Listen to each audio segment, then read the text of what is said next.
Recording has started. We're going to begin our workshop now. We have a presentation of findings and options regarding residential district boundaries. This is going to be presented by the Council District Advisory Commission, and it's a joint meeting between the Monument Town Council and the Monument Planning Commission. Sorry for the delayed start. We had some technical difficulties, but we should be good to go now. Who will be leading the discussion? Mr. Mayor, Bob Cole, Town Attorney. I'm going to tag team this with Connie, here, your GIS specialist, but I'll lead it off. So if we can scroll into the next couple of slides and move to number 3. Oh, I'm doing that. Well, good deal. So, and first, if we could, real quick, of course, all you folks up here are town council members, but we also have a couple of members of the advisory commission. Just want to make sure we all understand all the many roles. Sure. Marco Fiorito. And Steve King. Steve and other members of the advisory commission here. Danny Hours. And then members, and Mike's a member. And then members of the planning commission. And we did actually notice this is 3 meetings: council, CDAC, and planning commission. So all 3. And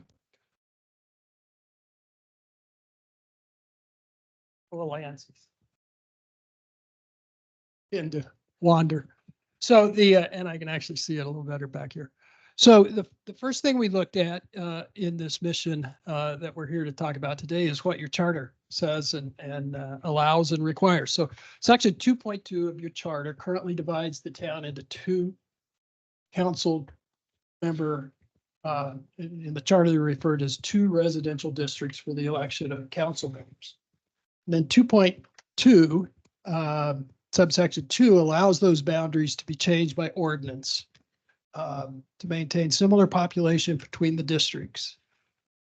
Key here in terms of timing, the changes have to be effective 180 days before an election for it to be applied at the election.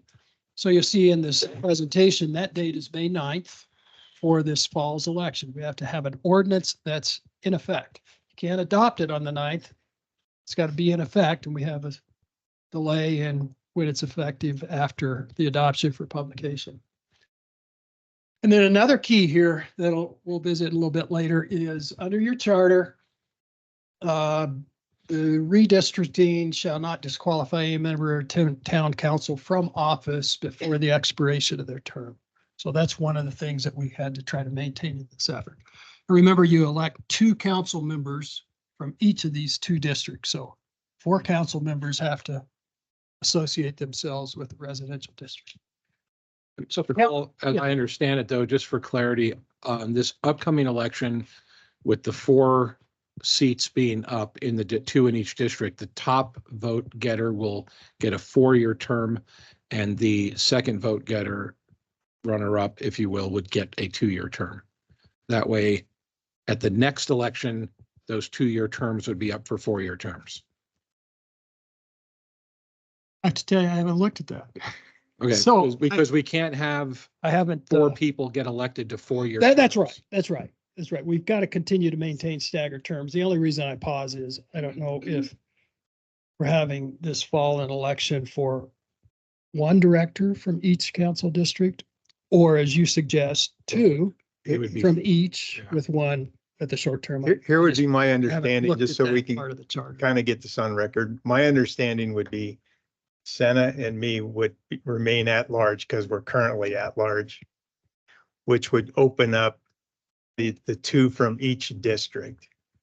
And then one would get a 4-year term and one would get a 2-year term. And then that would reset and we'd be back pretty much on schedule then.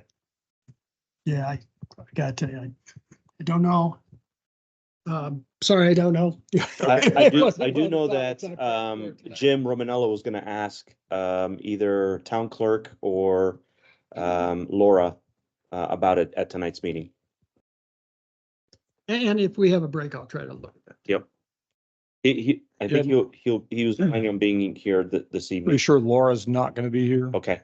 She had something happen in her family, Okay. but Tina will be here, but I would doubt that Tina could answer that Yeah, question. I think his intent was to ask Laura, but Yeah. he'll probably ask you He to. could just ask me. Yep.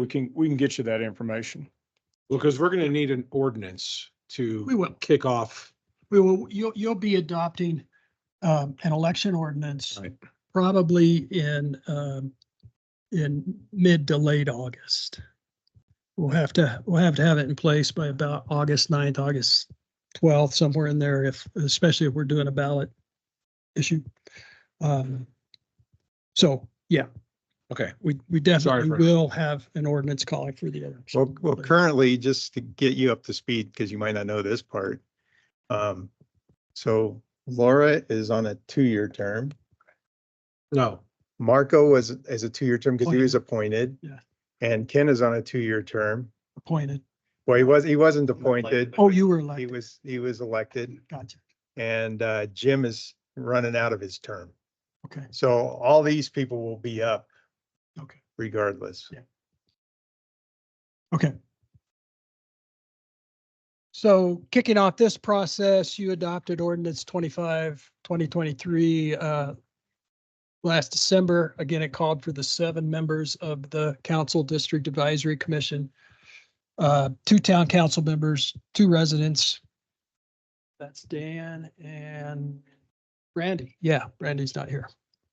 Dan and Brandy were the town residents, and then the 2 planning commissions members, Ray and Danny. Sorry, Danny. And then we've got a proposed schedule that was passed out that we've been working on, or that was included in the ordinance that we've been working on. And key here in January was mostly spent with staff work pulling together data. February, CDAC has met 3 times in February, excuse me. Moving forward with the recommendation you're going to see tonight. March 4th, that's this meeting, joint meeting, talk about the work that's been done and the recommendation, get input. If we need, we can do this again on March 18th. We built in some cushion in this schedule to make sure we get to that, meet that May 9th deadline. And then April 1st, April 15th are dates that the council could adopt the ordinance, setting new boundaries. And then we easily can, with those 2 dates, regular meeting dates, we could meet that May 9th deadline. So there's 5 listed here, 6 in total principles that this process needs to be. Remember the one out of the charter? We don't want to disqualify any sitting council member. And then these 5 have their basis in constitutional law. So 1 person, 1 vote comes out of the 14th Amendment, and this requires really that we balance the population between these 2 districts. Second bullet, racial equality. The key here is not to divide concentrations of racial minority populations.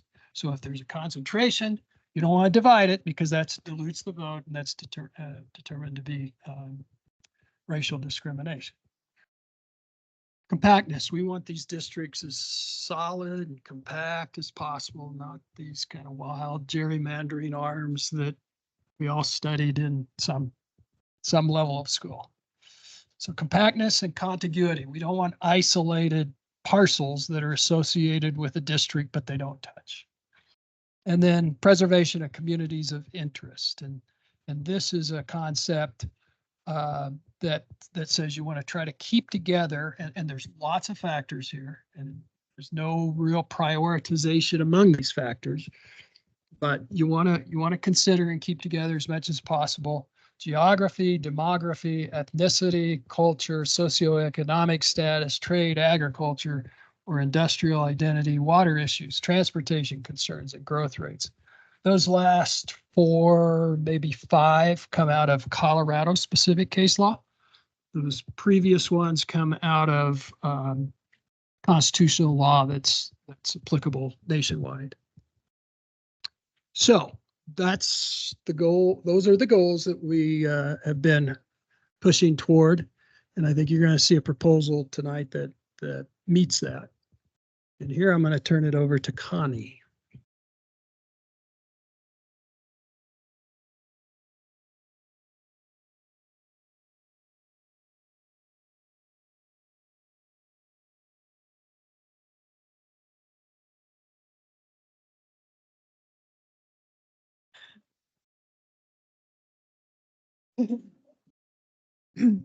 So just to tell you guys a little bit about the census data and how that works. So every 10 years, the US Census does a 10-year, census of the whole country. Doesn't matter. Okay. Okay.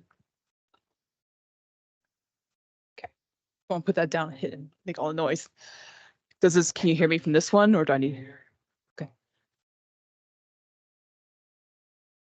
Okay, we're good. Okay. So from the 10-year data, they collect information from every household in the US. They learn the age, the sex, the race, the Hispanic origin, owner, renter status, and such details.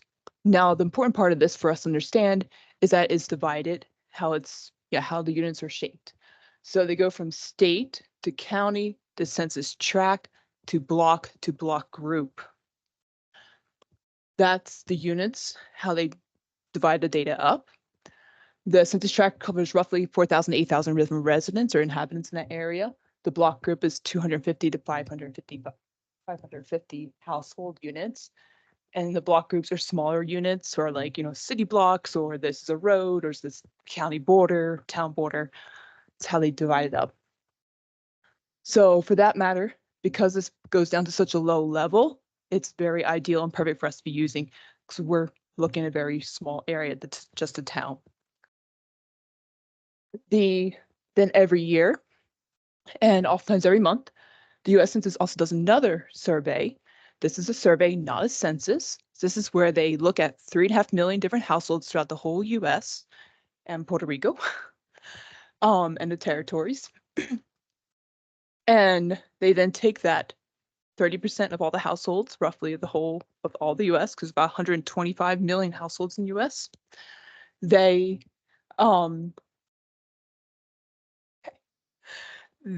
so then they use as an estimate to get an ideal number or approximates for the whole country. So cool stuff. It does give them more detail. It is definitely an estimate. So it's something to keep in mind. So it's a tool we can use. And they only go down to census tract level.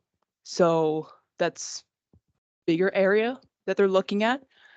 So it's a little harder for us to get a deal of how close that is to the town borders. Here's a map showing the census tracts in the town. And you see one tract covers a very large area. So it's hard for us to kind of cut and slice that up to be just the town area, what we want to look at. And then versus the 2020, the blocks are much closer and zoomed in area. So we went ahead and looked at the 2020 census data and got an idea of what the town's population looks like as of 2020. This is very accurate because they didn't knock, but they went to every single household and got a count of every person in that household. This is defendable, very, very standardized. This is what most counties and towns and counties use to say this is the population. So from the 2020 census, we could see that District 1 is 44% of the town and District 2 is 56%. So there's about 12% difference there in the populations. And this means we probably need to reconsider redistricting. This is 2020 census, so we know it's a couple years old. We all live in the monument here or know the town, so we know things have grown a lot. So we're going to figure out how to do that, how to factor in that amount. Right, quick, let's talk about the races in the town. Give me something. So the town's about 84% white. That's from what the 2020 census is showing. Hispanic or Latino is 9%, and then everything else falls under 3%. So, yeah, we definitely need to, going through this whole process, we really took the time to consider where the different races are to make sure we're not drawing lines right through neighborhoods. Alrighty, so I'm going to show just a couple maps of the different races and kind of the distribution throughout the town. Here's Hispanic or Latino. Of course, the darker colors are the bigger numbers. So this is, yeah, that's the pie chart just showed. This is the largest minority race in the town. So you get the idea. Here's the Black or African American in the distribution. So one thing I think that is important to note is that the scale of these are different. This one goes up to 64 people. This one goes up to 11 people. So yeah, I thought about like creating it this way. You would be the same scale, but that seemed a little too detailed. Then here's the Asian population where they are living in about.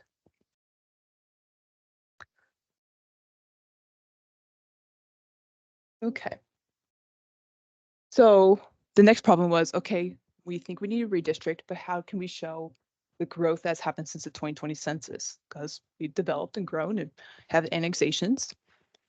So, and then we were trying to look at what's the estimate population going to look like in November when the election's happening this year. So here's methodology. Looks a little scary, but we'll walk through it. So the first box, the lightest blue box, is just showing how we figured out that taking the building permits that have happened since 2020 up to current will help us give an estimate of the town, what has been built, and just residential building permits, that is. Then we took all those building permits. We then said, okay, average people per household is 2.78. And we applied it to each of those building permits, added that to the 2020 census, that final number from that year. And that's the estimate November 2014 population.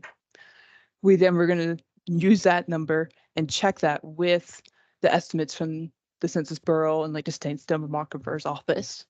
Just make sure we're not completely out of whack. All right, so why do we pick 2.78 people per household? Let's address that. So here's some different sources, and they show what their average people per household is for the area or for the town. So the state demographer's office in different years, US Census, the town's water master plan. The committee ended up deciding to use 2.78. Was I saying 4 earlier? Okay, 2.78, which is coming from the US Census Bureau, and also the town's recreation department has been using that number. The map just shows the census tracts from 2030, 2023, and their estimates for the population for household count. So you guys a good idea.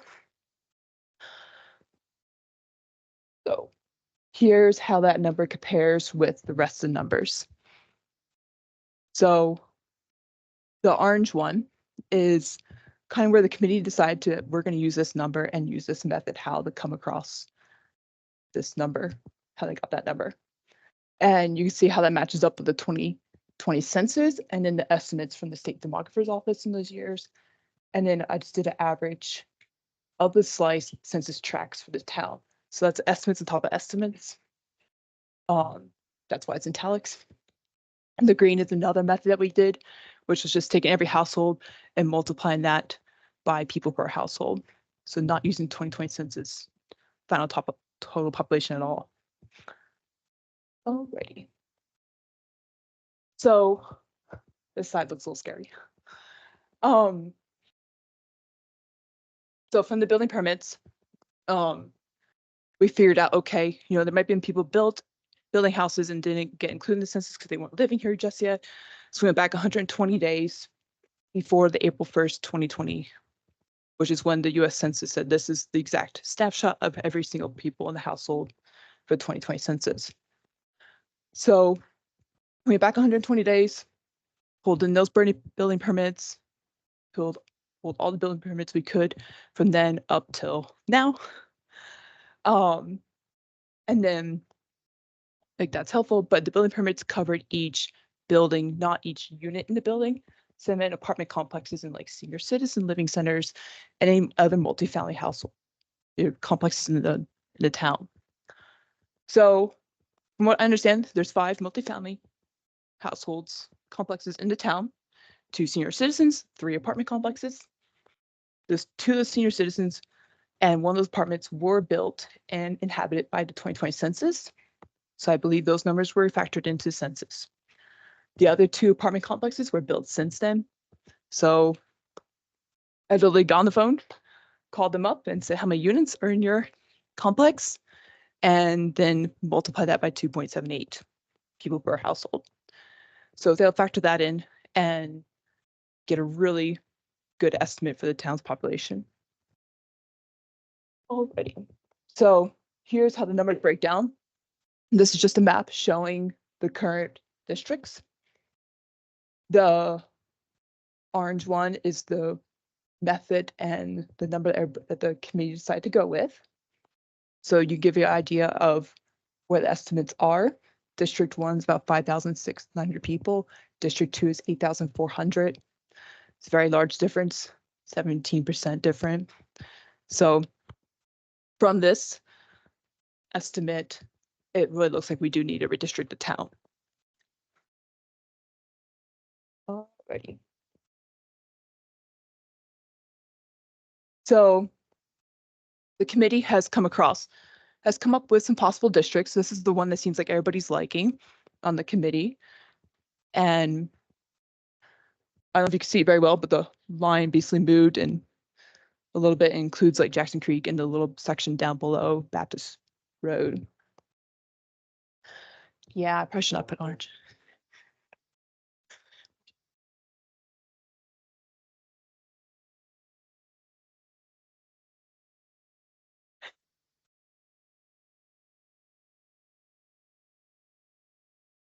Orange or purple and red would be nice.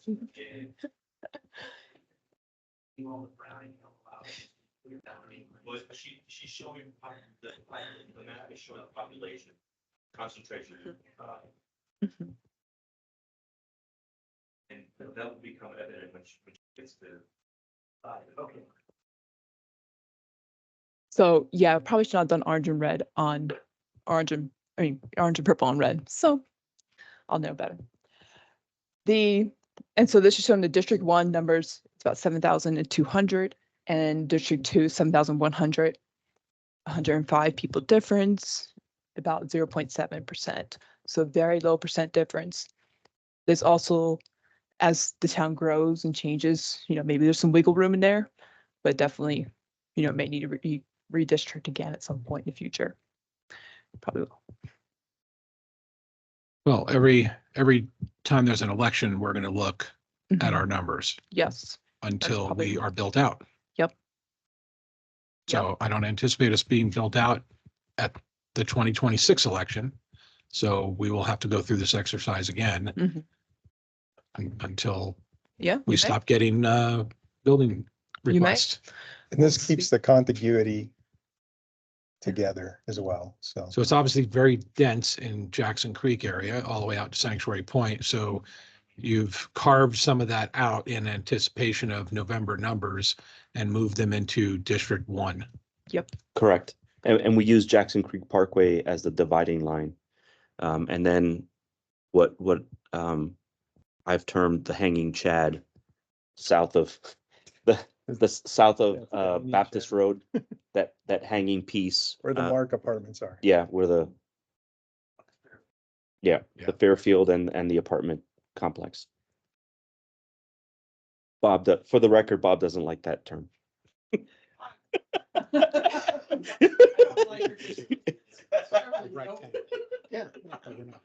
Everybody knows what it means.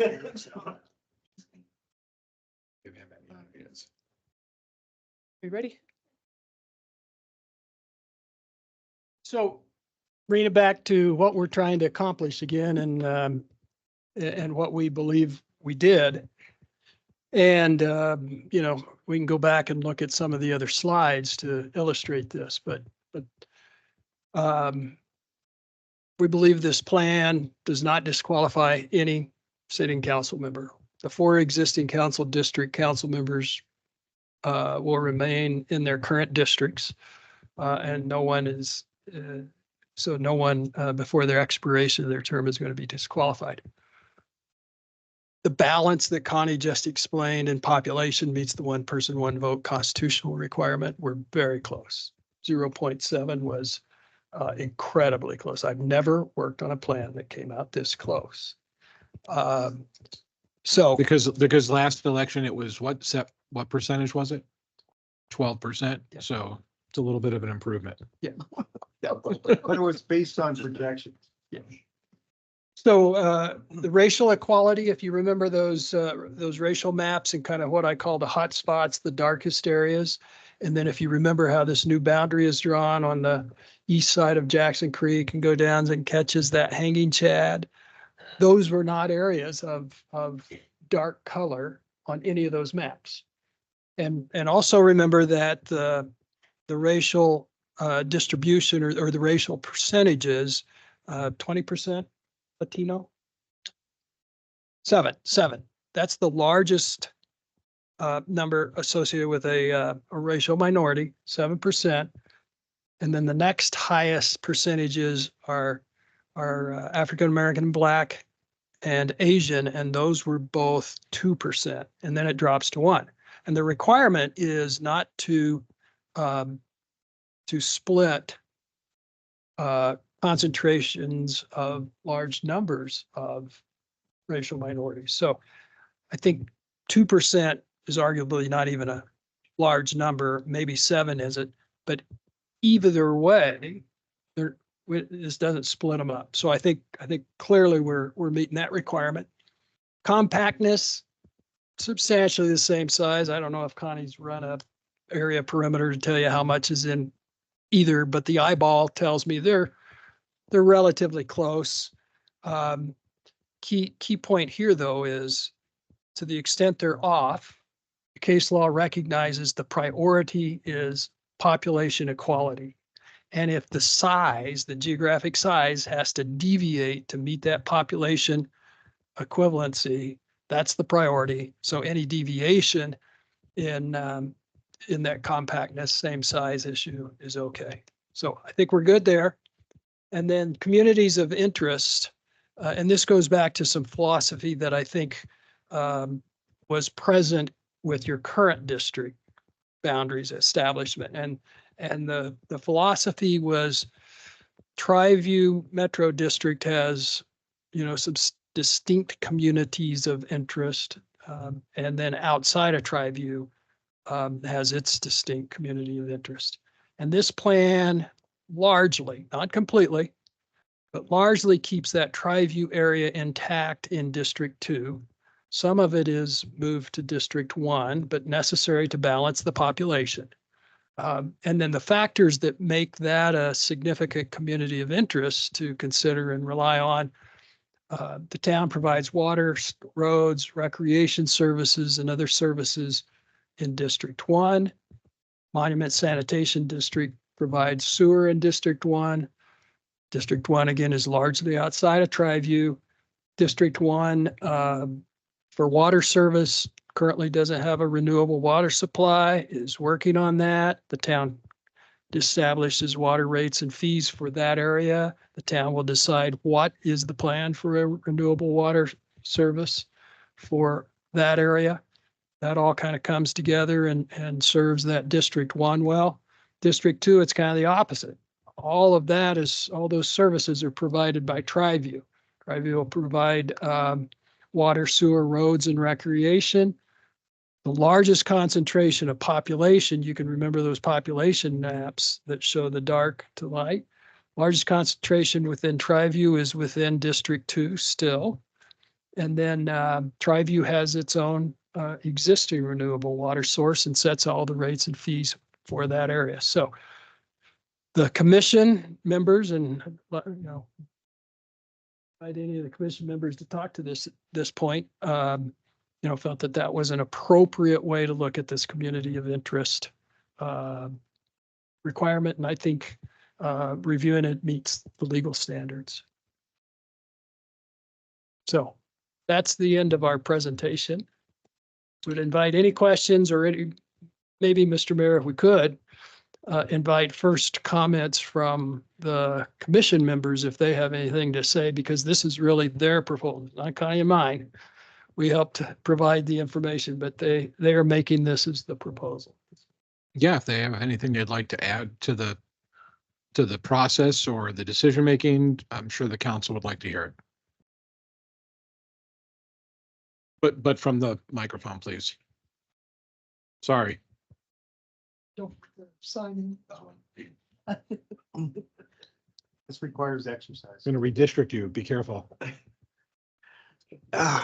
One of the observations I'd like to make is that the meetings that we had, the 4 in February and 1 in January, they were serious deliberations. We seriously considered the data that was presented by Connie and the parameters that were presented by Bob to make sure we were being fair in the development of a district voting plan for the city of Monument. This wasn't just something we thought was pulling out of the blue sky. It was a serious deliberation from which we had some serious discussion, and we think it's a fair plan. Thank you. At 0.7%, I think you squeezed it to in every which way, shape possible. I don't think you can get anybody that's going to complain about 0.7% disparity between the two districts. Well, one of the things we were sensitive to was the environment in which we were presenting this to the public. And in case there was going to be any blowback, we wanted to make sure that it was a plan that was defensible. And we think we've accomplished that. It appeared that you did. Yeah. Did any public show up to the meetings? They were not invited. Oh, okay. Well, they were invited. Well, okay. It's public meeting and, Okay. and public was invited. It was posted on the website. But nobody showed up. Thank you. Public is invited to this meeting too, by the way. And for the public hearing. And I would like to thank Connie for digging into this data Yeah, because she's a data nerd and a map nerd, and I appreciate that. That's what we needed.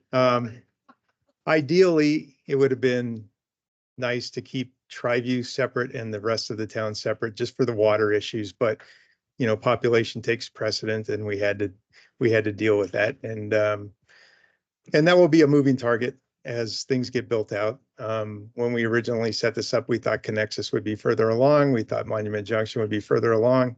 That's not the case.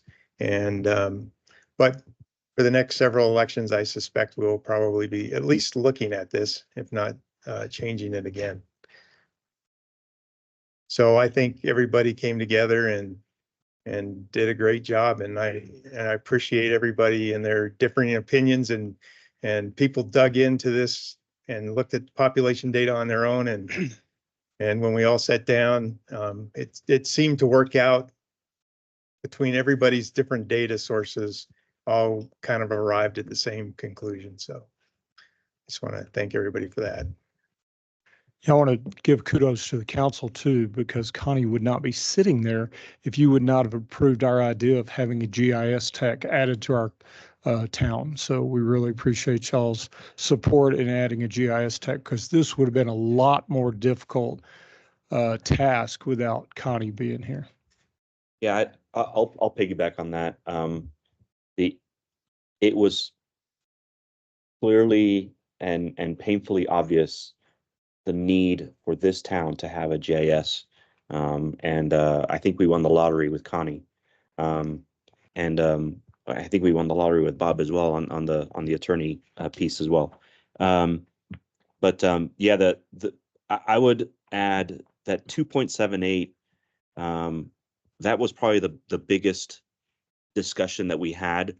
And I think it was at least two meetings that we had that it took us to get to 2.78.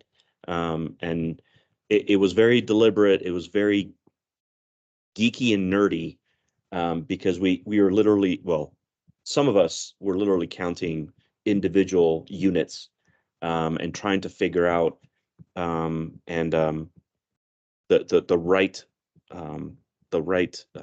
number to use to calculate the population, because we recognize as a committee, that even though the census goes down to the Nats rear piece, it was 2020. It's 3 years old.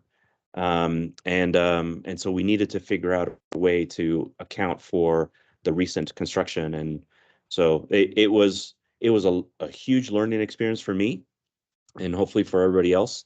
The deliberations of the committee were very specific to making sure that the town was on a solid footing for this next election. But then we also recognize that probably almost every election between now and probably another 3 or 4 elections, we're going to have to look at to your point, Mitch, we're going to have to look at this. We're going to have another commission after the next election and look at it again, because the construction is happening, and it's probably going to pick up, and we're going to have to relook at it again. Any other questions or comments from the council? Anything from the members that were on the committee? All right, then we will adjourn the work session with a very big thank you for your participation in this. Thank you very much. Very good job. And we will reconvene for our regular meeting at Bob's got. If I could just let you know then what's going to happen from here. We've got another meeting scheduled with the commission, and we're going to go back over and make sure that the final recommendations conform with what you've seen or tweak them somewhat. Those growth numbers. And so the commission is going to end up adopting a resolution, making a recommendation to the council. That'll have a lot of background on why it believes these boundaries are the boundaries. That resolution will be updated with those growth numbers to that date or the day before that resolution is adopted. So we're going to keep running these numbers. Connie's going to keep getting building permits up to the day of action by the commission, and then we'll bring to the council then this ordinance to establish those boundaries. It'll be have similar recitations to the commission's resolution on the basis for making these boundaries as they are. A lot of what you heard today is going into that resolution. And again, those numbers will be updated. So when you see an ordinance that comes before you in April, it won't be quite these numbers. They'll be updated. It'll be a little bit additional growth. We don't expect it to throw this balance off much, if any. It's certainly not going to throw it off to a point that we'd be concerned with, because it's so close. By the way, that meeting will also be public, and if anybody's watching this, feel free to show up and make your statements known. Yeah. So that's all I've got. Okay, then we will adjourn until 6:30 p.m. Thank you.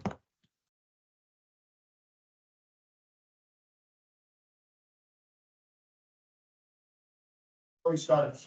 I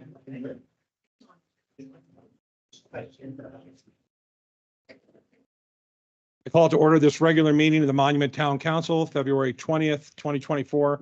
Please stand for the March 4th. Please stand for the pledge.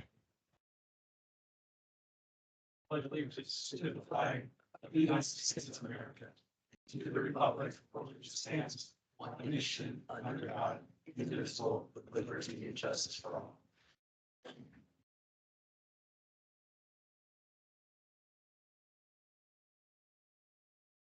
Ms. Erickson, will you take roll? Councilmember Chronic, Present. Councilmember Romanella, Here. Mayor Pro Tem King, Here. Councilmember Abbott, Here. Councilmember Fiorito, Present. Mayor LaKind, Here. Councilmember Kimple. Here. Thank you.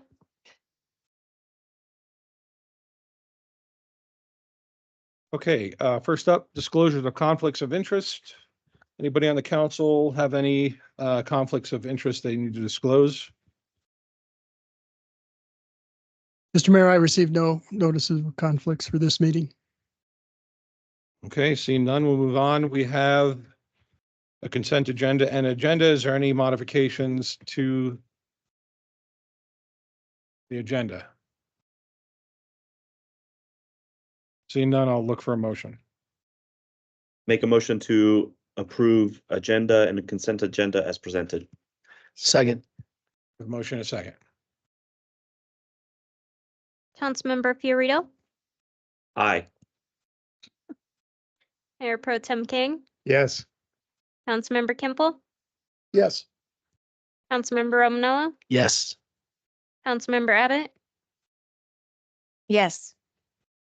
Mayor LaKind, Yes, Councilmember Chronic. In favor. okay. That motion passes 7-0. We will, we'll move on to presentations. First up, we have a construction timeline for Highway 105 and Jackson Creek Parkway. Jeremiah?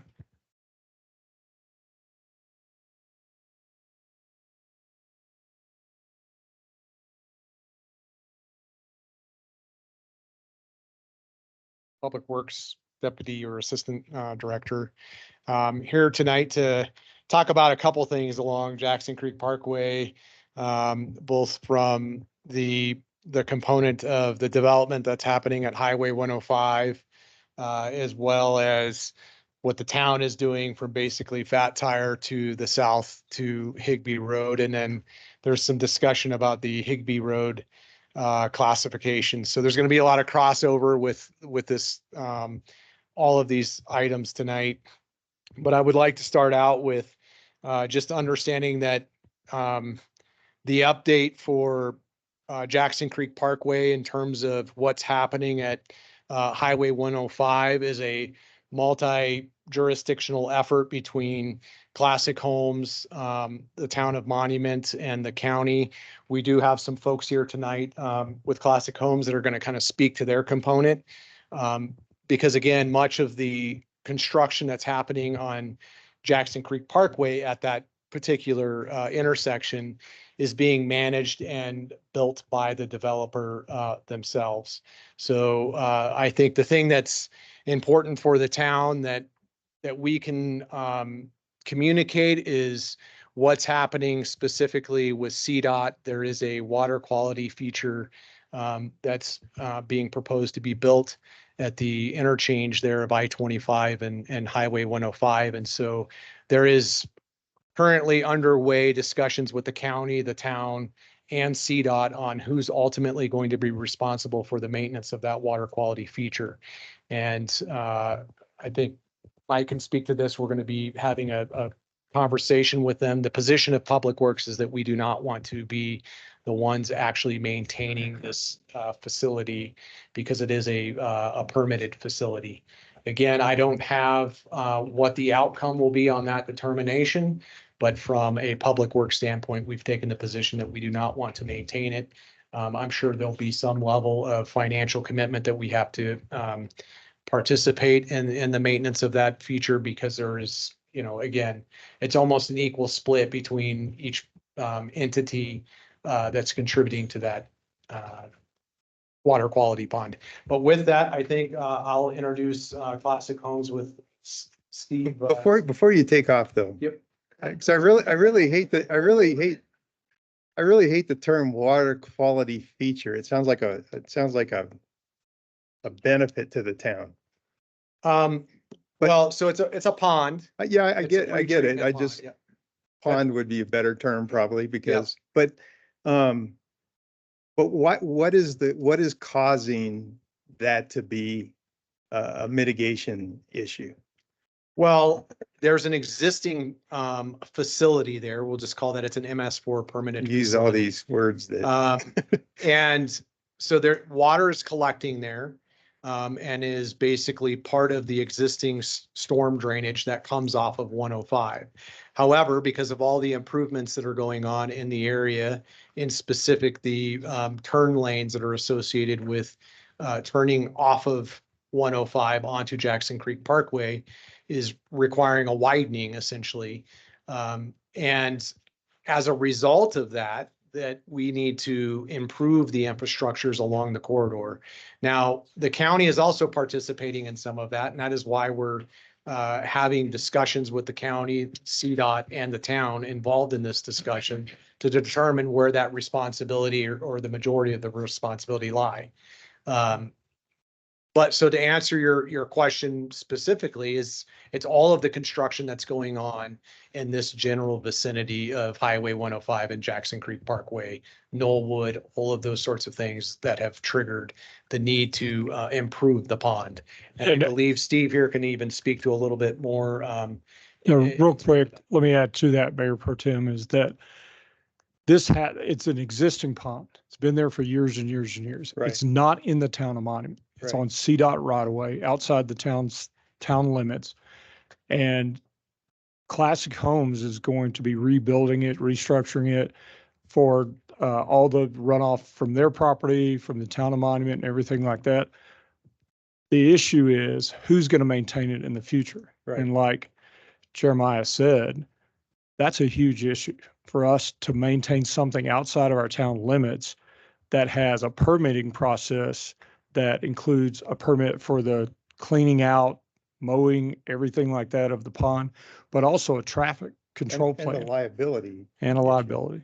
And so there's a lot that goes into this that I'm not comfortable with taking on. And we've told CDOT that, and we have a meeting with CDOT. I don't think the town should be responsible for it in the future. The problem is they hold the access permit for the future construction of Jackson Creek Parkway and 105. Right. I'll let Steve continue that. Steve Slosher, project manager, Classic Homes. To clarify, it's not drainage from the subdivision, the Mike. In the drainage report that's submitted, it's current drainage off Highway 105, which is in El Paso County's jurisdiction, Jackson Creek Parkway, which is in the town monuments jurisdiction, and currently CDOT. So that area that we're talking about is where all the reeds are right now on the south side of Highway 105 up against the off ramp.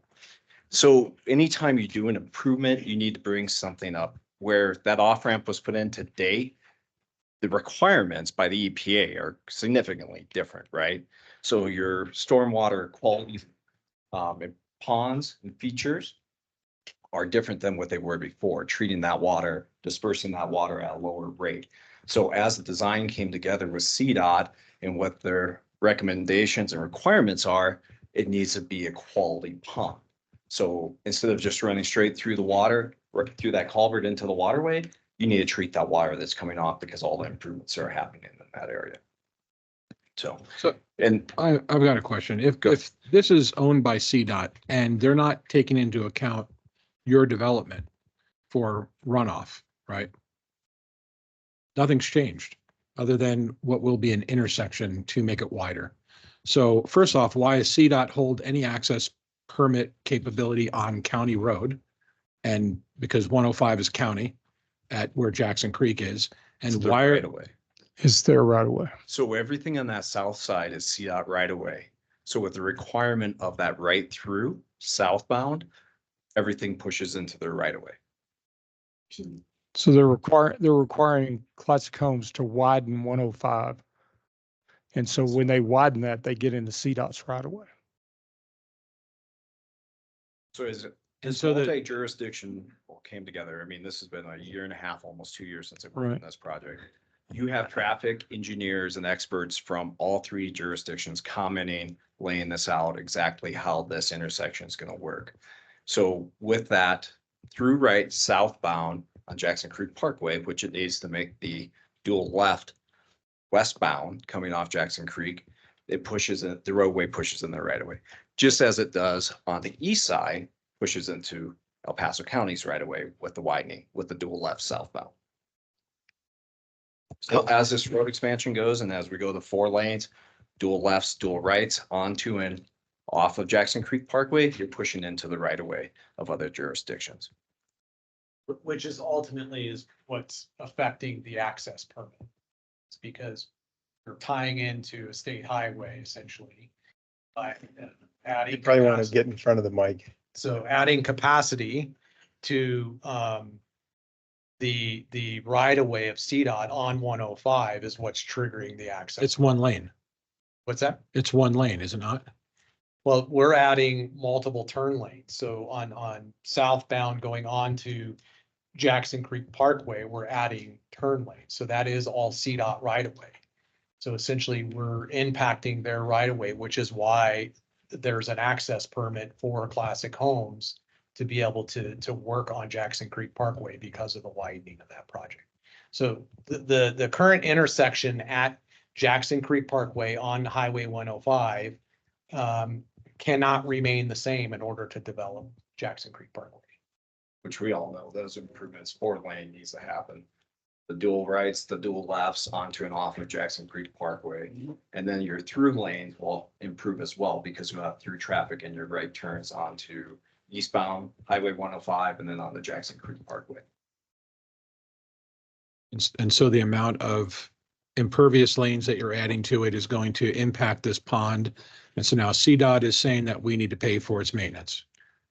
No, Yeah, I was wondering, same question he has is where are we going with this? And yeah, and how is it that we're in any way, manner or form taking care of the pond? well, so what's being proposed is an IGA with this particular pond. And that is the area that we are negotiating. Just so that you are aware, Public Works, me specifically, that's been reviewing this IGA, do not agree that the town should be taking on the responsibility. However, that does not mean that we don't have some form of obligation because some of our waters are actually going into this facility. So the question then becomes what percentage of whose water is going where? And that's an analysis that we've done with FHU to determine, okay, the county is contributing X amount of inflow into this facility. The town is contributing certain amount of percentage of inflow to this facility, and so is CDOT.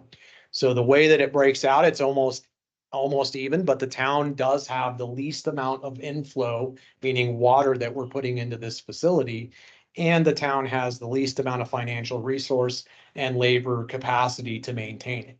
So that's the position that I've taken with CDOT. Ultimately, it will come to the town manager, who is also going to be in the conversations with CDOT, the county, Classic Homes, and we're going to have this discussion on who does this ultimately impact in terms of owning the IGA. So the position for Public Works is that we don't support. Who initiated the IGA? The IGA comes as the development, and again, because of all of the improvements that are happening within this jurisdictional area, CDOT. Okay, the conversation got initiated by CDOT. I like a little background here. Absolutely, yeah. Okay, so CDOT said, hey, we want shared help here. It's their right of way, essentially. Right. And no different than if the town had a road that somebody was coming in to develop, we would want to have a say in what's going on. And so they're in their right to address these things. Understood. And so that's really who's heading up the effort. Okay, and what's the county's position on this? Not their problem. That's their attitude.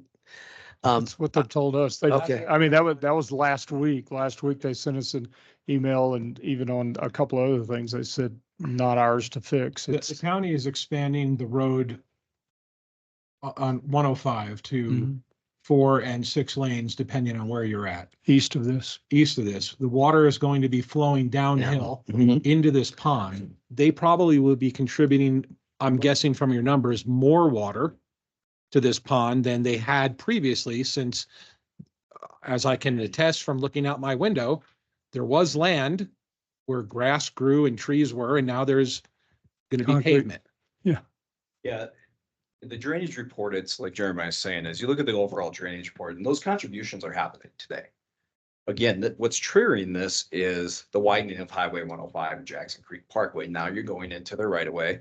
So as we go through the process, design the roadway, submit the plans, gain the access permit because we're accessing the right of way and the roadway, that quality pond improvement is triggering an IGA. So it gives CDOT an opportunity to look at that pond and whose water is going into it at this point in time.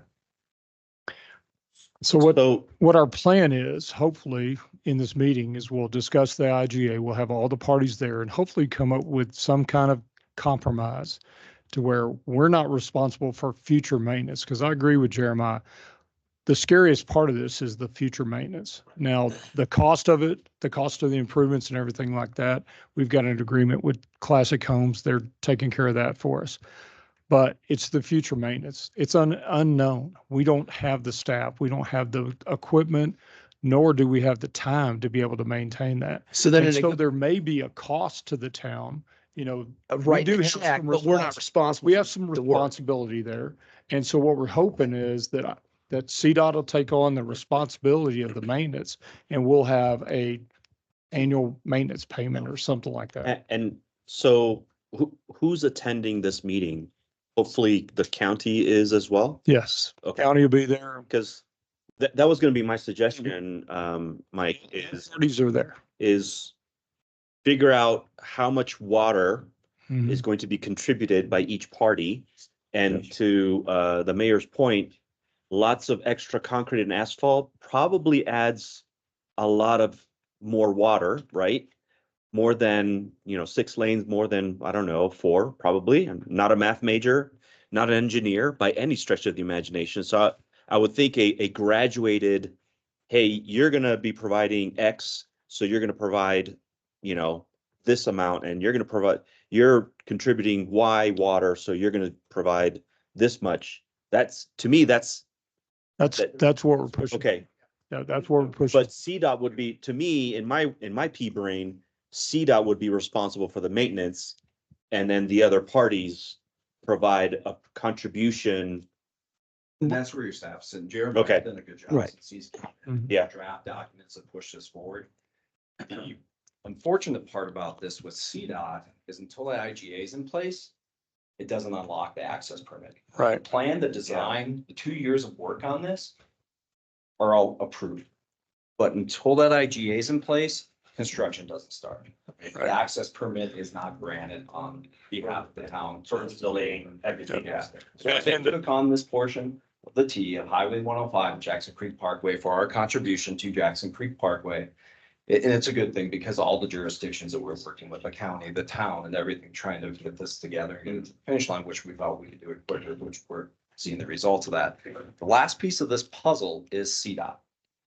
We have plans that will go out this week, free Right. copies signed. To the county. RFPs are going out starting this week. We have $500,000 in just Lumen Central Office lowerings on Highway 105 before we can start retaining wall that's required for that through right. So there's a lot of pieces of this puzzle as it comes together in coordination with the county, CDOT and the town, and we're close. So where we're sitting today with those RFPs going out, we'll put a tight window on and bring them back. We need to really work hard to get there because the county feels that they're going to be to the south side of Highway 105 starting in June, which that means we've fought on the line of construction to hold that line with having them put the storm in past a point. That needs to be in place by June. So once we get the wall and everything in place without having that access permit, we can't go any farther. So that kind of puts a little bit. So March 21st, CDOT has environmental, they have their maintenance, they have everybody coming to the table. Like I said, Jeremiah's done a great job with the draft pushing back. I'm not maintaining this to CDOT. They've reviewed that several times. It went back and forth. So we're hoping March 21st is it's it. And then from there it takes, based on the emails today, Mike, I would say 3 to 4 weeks. Once Right. it goes through all the attorneys and everything and signatures are applied to the IGA. that access permit will come through. Right. So what's going to happen if CDOT doesn't blink and they want to put the onus on the town to pick up the, That's going to be a discussion with the council. Yeah, we're going to have okay, to so make a I decision. would highly recommend that before we get to that point. I would highly recommend before we get to that point that somebody who can reaches out to Representative Wilson and Senator Lundin, since they have, well, they have standing, and Stan, Vanderwerf. But Senator Lundin and Representative Wilson are at the Capitol. They control the purse strings. They can have conversations with CDOT senior leadership, to explain to them what they would be doing to the town if we had to take on the financial burden to manage CDOT property. And we kind of hold that back until the 21st. We won't have this meeting on the 21st. I've got really good relationships with CDOT's director. And so I think I would start there first. Before you go and then over his move, head, and then move, because once you pull that, you're never pulling it back. So No, I get it. I want to make sure that let's you take guys it, aren't coming to the council. take it a step at a time. We're paying for this because CDOT won't give us the access permits unless Yeah, we do. we What definitely happens- reach out to them if we What- need What to. happens with I mean, undoubtedly, there's contaminants that are flowing into that pond from the road. And it's mouse habitat on top of that. So, That's our biggest fear. how is that all monitored? Do you have any idea? I mean, there certainly must be doing something there. Today, Yeah. I think it's, I'm just being. You- it's- You're a it's magician. as you go by there. And that's the thing is, in speaking freely on behalf, we're adding a stormwater quality pond to CDOT's waterway. Yeah. Each jurisdiction is equally contributing to that area, right? They're getting the benefit of the town putting a stormwater quality pond there that's not there today. It's a pass-through culvert into that waterway, into the habitat area. So as we meet on the first, obviously that's a position where you're at. This is an added feature to that waterway that improves all the way downstream. Our biggest fear is exactly what you're saying, is that if we touch this and we take on maintenance of it, what do we take on in the future? And- Qualify as an MS4 Right. permitted facility, so therefore it is scrutinized more so from an inspection standpoint, which is administered by the state. But in addition to that, from a ongoing maintenance, demand, you've got, because of it being basically at the interchange there, if you will, on the on and off ramp of I-25, whoever's maintaining that will require a permit just to do traffic control. So that will go through a whole vetting process with CDOT, depending on the significance of the maintenance. So this is why the town has taken the position that we're not interested in it, and not because we don't want to. Obviously, it's a good thing that there's going to be some improvement made. It's really about our operating capacity. We've got a street crew of 4 people. We don't have the adequate equipment to do the maintenance. And then it comes down to the whole permitting and the financial resource. So even if the county came to the town and said, well, hey, we'll give you guys some money, and the state says, we'll contribute our money, ultimately, we would still want that contracted out. Just from the sole purpose of the fact that we don't have the operating capacity to do it.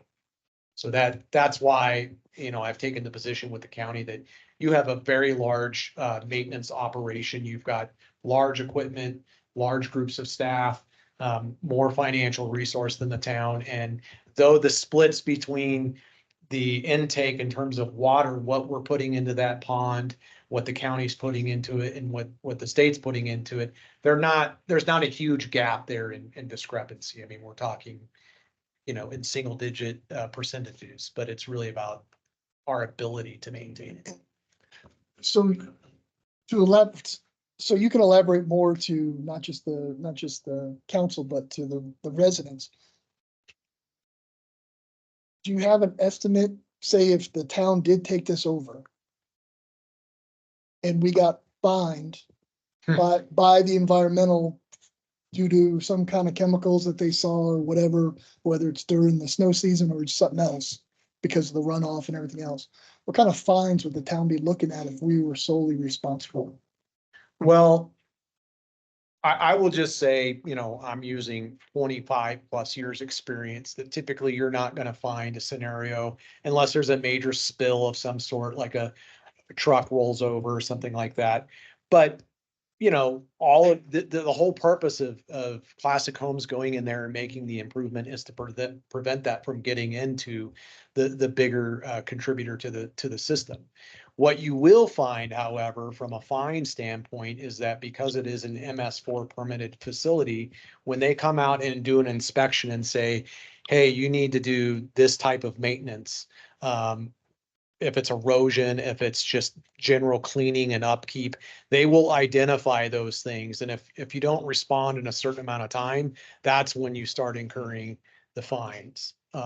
So to me, that's a bigger concern than having some large, you know, environmental cleanup scenario, because honestly, it doesn't happen very often. And when it does, it's an entirely separate event usually that triggers that. But it's just being told when we have to go in there and do it, and then you have a certain amount of time to respond to it, and then the level of effort to actually implement a maintenance program, because it is a regular, you know, process that you have to do.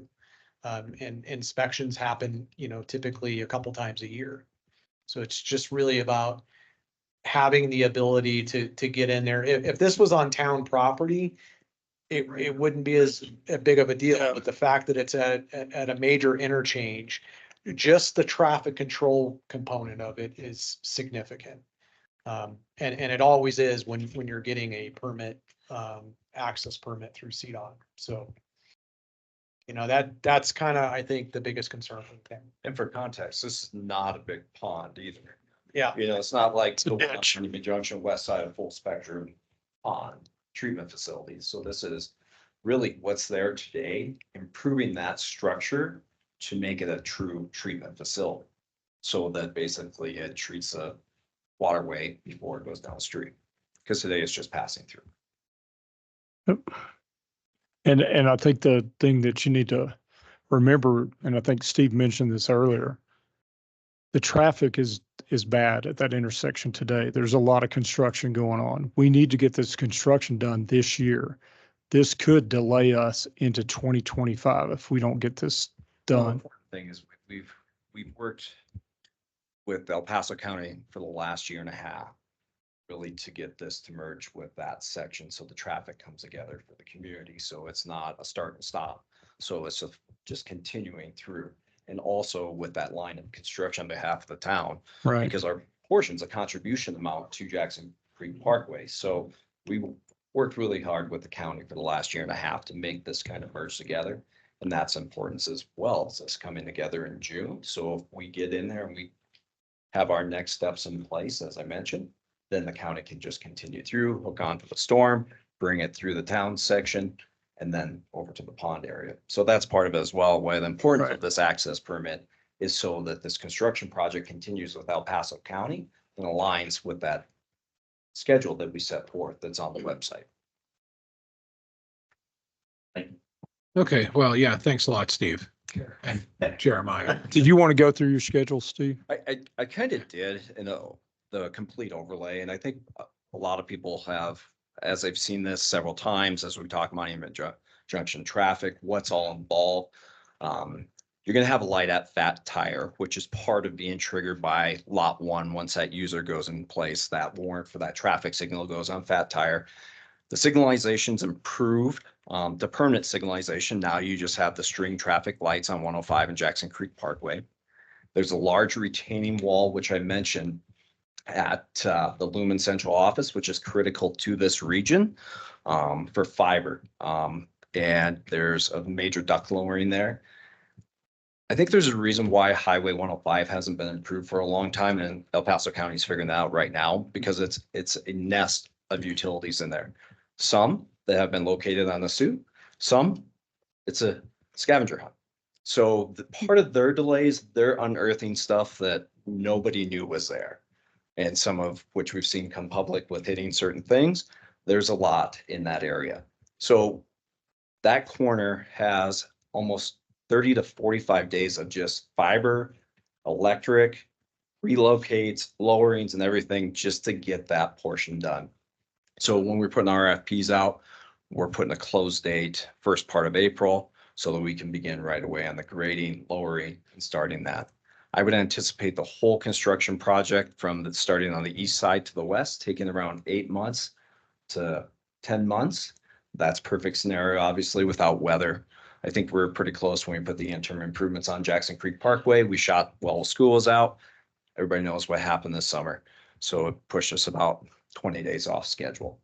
So we're in position right now with what we have to get all the RFPs out. Everything comes together on March 21st with CDOT in the timeline. We'll be starting April and moving into those into the roadway part of it in June. That's that easy. That quick. So then, Mr. Foreman, you'll get back to us after your wonderful negotiating skills will. and let us know where we're at. I will definitely contact you. Well, I just like to publicly thank Jeremiah and thank Classic for improving the facility. And I'd like us all to coin an official phrase when this stuff happens, only in Monument. Well, and to your point on the county, they started their website about the 105 corridor project in 2011. And it sat. Then there was an update and then it continued to sit. And we're now in 2024. They started 2023. So they allowed quite a bit of time to go by with that website sitting there about what their intent was. Maybe they were still searching for utilities in the ground for all those years. I don't really know. Trust me, there's a lot there. Okay, well, thank you very much. Jeremiah, you're up again regarding the FHU Higbee Road report. Yes, so Higbee Road, that basically the board had requested that Public Works conduct a roadway classification analysis for Higbee Road from Jackson Creek Parkway. Forgive me, to the east. And FHU was the firm that we had hired to do and conduct that analysis. Simply because they have been integral with Jackson Creek Parkway. They're also familiar with some of the county work that's been done from their visioning standpoint in terms of the all the way out to the 2060 plan that they have. And so I'm going to have FHU, maybe Elliot join and maybe discuss if interested to talk about the specifics of that study. But the conclusion, I believe, is pretty sound in terms of the data, in terms of engineering, and that the road does qualify as a major collector street. And that would be consistent with the other studies that have been done, both from the county as well as what the developers have provided in connection to their proposed development. And so, the position of Public Works is that the road does qualify, and at least we have some sound engineering behind those numbers to qualify that. And again, it's consistent with some of the other studies that have been done. So FHU wouldn't mind joining me in case there's any questions that you have specifically related to the study that they had conducted. The biggest one would be for me is what's the implication of classifying it as a major collector? What are the expectations from the town, and what happens with that designation? I think at the end of the day, it boils down to what would be required to for that roadway in the event that improvement were to be made from town, tri-view or development. And essentially what has been proposed along this corridor is so with it being a major collector roadway, it would require a 90-foot commitment, meaning build out within that right of way. What has been proposed is a 95-foot built out right of way, which exceeds the town requirement. And, So I feel like, from there, just all I can do is hand off what has been determined through a data discovery that it does qualify. And even if you nearly tripled the volume out there, that you wouldn't trigger the 120-foot right-of-way requirement. So it's just looking at that information. Again, all I can do is provide you the facts. And at that point, I think it just more or less becomes more of a political discussion on what you guys feel the position that the town would want to take. But in terms of a roadway classification from an engineering perspective, it meets the requirement of a major collector. So. Looking at the packet. Hang on a second. Oh, sorry. Are we gonna you're gonna do a presentation, or is that just for us to chew over? Up to you. I'd be happy to do a couple minutes. Did everybody review? Yeah. I'd like to hear. Yeah, we weren't prepared to do like an actual presentation. Oh, just okay. kind of maybe talk because it's, it gets down into the weeds in terms of like the data, but we can certainly summarize that up and answer any questions that you all may have in terms of the data. All right, well, we'll just start down there with Councilmember Fiorito. Yeah, so I read in the packet that the piece that you guys looked at was not all of Higbee, but Jackson to it was a portion of Higbee essentially, which is I think the portion that we annexed, correct? Yeah, so Okay. basically we did conduct all the way through what the town, is considered to. Okay. own. But what I will add to that is that there has been other studies that would basically correlate, and FHU has worked with the county in terms of some of their visioning and the PPACG and what they've put together in terms of the 2060 plan. So they are familiar with some of the background. And again, a lot of what the development has brought in would also coincide with the numbers that FHU was able to basically put together. I think, I think the $1 million question in the room is obviously the development that is being proposed to come in along this corridor. And much of those impacts would be, likely more impactful, if you will, to the section that the town owns. So even despite if something were significantly to change to the east, what that it has an impact to in terms of to the town, I don't really want to speak to because I'm not looking at it from that angle. I'm solely focused on what would be required of the town within our jurisdictional right. And actually, if I could just add, I'm Elliot Sulsky with FHU. So we used the regional travel model, PPACG model. So we're looking at the whole region, and we did in fact look at the whole Higbee Road all the way out to Roller Coaster, and yeah.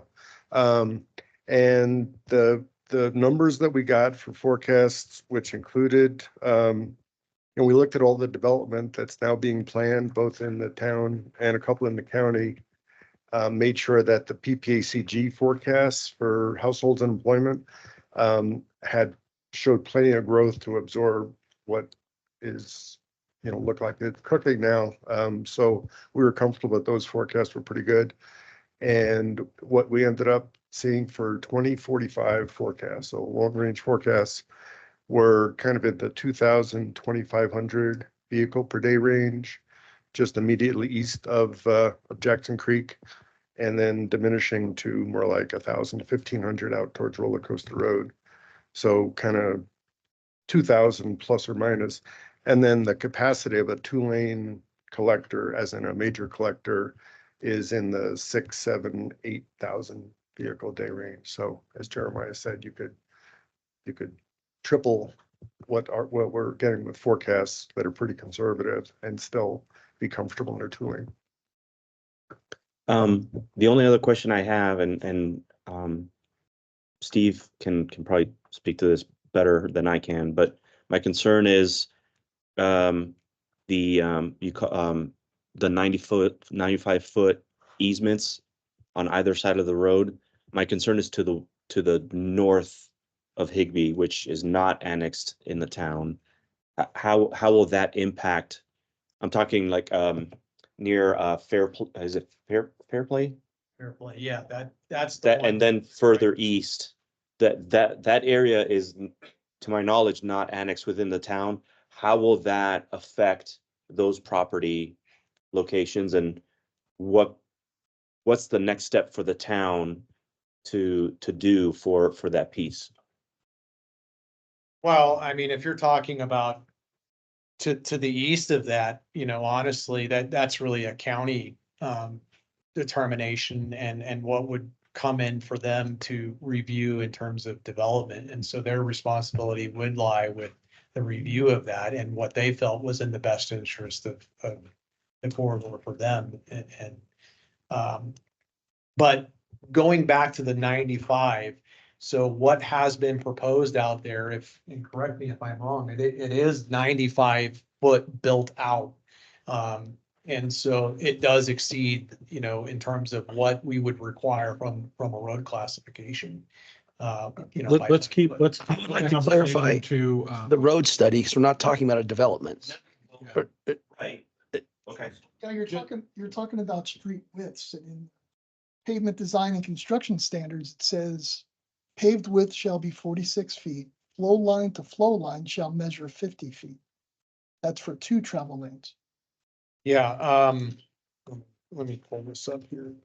That's on page 30 of the Town of Monuments pavement design and construction standard for a major collector. That doesn't include the grading and the curb and the 5-foot sidewalk. Yeah, so right here, under figure 8, you have a total right of way of 90 foot. What's been proposed from my understanding is a 95 foot, if we're talking about what has been proposed for the improvement out there. Which what I'm saying meets the major collector classification that has been determined. Again, I don't want to speak into the context of what developers are proposing or not proposing. well, but What I'm getting at Jeremiah, is it's in the report, right? So, So we have an engineer, another engineering firm that's going to be reviewing their design. And so when Triview brings their design for this, we have Jacobs Engineering is going to be reviewing that. And so they will compare the design to what our code allows. okay, so what would be the purpose of explaining to us what the development projects are in the vicinity of Higbee? Is it to justify, because there's some things in here that we hadn't seen before.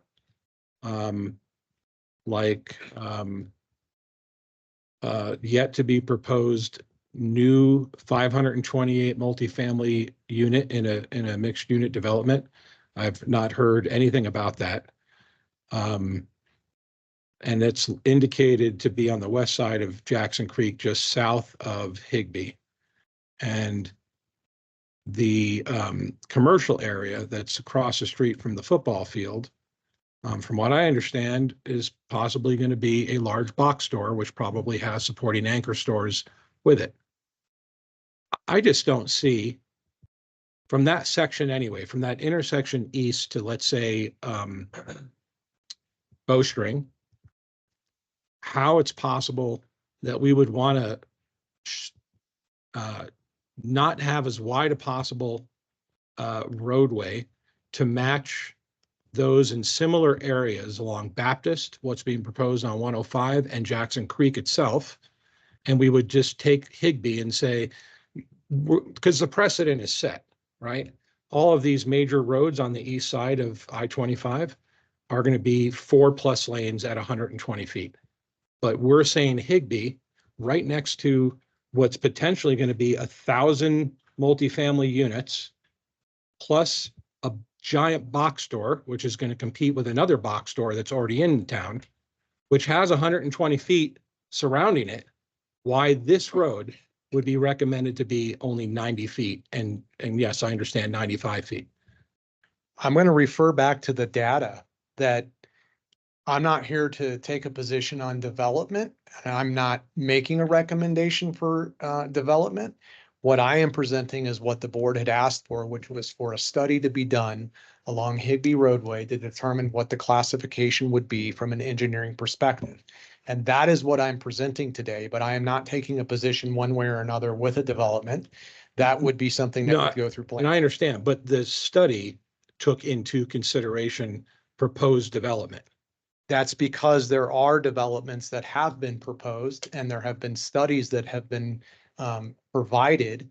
And so a lot of this background information, and let's be honest, this is not the first conversation that we've had here in the town in terms of development along this corridor. So a lot of those datas do play into the analyses that were done by FHU in order to come up with a determination. So you always have to project outward and figure out what kind of volumes are we going to be looking at? And there is no other real substantial evidence or data to pull from is if there have been developments that have been proposed. So FHU has likely pulled in a lot of that information. Some of it could have come from the county. Some of it could have come from historically what's been submitted to the town. But I think the point that FHU is making in this report is that there have been studies that have been done that have done some level of projection on what traffic will look like along this corridor. And so therefore they took that into consideration with their report. Okay, go ahead. If I could just add, yeah, when you look at Highway 105 and Baptist versus Higbee, they're very different animals in that basically the interchange with I-25 makes it a whole different environment. So the forecasts on the arterials on Baptist and 105 are in the 10 or 12 or 15 or 20,000 vehicle day range. But Higbee Road is, it's got limited continuity to the east, I think 4 miles or so. It doesn't interchange, never will with, I presume, with I-25. So that it's settling in at more like the 2,000 or 3,000 cars a day range with a fair amount of development, but it doesn't really have kind of the through traffic element that the Baptist and State and Highway 105 have. Okay, other, Yeah, I've got a few comments just to get some stuff on the record and try to figure out ultimately where we go, because ultimately what we're going to try to decide is what the right of way that's appropriate should be for that area. And whatever the road's going to be will be the road. But if the road needs to be expanded at some point in the future, like right now we're dealing with, 2nd Street, and we're going to have to buy some property because we don't have enough right of way.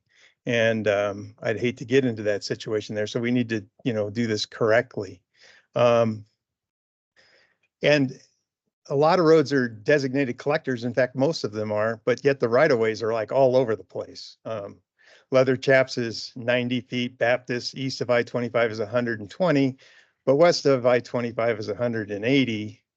And even parts of Old Denver are 120, where it's in the county at the south end. And even Higbee, when you go out further east, there's sections where it's 118 feet. So it's kind of all over the place.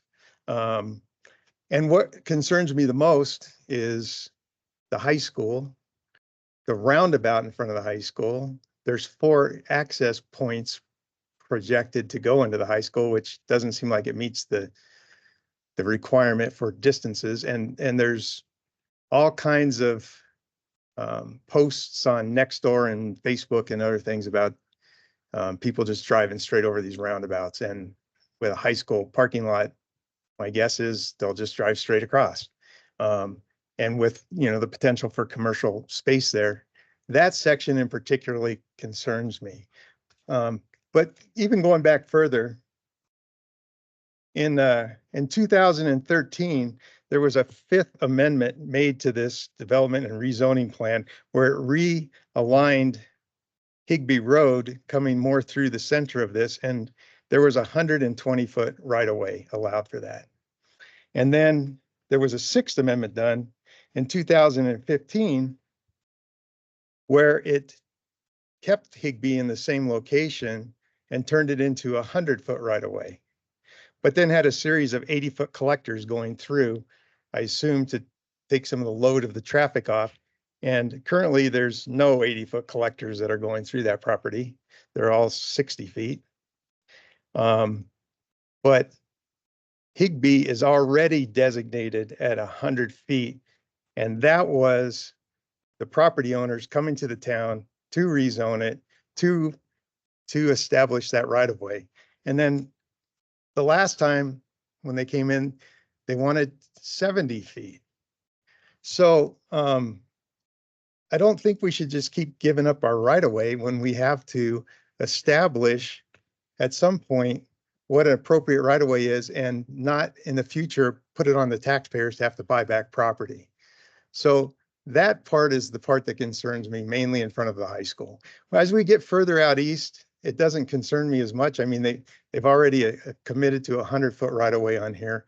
But I don't know how this lines up, because Jackson Creek is a collector. It's 120 feet.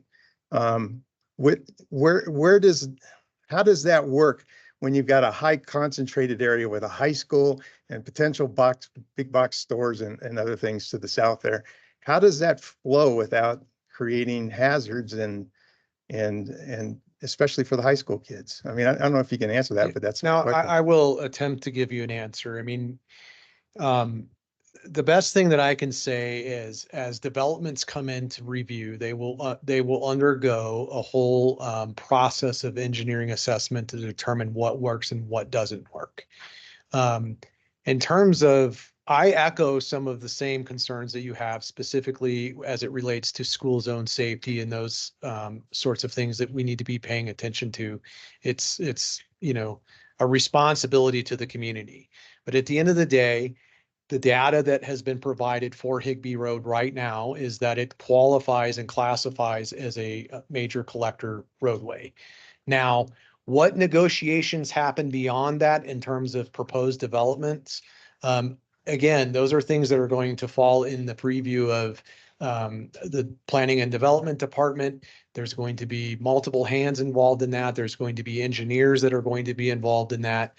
And so those discussions can really only happen as they happen, right? When a set of plans comes in for a development that they're proposing, we will vet that process accordingly and make sure that all of those concerns are looked at and addressed.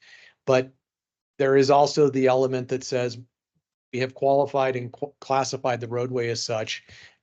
Again, this turns into a political conversation that I'm not really in a position to have. It's, here's the engineering data. Those negotiations need to happen with the planning department, with the board, and the developers and all of the other stakeholders. But and I apologize, this may not be what you want to hear. It's just, once the engineering is done, this is what. No, I appreciate that. I just don't want to put the taxpayers in a burden later down the road. I want to make sure that we do this correctly. And I want you to know, sir, I do, Mr. King, echo that. And that's why I've committed, over 25 years into this industry, is because I do care about the communities that I serve. And so, but we have to respect too that, data speaks the volume, and all we can do is try to make sure that we account for all of the safety protocols that we possibly can, and that we're able to do that legally. Okay. So I have one quick question. Okay. I have a question for Mr. Foreman. So this is before your time, but in 2015, when this was rezoned and it showed the roads going through here with 80-foot wide collectors, and now they're 60 feet. How did that get? Do you have any idea how that would get approved? I have no idea, because I wasn't here, so Right. I'm not going to stretch Well, and that's why I comment made the on. point, but Yeah. I mean, this is straight zone property, so I assume it never went to a public hearing and somebody approved it. Is that correct, or you don't have any idea? I have no idea on that one. Okay, so I'd have to look at the speculate. specifics of it and have, probably Ben help me out with that. But yeah, we can look into that, but I don't have any idea without investigating it a little bit more.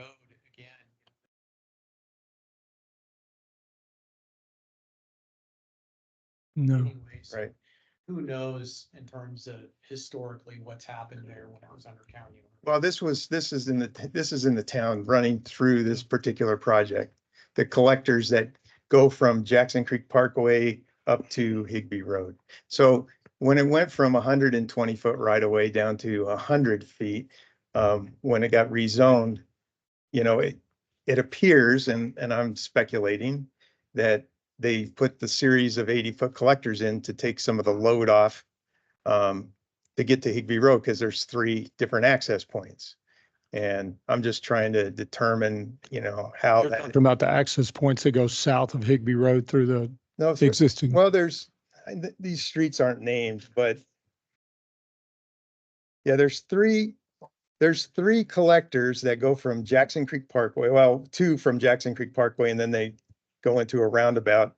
Right. And I think there still is 3 that are proposed, but on this rezoned amendment, it shows them as 80-foot collectors, and they're 60 feet. And so just trying to determine, you know, what the idea was at the time, because they took it from 120 on Higbee when it was realigned and went through the middle of this project to 100, but then added these 80-foot collectors. And it seems like that was offset in order to get the smaller right of way on Higbee. On Higbee. Now, we can look into it if that's council's preference, but have no idea right now. If it's something you can look into, I mean, I you know, maybe you can't, it's kind of old, 2015. I mean, I would say even if we were able to determine what the cause and effect of that was, I guess it just really boils down to what the data is showing now and what the future projections are Right. based on. But this is an approved rezone, so Yeah. it got changed. That's my point. Yeah. Well, And like I said, that's where I'm tapping out. it's not up to you. Is there other comments or questions regarding the FHU Higbee report? Right, yes. I asked last time, so if we just look at this purely for what it is, which was a study to establish what kind of road this is, forget anything that's going on there. How much did this cost? I asked that last time. It was in the neighborhood of like 13,000 and some change. Okay, so what we did was we said the county said it's a major collector, and we said, no, the county's wrong. Let's pay 13 grand and find out the county's right. I think it's a bad precedent if we're going to do this every time. I think it's a really bad precedent to do this every time just because we do or don't like something. Oh, no, but the county was right. It's a major collector. So I just want to make that statement. Well, the purpose was that the county classified it as a minor arterial. Yeah, it was classified as a minor arterial. Okay. So it, It changes the whole volume of traffic, size of the road, pavement requirements, the whole 9 yards. but the bottom line is that the study came back and said that it's still the same. 90 feet is 90 feet. It was 90 feet before and it's 90 feet now. It was 120 feet before. So it got smaller. Right. Okay. Well, I'll jump on that. The one good thing is that Public Works has implemented its own traffic count. It's not a full complete analysis, but it will at least give us some better real-time data when we're looking at things and at least be able to give an interpretation. Okay, this is probably where this is going to lie in terms of volume. It won't take into consideration the in-depth analysis that went into this, but at least it gives a little bit more guidance moving forward. All right, thank you. Thank you, FHU, for the data. Thank you very much. data. Well, we don't have to, I mean, it's classified now. I said, Right. is there an And so, is there an ordinance required to adopt a classification that needs to be written up, or a resolution? And what percentage of our roads are not classified that need to be? I'm not prepared to answer that question, but I will tell you this one in particular. I don't know if you remember a couple weeks back, we just implemented an asset work management system, which will house all of this data, which will enable us in the future to look at it, you know, globally and just be able to click on roads and determine what those classifications are, when the last time the analysis was done, and even attach the reports themselves. So more to come on that, but I think we're going to have the ability here real soon to be able to keep better track of these records, and then start understanding what our entire network looks like as a whole. Okay, So thank you. Thank you. That's great. But I guess I'm just looking for clarification. Do we have to do something? Because So I haven't discussed this with staff, but my thinking is that it would be good to adopt the classification standards and levels, and then how you get those roads classified and into that system, kind of a separate system. But my thing is, you do need to adopt, these are the town of Monument road classifications. These are the standards for each classification, and then define the process by which roads get added to each Okay, so when, classification. so I think Councilwoman Kimple, we're not going to do anything about this particular road at this time. However, two things. One, we would need some form of timing on when you think you can start generating reports that the council can start seeing about what those defined classifications are and what they're going to equal to the town, so we can discuss them and determine if we want any modifications to them. Okay, so a timeline, I feel the first step of this process, it's not that there's not any data. So we do have the HUTF report. The question is the validity of some of that information, more in particular roads that we have since annexed or taken on from other jurisdictions. But so we're going to start there and start integrating the HUTF report, which does have some, you have to have some form of classification when you're reporting to the state. So there is some data there.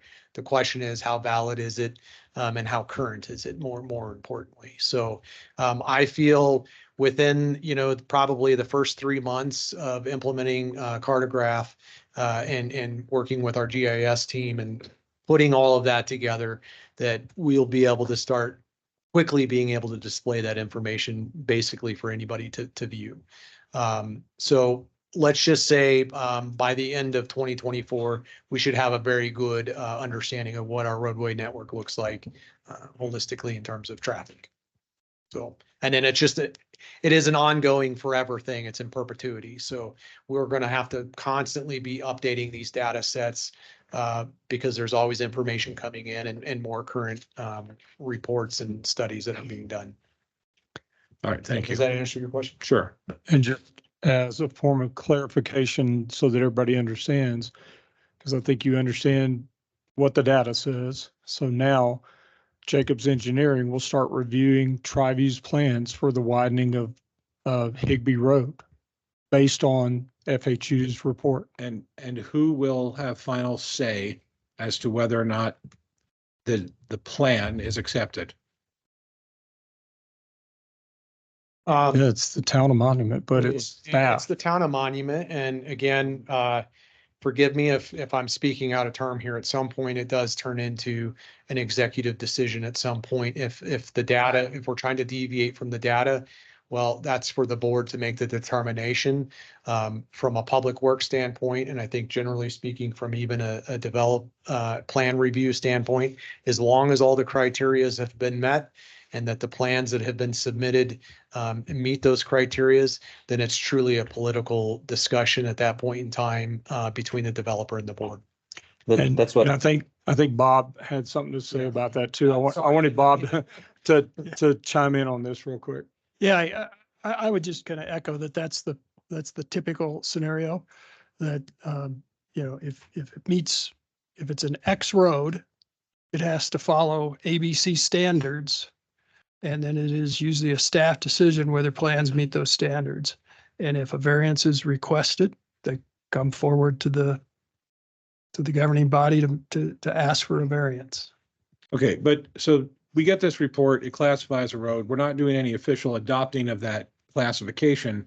So at anything that comes along Higbee Road, all we have to go by is its current classification, which the county provided. Is that?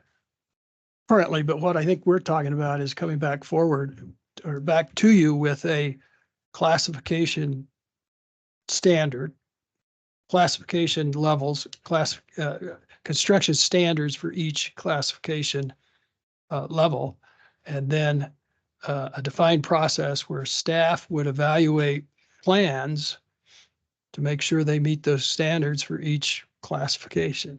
Okay. All right. Is that So understand the classification of the roads, and I appreciate all the work that you've done.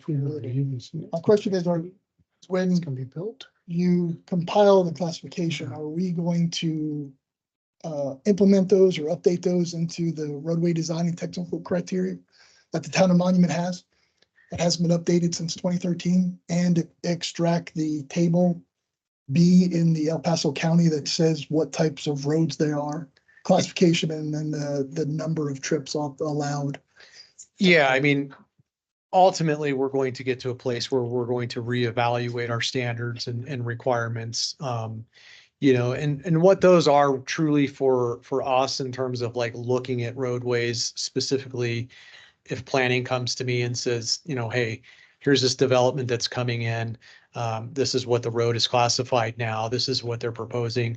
Because there can be information that comes in through that process, through that vetting process of plan review, that could say, well, the road today is a you know, a major collector, but because of the impacts that are coming in from the proposed development, could qualify it then to become an arterial. So it's just really taking into consideration all of those components, which was done, and kind of goes back to the question that I believe that you had about, well, where did all this information come from? We were just pulling from what we knew at the time. It doesn't mean that a road can't be changed or that the impacts thereby from a development don't change the classification, because that very well could happen.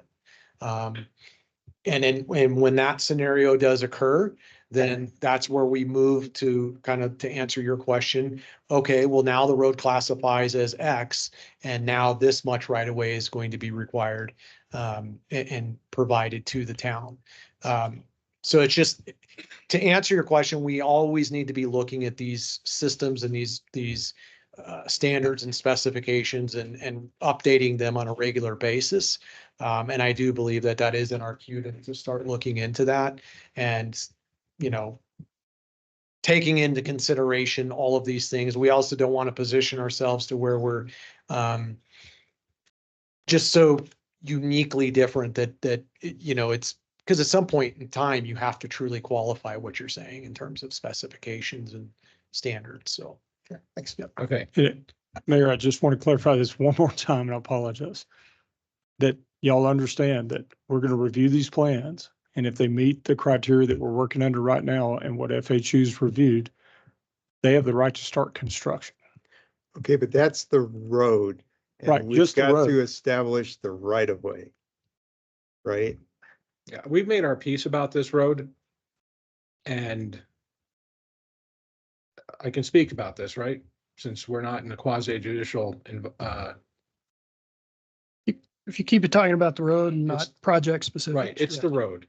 The road needs to be maintained 100% wholly in the town from a north-south perspective, Owned by the town. owned by the town. That's what the ordinance says. That includes the entire right of way. No modifications to, what's the other thing? The easement, we were talking about. Right, the easements are easements, not owned right. property. Right. So when these conversations come up about these plans, whatever it is that you're going to do administratively, nothing goes north into county land.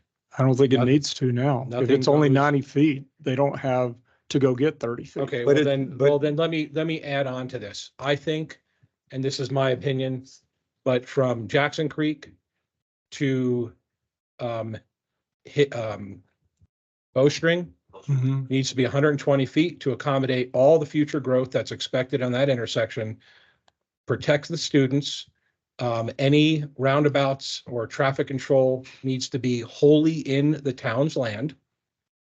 All right, we're not going to I personally can't speak for the rest of the council, but we cannot see roadway design going to the north in any form of capacity. So if you get a roadway design that comes in that violates our boundaries, then it needs to come before the council. Yeah, that's what the ordinance is. So as long as we stick, that's what I said. I clarified that. We're going to stick to the ordinance and this design. If it meets that, then Except we'll for this approve. design's not 120 feet. This is only 90. Okay, and I'm going to let Bob address that because I counseled with Bob today about that, and he needs to counsel you on what that means. So if 90 is the construction standard for this classification,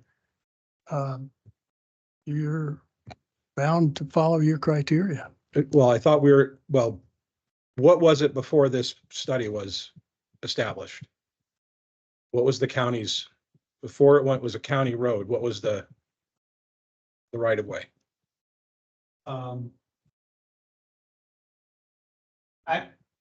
gonna have to look. I don't have that answer right now. I don't want to give you an answer that's not true and accurate, but It wasn't 120 feet. I no, don't it was think. not 120 feet, but again, and I don't want to talk about what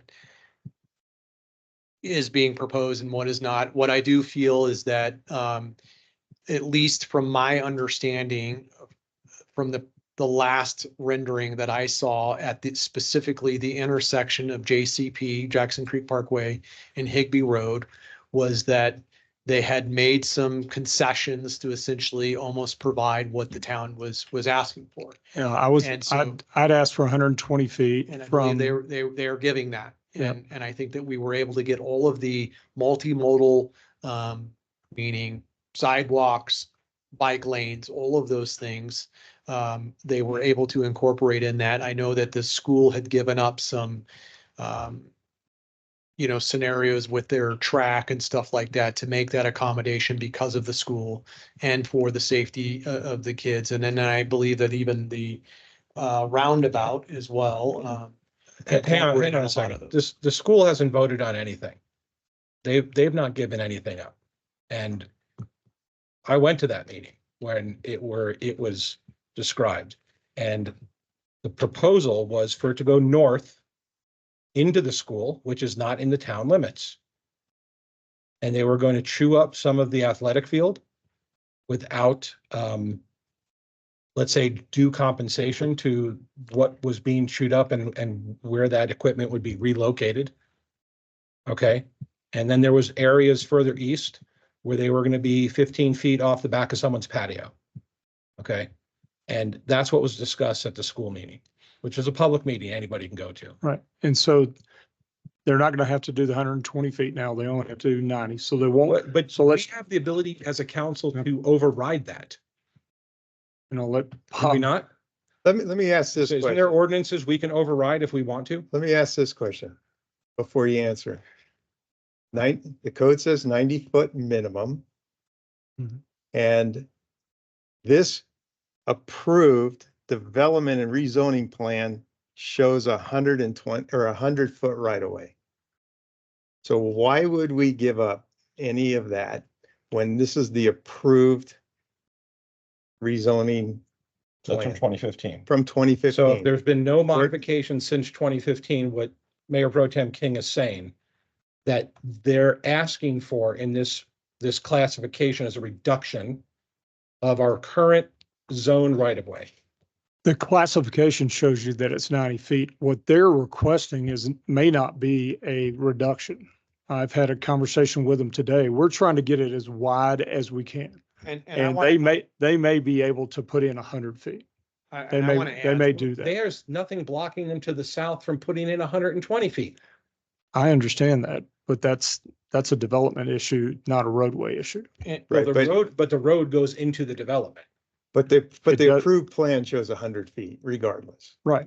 So there would be no reason to give up any of that land when it was approved at 100 feet. I want to clarify something with the roadway classification. So that I want to make sure that having a road classification, let's say in the scenario of a major collector says that you need 90-foot minimum. Minimum. So if there's 100-foot right of way there that the town owns, that does not change. This does not Right. dictate the right of way. What it dictates is the minimum amount of right of way you need to construct a roadway that meets the road classification. I'm not disputing Okay. the current road classification. I'm more interested in future, so we don't have to buy property.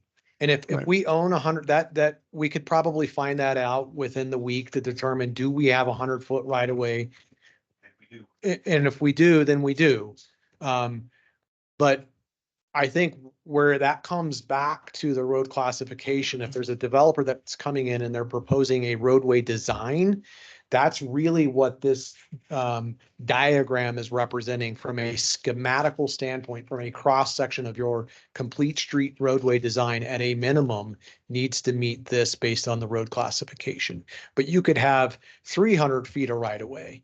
Well, And there's it's- lots of it's- collectors around town that have considerably more than 100 feet right away, and that's, Yeah. that was my point initially, that it's all over the place. There isn't like a standard. You know, it's just everywhere. Well, The standard is what Jeremiah was saying is, here's the minimum standard for they X cannot road. build less than this. Yes. They Right. can build more to their heart's content. And if there's data that comes in that supports building more, then there is. Yeah. But at no point can they build or Less. construct anything less. They can't do 89. Correct. They Right. have to do minimum So I think, 90. yeah. But if they show up with 100, it's 100. I'd like to hear what Mr. Cole was gonna say, please. Yeah, so I need to review the standards and the criteria. But if it's a minimum requirement, again, as stated many times, that's the starting point. What I need to look at is what are the basis for moving that up? And I don't know the answer to that. And I don't know who gets to make that decision because I haven't looked at these. Thank you. Okay, well, we'll give you the ordinance to review from the last time this was rezoned, so that we can make sure that it doesn't go less than what the rezoning standard was. All right, anybody else? Okay, we'll move on to 5. Yeah, thank you, Jeremiah, and thank you to FHU for coming out. 5C, Uvalde Summary and Monument Police Department Active Shooter Preparedness, Chief Regan.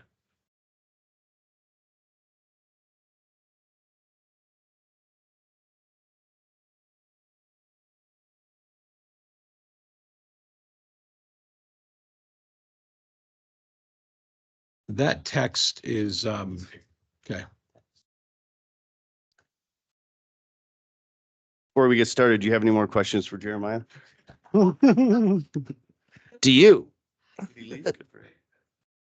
Only in Monument. You have a question. How fast can you drive down Higby Road in your police car if it's only 90 feet? The width of the road doesn't really bother me. I was gonna ask Cassie how many flowers they're gonna put on Higby Road.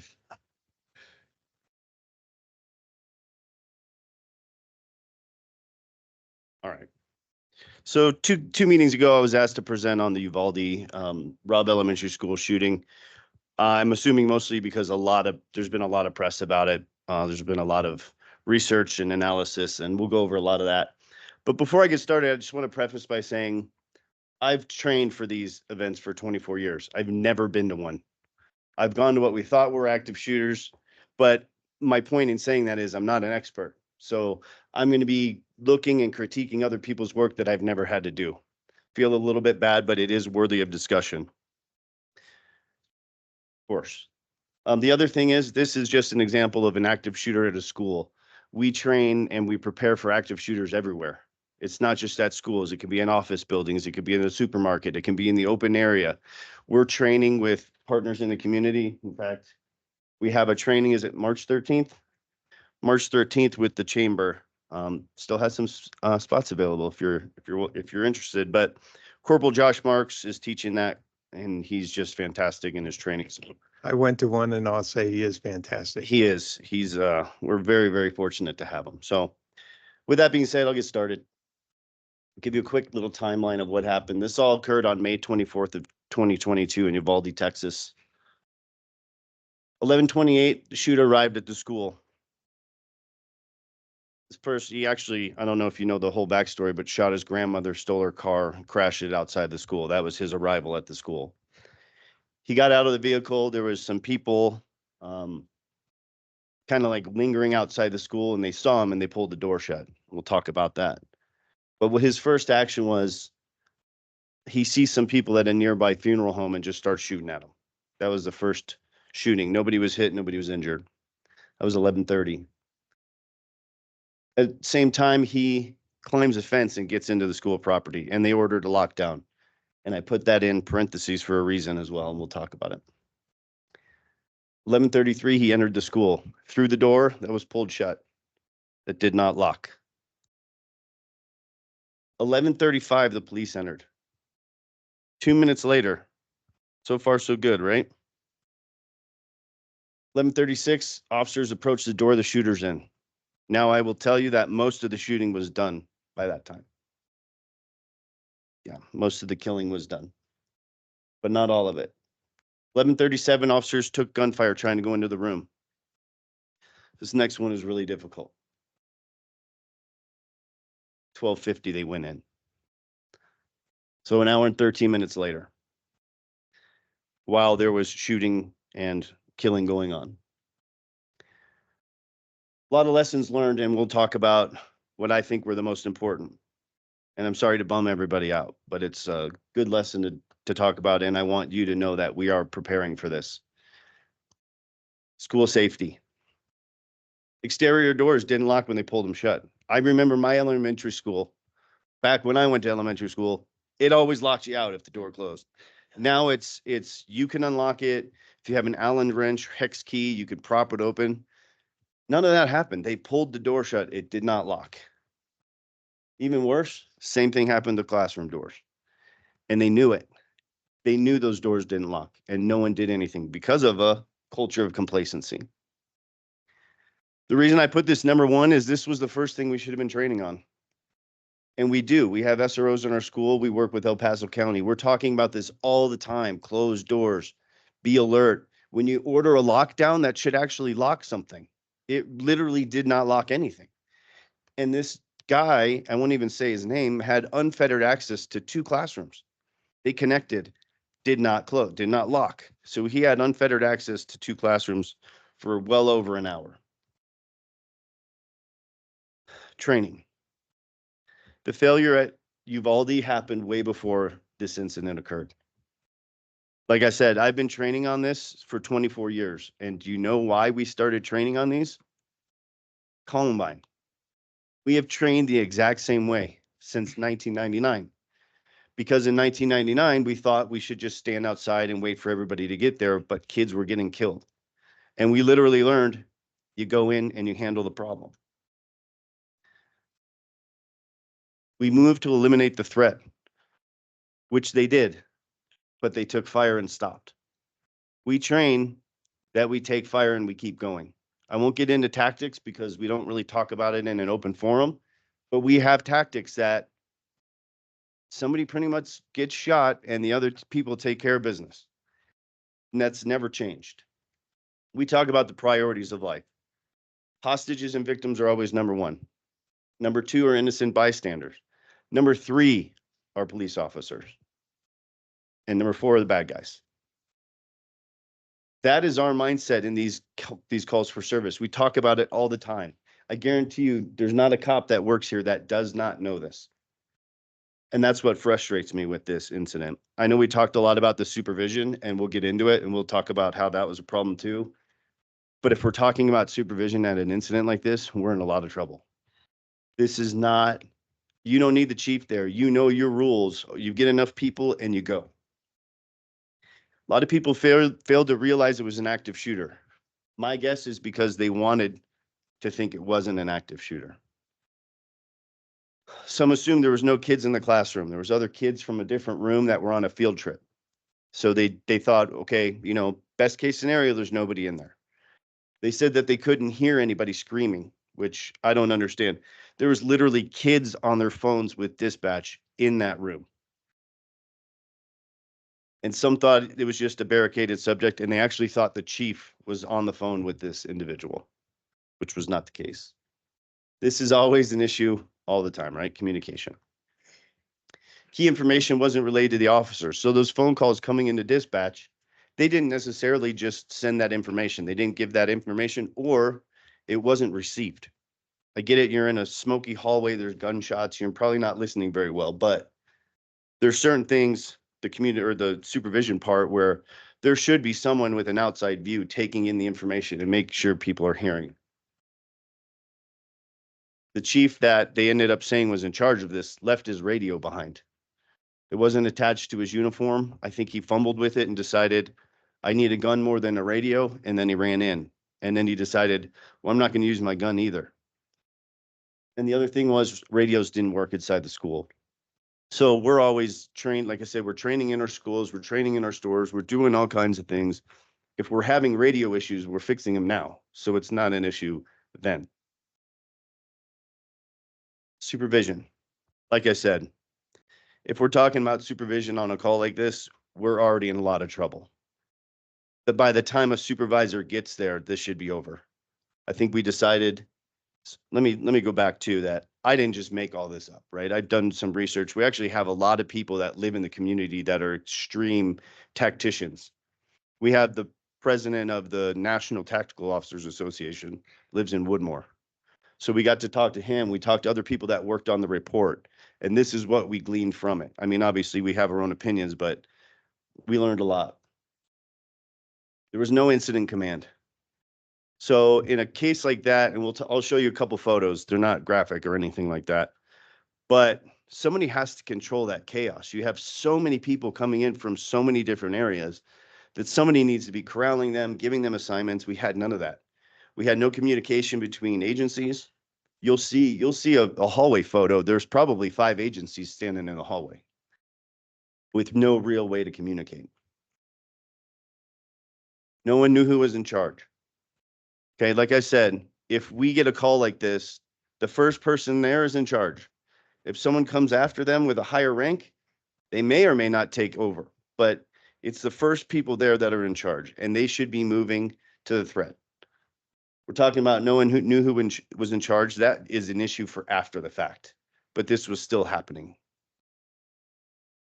And the on-scene chief didn't know his role. In fact, if you've read anything about this, the whole time he's like, well, I didn't know what I was supposed to do, or it's disheartening to say the least. That is fake blood, everybody. This is one of our training scenarios that Corporal Josh Marks put on last year, where we trained with agencies in the area. We trained with fire, we trained with the school, and we did an active shooter at the school. So that's just some of our in-house training. We talk about this daily. We talk about this weekly. We talk about this as much as we can during roll call, because that small group of, a supervisor and a couple cops are the ones that are probably going to handle this. I say it all the time, and I wish it wasn't true. This is not a SWAT scenario. Your SWAT team is not handling. They should not be handling this. You don't have the time. Thor Eels, he's the president of the NTOA. He's the one that said that these are done in 9 minutes, typically, start to finish. If you remember the one they had in Tennessee a couple years ago in Nashville, I didn't put it up there, but that was handled exactly how it should be handled. First cops got there, they went to the threat, they eliminated the threat, and it was over in minutes. Not what happened here. Quarterly reality-based training. So we have our arrest controlled tactics. We have firearms. There's all different kinds of things that Corporal Marks will put people through, but we always try to incorporate a scenario or something to keep them in the mindset of this is what you have to do. We use what we call simunitions, which is basically like paintballs. So you'll get hit. You'll know I went through this door and I got hit. Second guy didn't, and the second guy took care of business. But even then, like, you train to get hit and keep fighting, right? You can take a shot. We have body armor. I'll get into our equipment that, as a kid, you'd be like, oh, you got me, right? Not anymore. We train as if we get hit, we're going to live, we're going to keep going. Annual large-scale scenario-based training. That's this one I talked about at the school that we're actually going to do part 2 this year. But it's great because, without getting into tactics, my first couple of cops are going to the threat, regardless of who they're passing.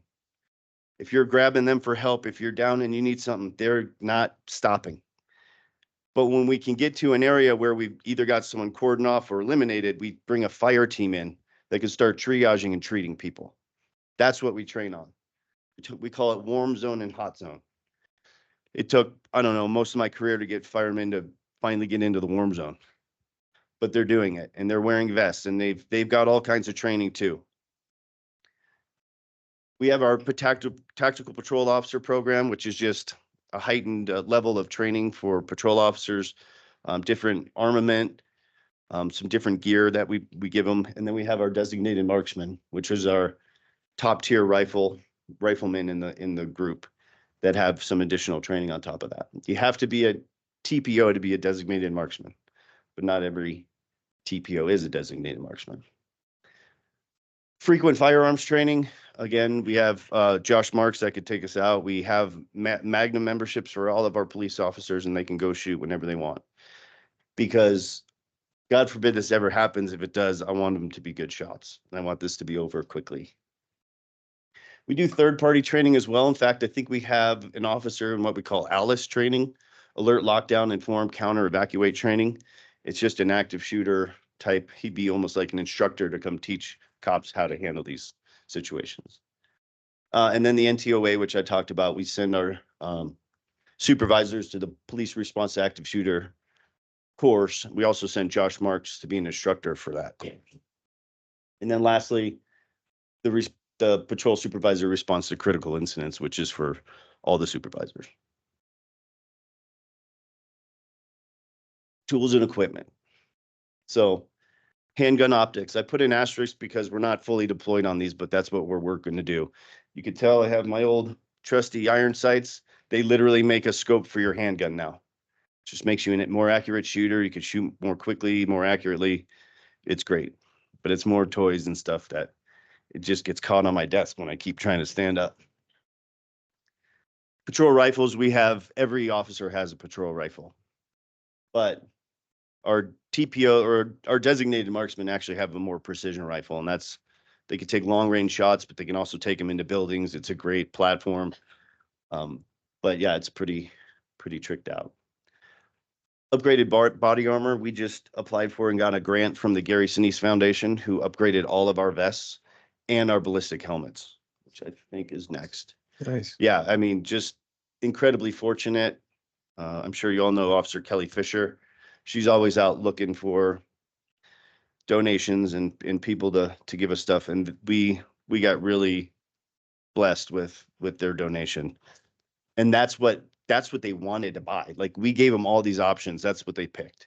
And they said, we'll go for officer safety equipment all the time. Ballistic shields. So we have ballistic shields, but the ones we have are not rifle rated. Meaning, if you take it into a building and they shoot you with a rifle, it's going to go through the shield. We have an officer on the VNI group, which is Vice and Narcotics Investigations, I believe. Anyway, since we have someone on there, they do a lot of search warrants and they seize a lot of property and cash and all that kind of stuff. If you have someone on the group, you can ask for money. So we're asking for $20,000 this month to get 4 rifle rated shields. And if that's approved, it'll be done in weeks, and we'll have those. And it'll go to the 2 SROs and then 2 different supervisors. So we have them out on the road whenever we need them. And as people like to believe this never going to be needed in Monument, 2 weeks ago, we had a suicide off 25 that my officers had to come up on, first on scene, not knowing what's going on, and they needed a shield to get up to the vehicle. So just something that timely, that we're out there, we're doing it. Breaching equipment, obviously, not all doors are going to be unlocked. That was the other thing. The door to the classroom was unlocked, and they waited for a key, and they waited for a key, and they never tried the door. We bring our own keys. We don't wait for keys. We get in however we get in. I'll drive a car through a wall. We're just not sitting around. This is the biggest thing, mindset. And I've talked about it the whole time, is that we know our parameters, we know our rules, we know we might be sacrificing ourselves, our brothers, our sisters, but it's to protect innocent lives, and that's what we signed up for. I say it too. I started in 2000, okay? Columbine was April 20th, 1999. I've never trained differently for this. I've never had to switch my tactics. 24 years in law enforcement, we've done the exact same thing. This is a photo of people just training. But what I want you to take a look at is you have eyes up, you have guns up, you have them working as a team. You could see, unfortunately, they've walked past someone on the ground. They know what their role is. This is Uvalde. Do you see any rhyme or reason to that? There's a guy with who knows what kind of backpack standing there. There's a guy who literally looks like he's telling people to stop. And look how many people are down the hallway. Wow. Not one person's going through the door. It's the mindset. There were people that tried to go and they were stopped, physically stopped. We're not going to let that happen here. With that uplifting presentation, do you have any questions for me? So this is a little near and dear to my heart. I lived in Littleton when Columbine happened, Okay. and my kids fortunately did not go to that school, but other kids in the neighborhood did. And a good friend of mine's nephew got killed in that. And we saw everything that went wrong. Yeah. And when something like Uvalde comes up and you see it happen to even a bigger scale, I'm very happy to see the training that you put forth, because we're not isolated just because we're Monument. We thought we were isolated because we were Littleton. Yep. And that wasn't the case. So you remember during my presentation that my wife and I were married in Monument, 2012. Right. Well, the night before our wedding, we stayed in Aurora, the night of the Aurora theater shooting. Right. Right. So Monument, that was when I was graduating college. I was just about to become a police officer. Like that hit home. And then in 2012, when my phone was blowing up, people asking me, hey, did you go to the movies tonight? Man. And I had no idea why. What are you talking about? What are you talking about? Right. So very near and dear to my heart. I hope we never, ever have to deal with it. But God, if we do, I hope we do it right. And we've seen it. I've seen it throughout the country. People do this right. It's just, like I said, I pray, number one, we don't have to do it. Pray, number two, if we do it right. Thanks. I Yeah. appreciate it. Chief, I Sobering. watched the recently released video of what happened in the church in Texas. It did not appear that they did it right either.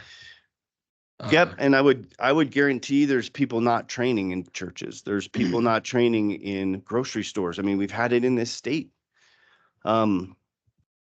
I said I've never physically been involved with this, but do you know I have a cop that's been in 2? So if you just think about it, that officer came from California, where unfortunately they got into a lot of stuff. But yeah, I mean, we have people here that have had to do it.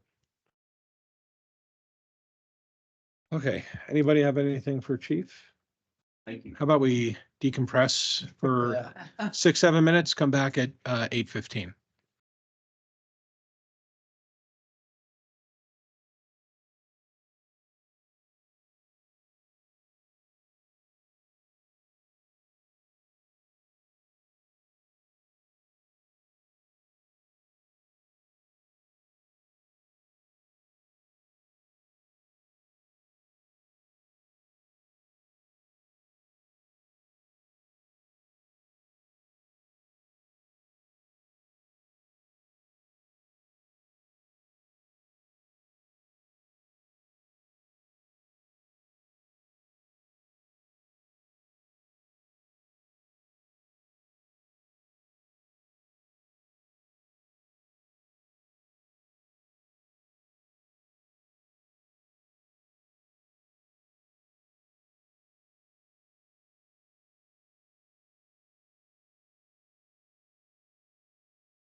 has to be proven in order to up the design. And then delegate the staff to review it, and if they want to add that, council can only review it if we give some parameters on how they can do it, why they can do it. It has to be. 6:30. All right, here we go. Let's get on to ordinances. We have a couple public hearing items. Ordinance number 05-2024, an ordinance repealing and readopting section 13.080.060 of the Monument Municipal Code regarding revisions to the water rate and charges section. Mr. Tharnish. Good evening, council. The ordinance you have in front of you tonight is to adjust water rates in order to provide water service to connections that are outside of our service boundary. Back when we put the new 12-inch water mains in, we had a request from the Palmer Lake Mobile Home Ranch, and we passed a resolution, or the council passed a resolution authorizing that connection. And within that, we were going to charge at 1.5 times our normal rate service for that. And that was based upon a policy that we had within the department at the time. It has since been evaluated and determined that that ordinance needs to actually change the rate structure and create a new category for services that are outside our normal boundaries. So the ordinance in front of you tonight is the revised, well, like it says, repealed and readopting that section of our code that changes those rates. And there was also, if you looked at the actual tables in there, we got rid of the previous years where those rates had come and gone as we progressed into 2024.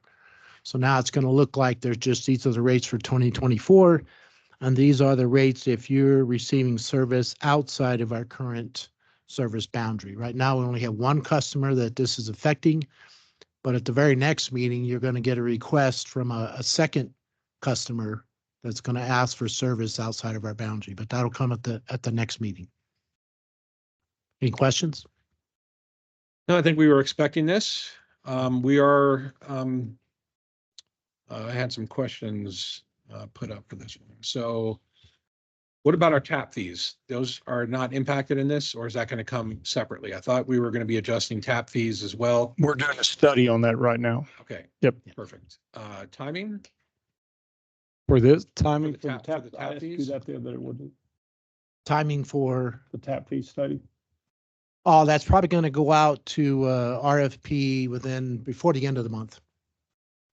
Okay. And these new rates are average for the region, average for the surrounding communities that deliver water. Where are we at? Above, below? Everybody that I've talked to is at 1.5 times But for outside delivery, we're not adjusting our regular rate, just the external rate. just the external rate. Okay. Any questions, comments, concerns? So is that what you're saying? This is 1.5 times the rate? Yes, and that was something that staff kind of thought we had on the books and was just one of those, hey, it's 1.5 times. That's what I was told when I got here and, everything like that. So we found out that it really isn't in an ordinance anywhere. And so we wanted to make sure that it was in an Bob ordinance. said, hey. I remember being in that meeting when we discussed it and said that that's what we were establishing. Right. So this Exactly. was publicly discussed and we're just codifying it at this point. Exactly. Great. All right, then I'll look for a motion. Oh, never mind. Hang on. Public hearing item. Hello. Is there anybody in the audience or online that would like to speak for or against this ordinance? Nobody online. Okay. Then I'll bring it back to the council for further discussion. I'll move to approve ordinance number 05-2024, an ordinance repealing and readopting section 13.080.060 of the Monument and Municipal Code regarding revisions to the water rate and changes section. Second. We have a motion and a second. Ms. Erickson. Mayor Pro Tem King, Yes. Councilmember Kimple, Yes. Mayor LaKind, Yes? Councilmember Fiorito, Yes. Councilmember Abbott, Yes. Councilmember Romanello, Yes. Councilmember Chronic. Yes. Thank you. That motion passes 7-0. Tom, all your presentations and resolutions and ordinance should be that quick. I can make that happen, Mayor.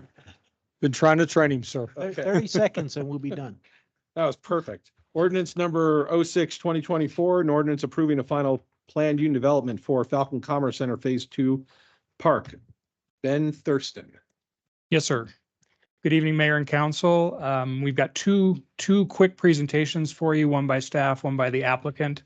I've got Lauren Richardson online. She's one of our planners, and she'll take you through. Her presentation will mainly cover our findings on the approval criteria. And then we've got Blaine Perkins here representing the applicant, who will walk you through the proposed park.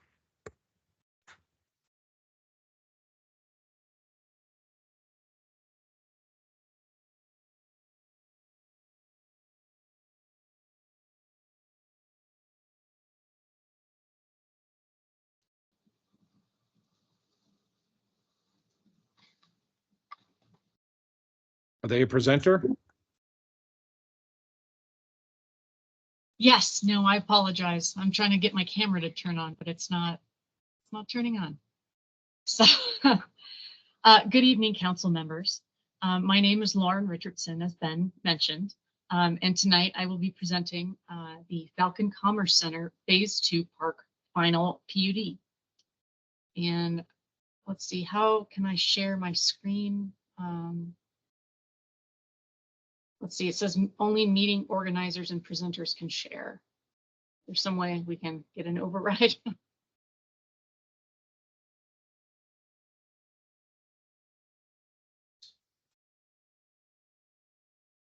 You said it was a post item. What's how we follow. I just made her a presenter. Oh, there we are. Okay. Yes, let's share entire screen. You're welcome.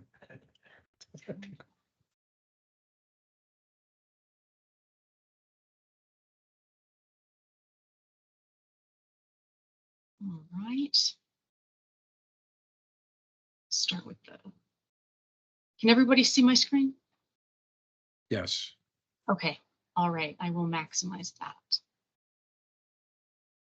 All right. Like I mentioned, we're talking about the final PUD. And You want to minimize the Teams meeting and bring up you have a PowerPoint or something? Yes. Can you not see that? Well, we saw the Teams meeting. Your PowerPoint looks minimized. Ah, okay. Thank you.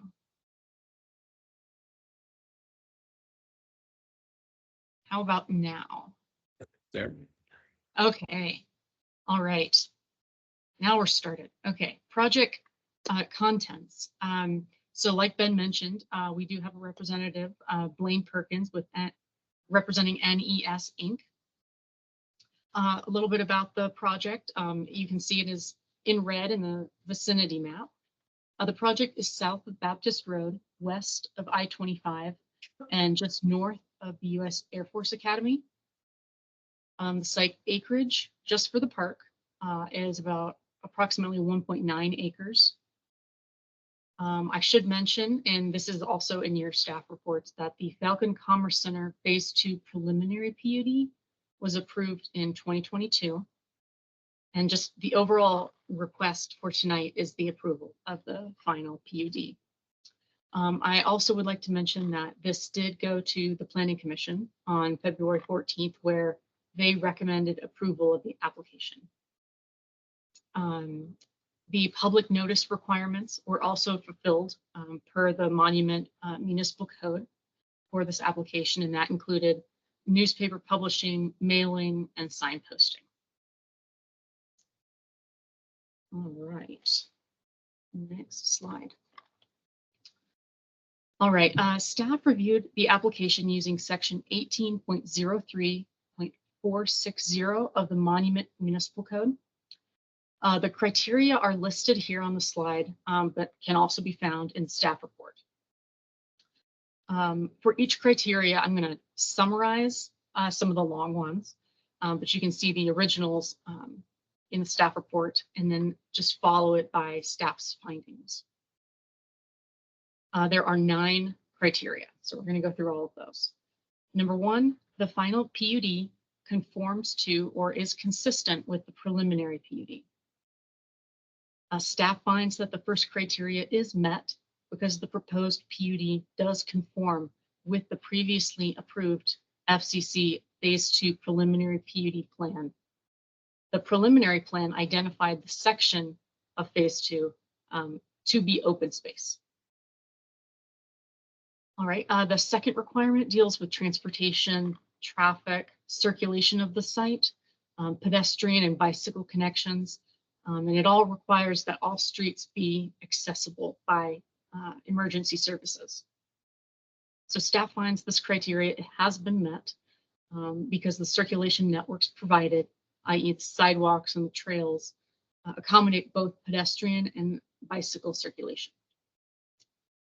The third requires conformance to the comprehensive plan, the parks, trails, and open space master plan, and the development standards.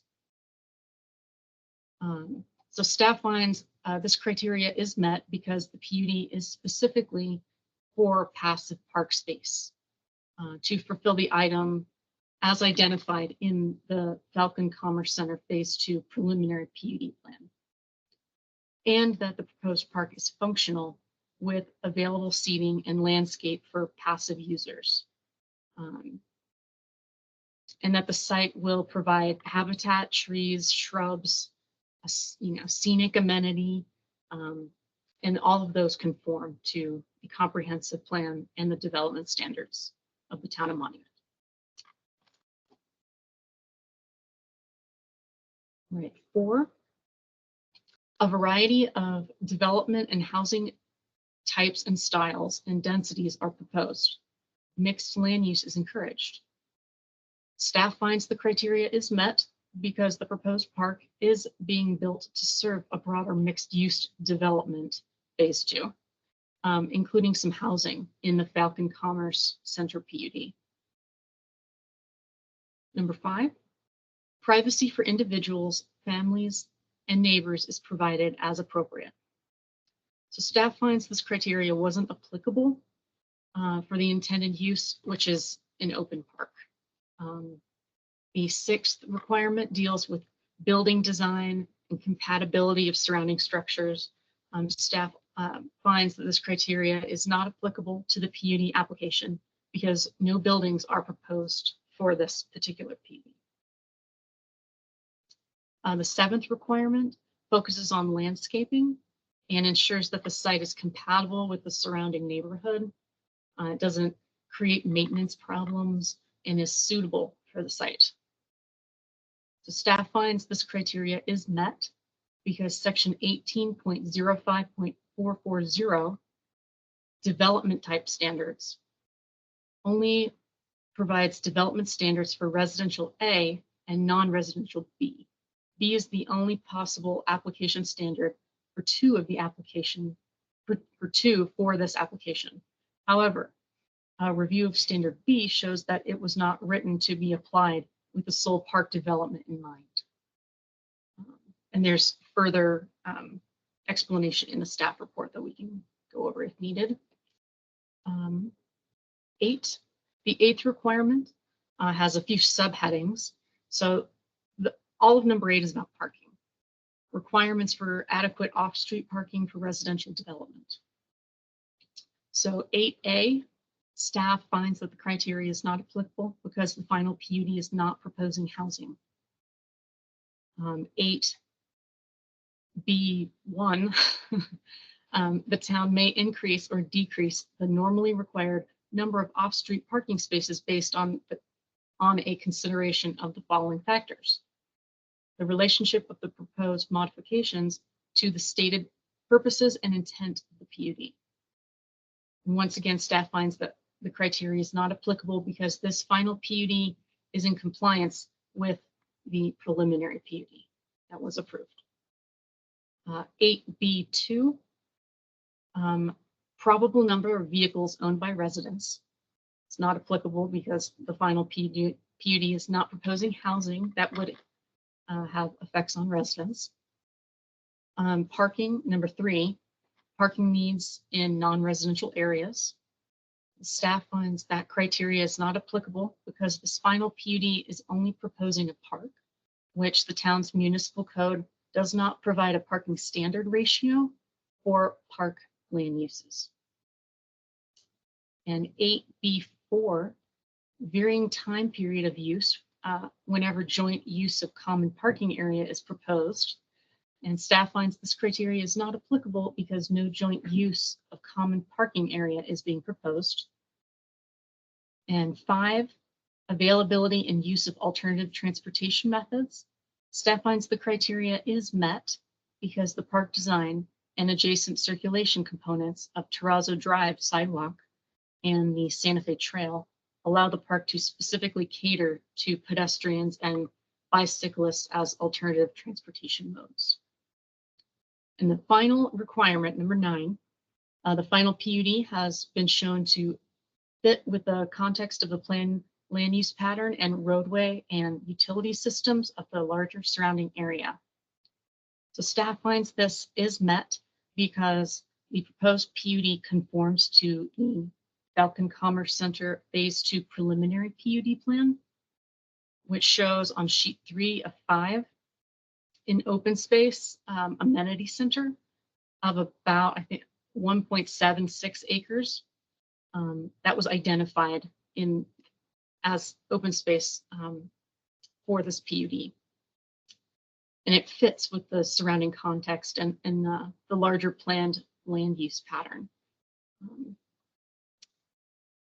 All right. And then staff recommendation.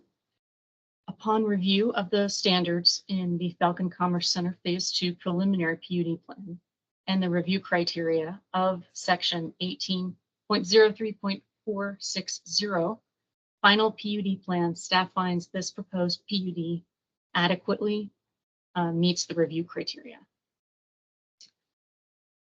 All right, this concludes my presentation. Thank you so much. Staff is here to answer any questions. Any questions from the council for staff? Just one quick one. I'm just looking at this site plan and I believe that's a trail that connects to the Santa Fe Trail. Is that correct? I think the applicant is going to probably present that. Okay. Indeed. Yeah, I assume that's what it is, but we'll let the applicant answer that question. Wonderful. Thank you for the presentation. Appreciate it. And I'll get the presentation for the applicant up right now. Apologies about the slow start.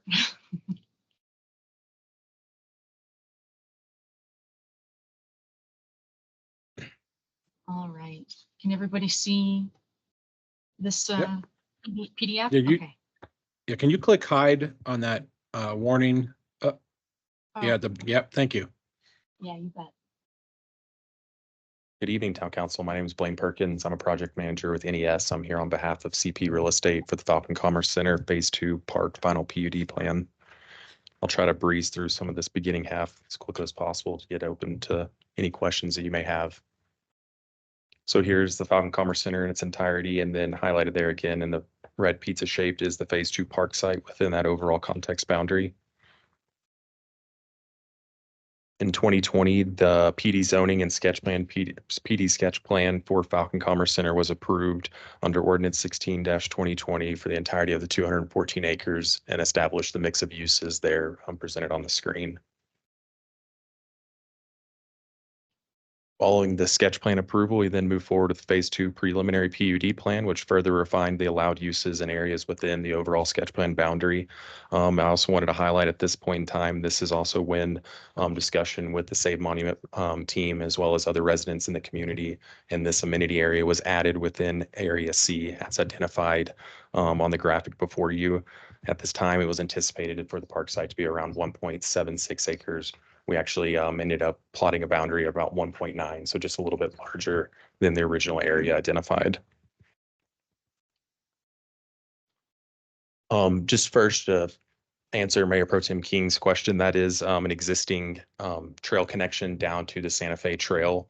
that currently exists to date, and that was done purposely and kind of hones in on some of the other design elements within the park site. And so that is all currently existing and in place. The other item I did want to just mention on this slide, and it came up just from a planning commissioner question, was this will be entirely built out by the Metro District and maintained, including the irrigation tap system that will go in place. Next slide. And then just addressing a few more of the commissioner's questions when we were at Planning Commission. As you can see, there's no identified trash receptacles on this actual plan. We are actually in process with CP Real Estate of producing their CDs that will be used for bid and then ultimately used to obtain any building permits necessary for the site. We do look to include roughly about 2 to 3 trash receptacles at that time, just to make sure it does stay nice and neat and people have the option to throw things away. Site lighting also would come up at Planning Commission.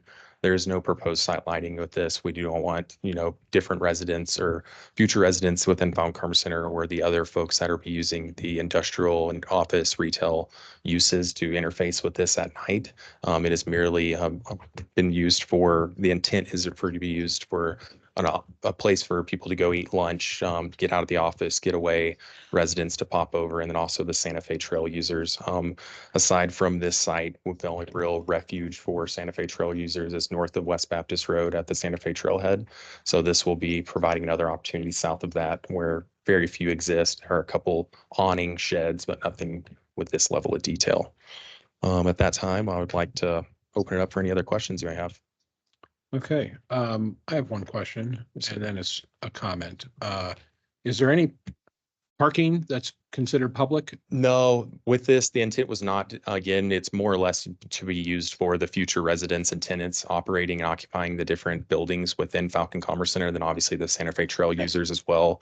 So that is anticipated. Obviously, they would most likely park elsewhere at the Santa Fe Trailhead north of West Baptist Road. So this time there's no planned parking with this. There are, however, with the major collector roadway that is adjacent to the park site, there are a bike lane in each way.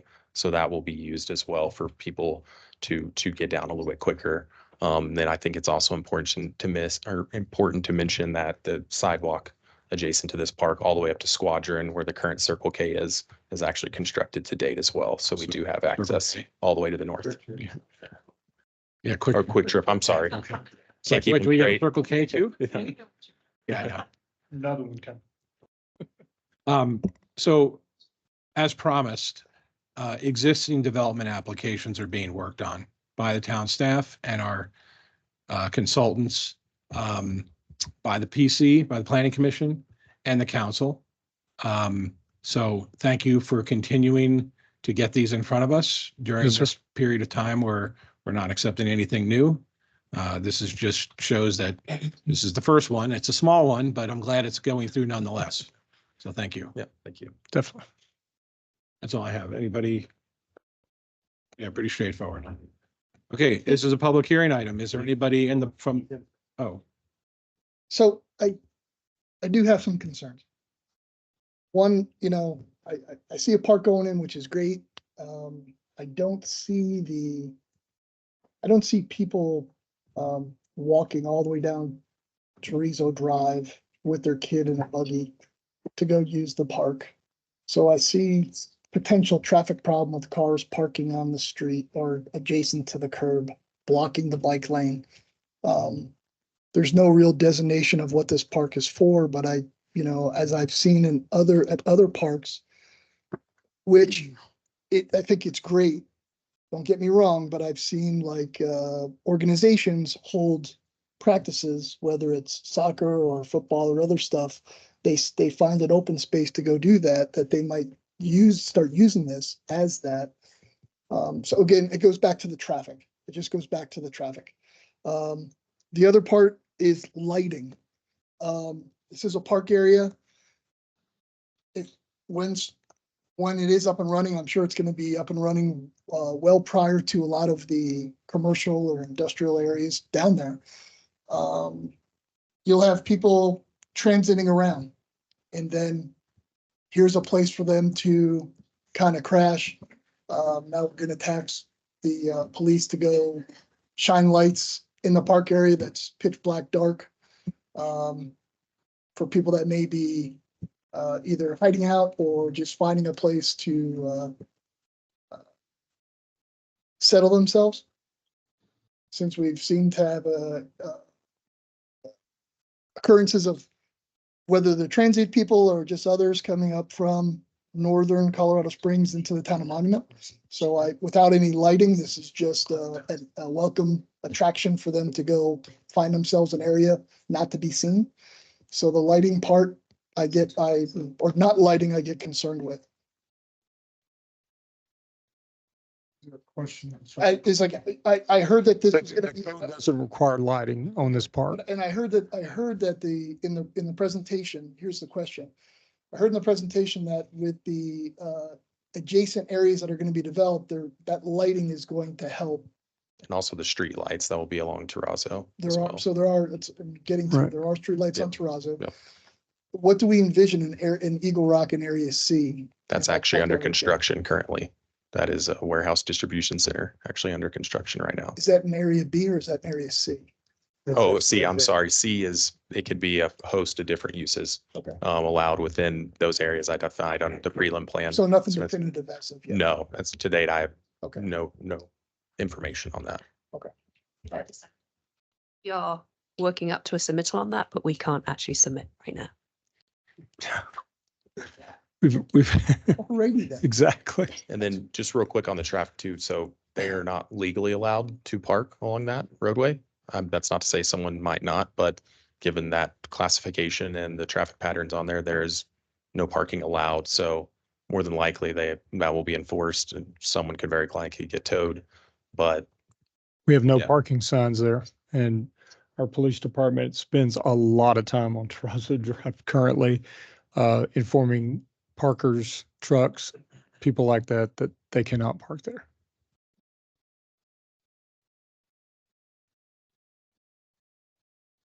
Okay. Thank you very much. Thank you. This is a public hearing item. If there's anybody from the public or online that wishes to speak for or against this item, please raise your hand digitally or let me know here. Anybody? Nobody online here. Okay, then we will bring it back to the council for further discussion. Hang on.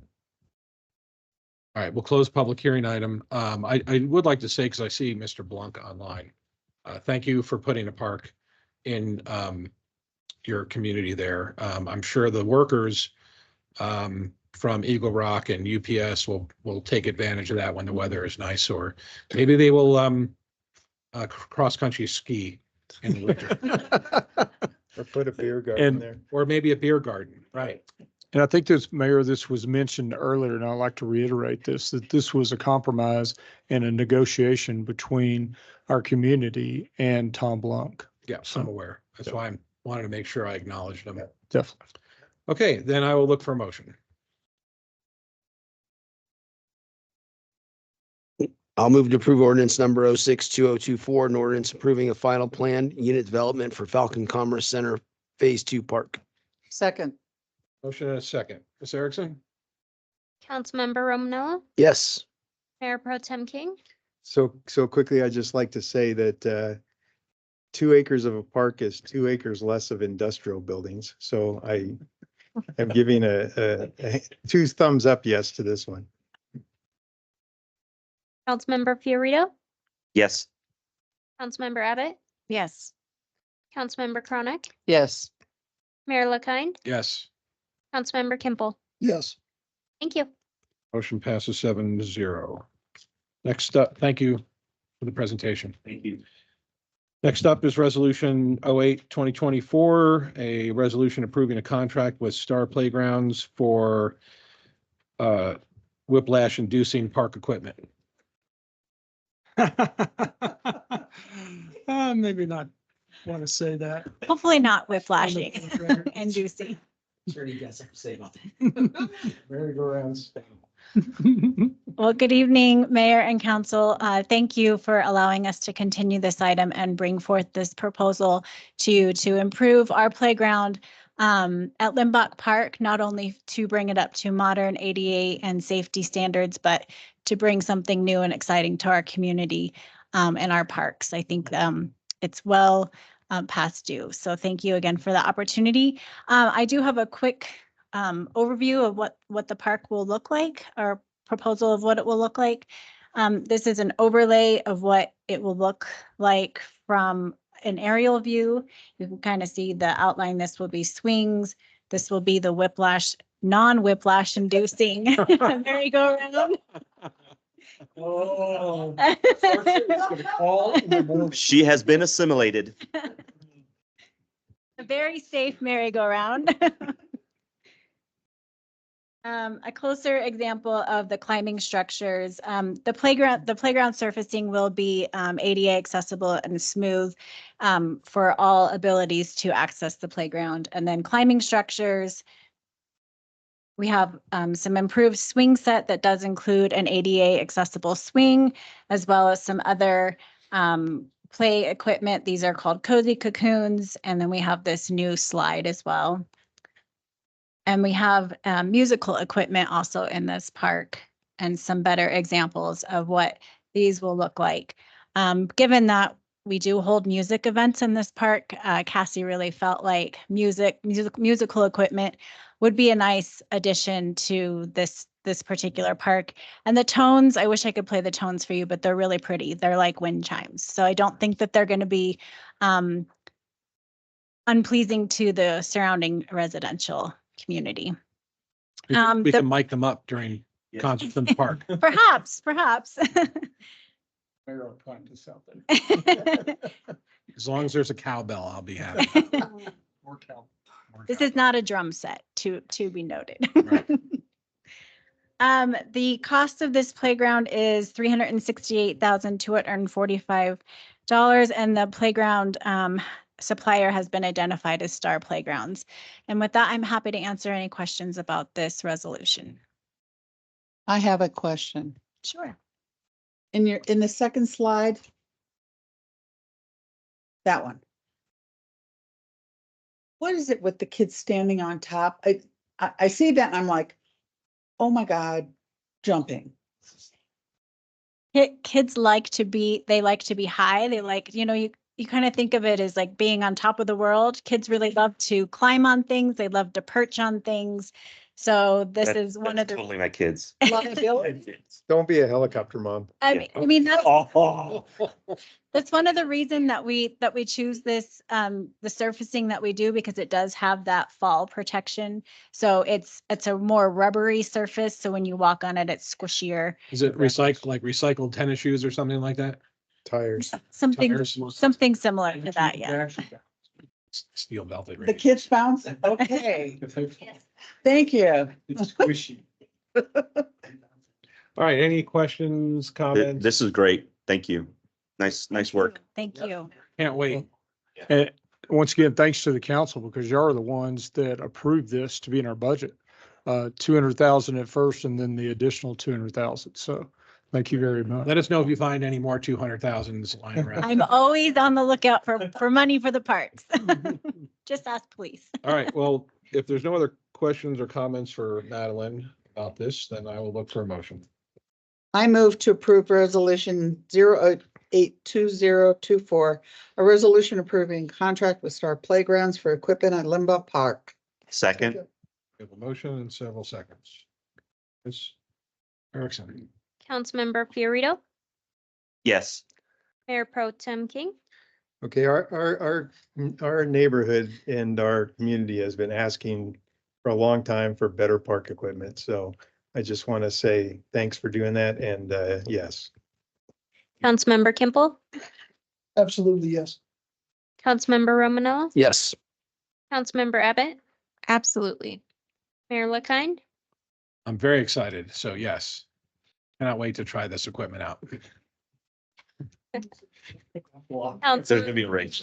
I hope we'll all be invited to the grand opening. Absolutely, yes.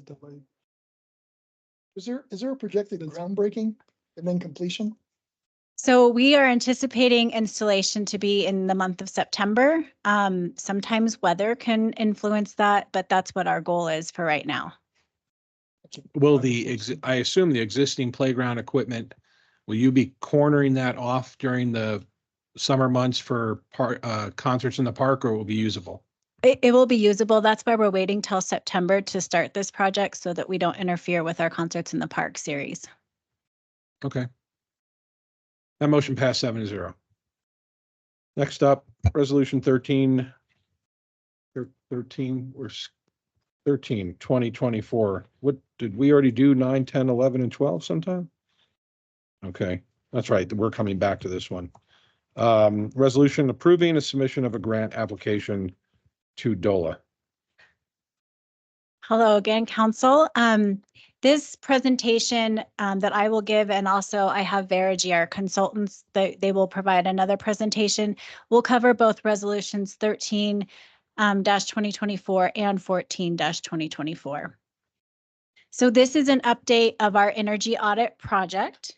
You might recall that in 2022, we entered into a memorandum of understanding with the Colorado State Energy Office to perform an energy performance audit. In February of 2023, Council approved a contract with Verigy to perform an investment grade audit and an energy performance contract. Throughout 2023, Verigy has been providing that audit and been working with staff and coming up with solutions to replace our aging equipment and also to lower our energy consumption in our buildings. As of March 2024, Verigy is at the 60% mark of development of some of these solutions for our energy project.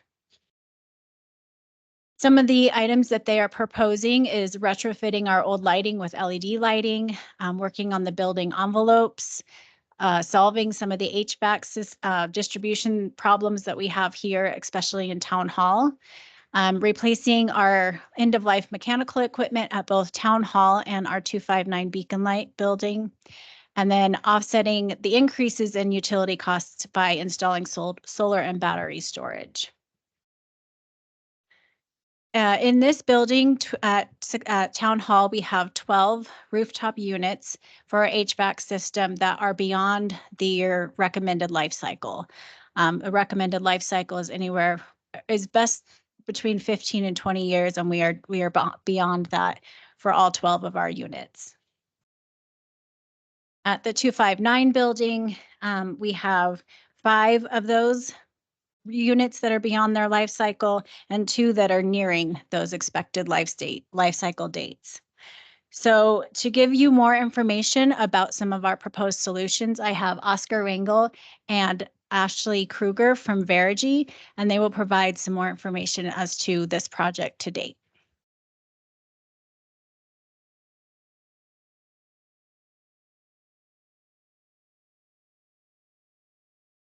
Thank you, Madeline.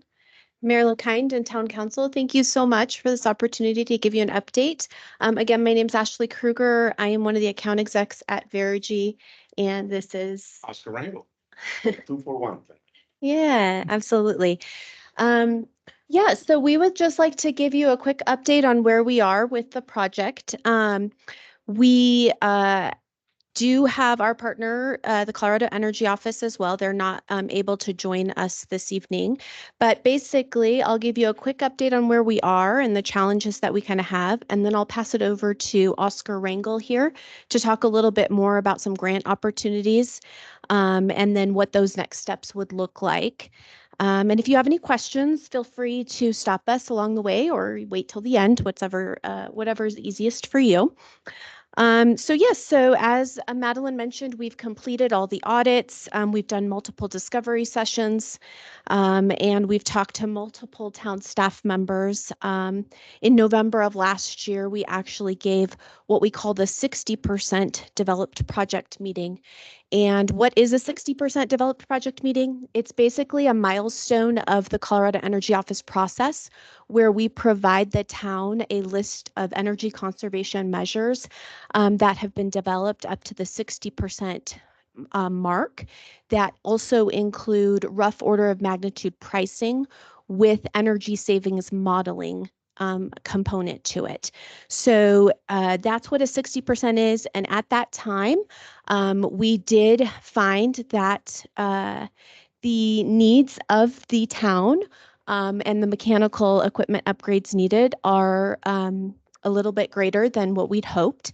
And so in an energy savings model, you always want a nice balance between sort of that low hanging fruit, so low payback items like lighting and building envelope, to help with the savings of the higher payback items, which is all of your HVAC, right? So you can go ahead and advance the slide. I'm sorry, I didn't see that. So yes, as Madeline mentioned, we have all of these lists of items that we need to include in a project in order to give the town what they need. And we're a little bit off balance there with the savings. And so that means we either need some help with some grant opportunities or some owner contributions in order to make that balance come back and be a viable project. So we kind of paused in November when we produced that 60% meeting. And as Verigy does so well, we needed to basically lean on the state partners that we have such a good relationship with and say, hey, look, we need some grant money here. What would be our options in helping us to find some grant money for this town? And so, of course, with that, we needed to kind of pause and possibly look at some solutions that our partners at DOLA and the Colorado Energy Office would like to fund. So with that, I'm going to go ahead and, well, actually, I do want to also note that Town Hall is an interesting building here in the town of Monument because we have it being functioning as Town Hall, of course. And then we also have it doubling as the police department.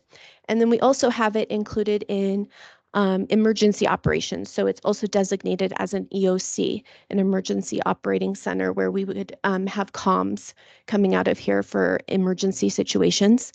So those are really attractive, fundable buildings for DOLA and for the Colorado Energy Office. So those are definitely pluses when we look at grants or grant opportunities. And so our thought process is if we can protect the town from dipping into reserves or having to plan out in a CIP budget to replace, aging equipment like this, then we would want to explore every opportunity to do so in helping to fund those situations through grant money. So I'm going to pass it over here to my colleague, Oscar Ringel. Thank you, Ashley. Good evening. Last time I was in front of you to move forward with the IGA, you were clear. You asked me at that time, help us find some money. Well, we have found some money. So, but when we talked to DOLA at the time, when we presented the 60% in November, DOLA said the energy and mineral grant is very competitive. And just by replacing the units that you have with like for like, more efficient, and solar is not going to be enough. So you need to get a little creative and more innovative and bring back some ideas. So the team went back to the drawing board December and January, and we found an opportunity to change the possibility of changing the solution of the rooftop units with an electrification grant from the Colorado Energy Office. So they have about $500,000 that they can provide to the town. If you have also the solar, and we add the battery storage as a resiliency, then your rep from DOLA told us, now this makes sense. This is exciting for us to take a look and have Town Hall as an EOC where you have police and emergency center that is backed up by battery storage that is going to be used with solar. And then you have probably some electrification on the rooftop units. So we found that a favor now with DOLA And now we have also electrification. And 2 weeks ago, after we sent this to Madeline, there is another grant that is a microgrid grant, and they can provide a max of $2 million for battery storage. So this is really exciting because now we can scale the project a little higher, find the right solutions, and provide you with that equipment that is aging and that in the future, we don't know when, one of those units can go, or two at a time, and you have to dip into your emergency funds or reserve. And I can tell you that Murphy's Law is there. We were doing a project with the YMCA in 2022, and doing the IGA, the boiler went down and they didn't have any money. They were thinking of closing South is Armed Services, and we came in, we provided a temporary boiler for 13 months and ordered a new boiler, not knowing that we were going to do a project at the time. So we tried to help them out, and that's exactly what we do. We try to help you get what you need. So I think there is a slide on what the grants are about. The next one. So you will see that the dollar grant, the max is about $1 million with a 50% match. And then the microgrid that I just told you about is $2 million with a 33% match. And that's the max amount. And the electrification one is $1 million. We're asking $500,000 with a 25% match. The good news about that one is that 500,000 can be the match for the dollar. So making your contribution of all the matches around 422,000, and an additional 78 will get you to the project that we're thinking that we might have, which is 2.9 million. So, but we don't have a complete design or development. So that's the amount that we believe that we will need in order to accomplish what we came to do.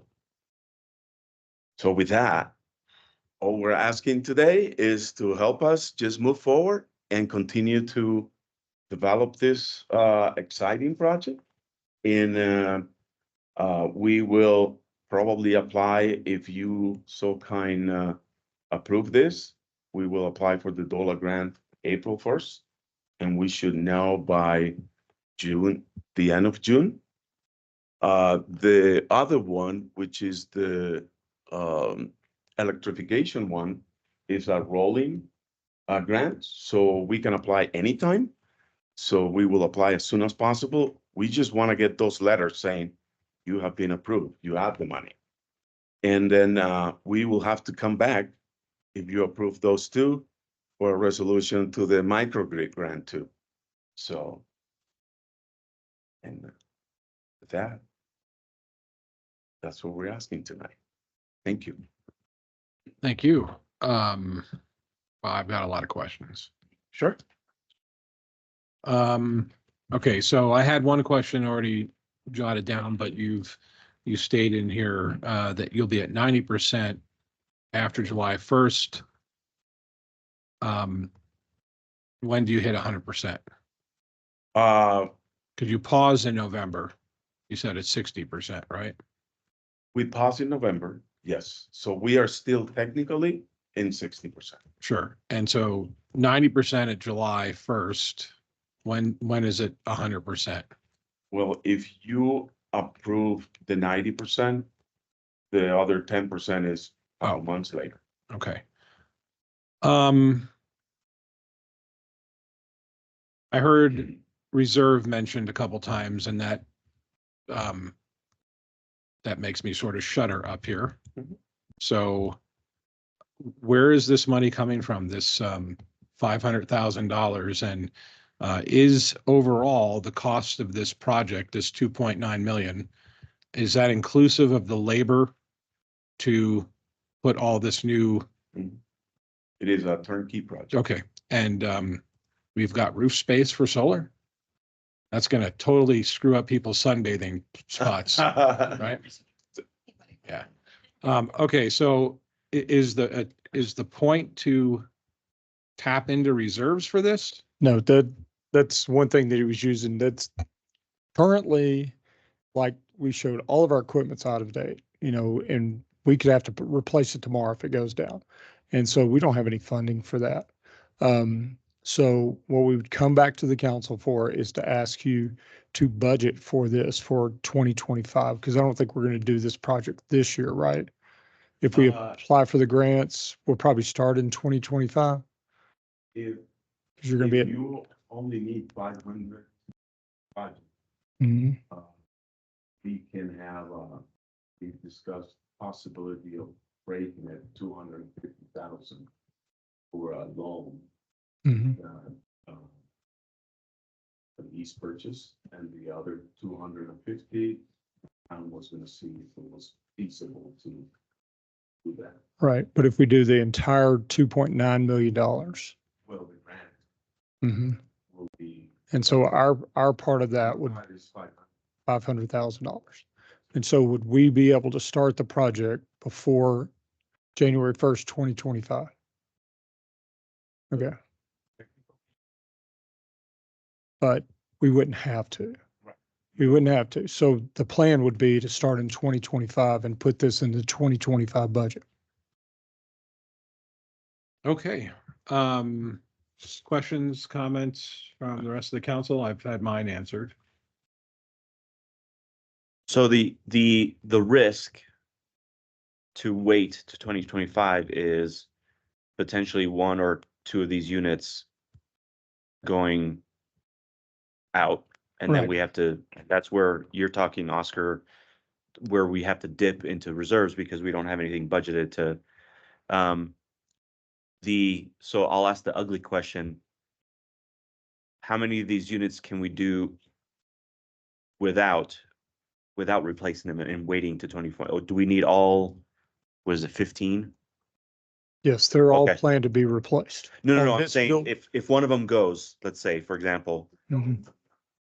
No, yeah. So we could, ugly question, like, right? right, We could theoretically replace them suck it one at a up time. and not replace it and wait for the budgeted project. Exactly. What's the tipping point? Like,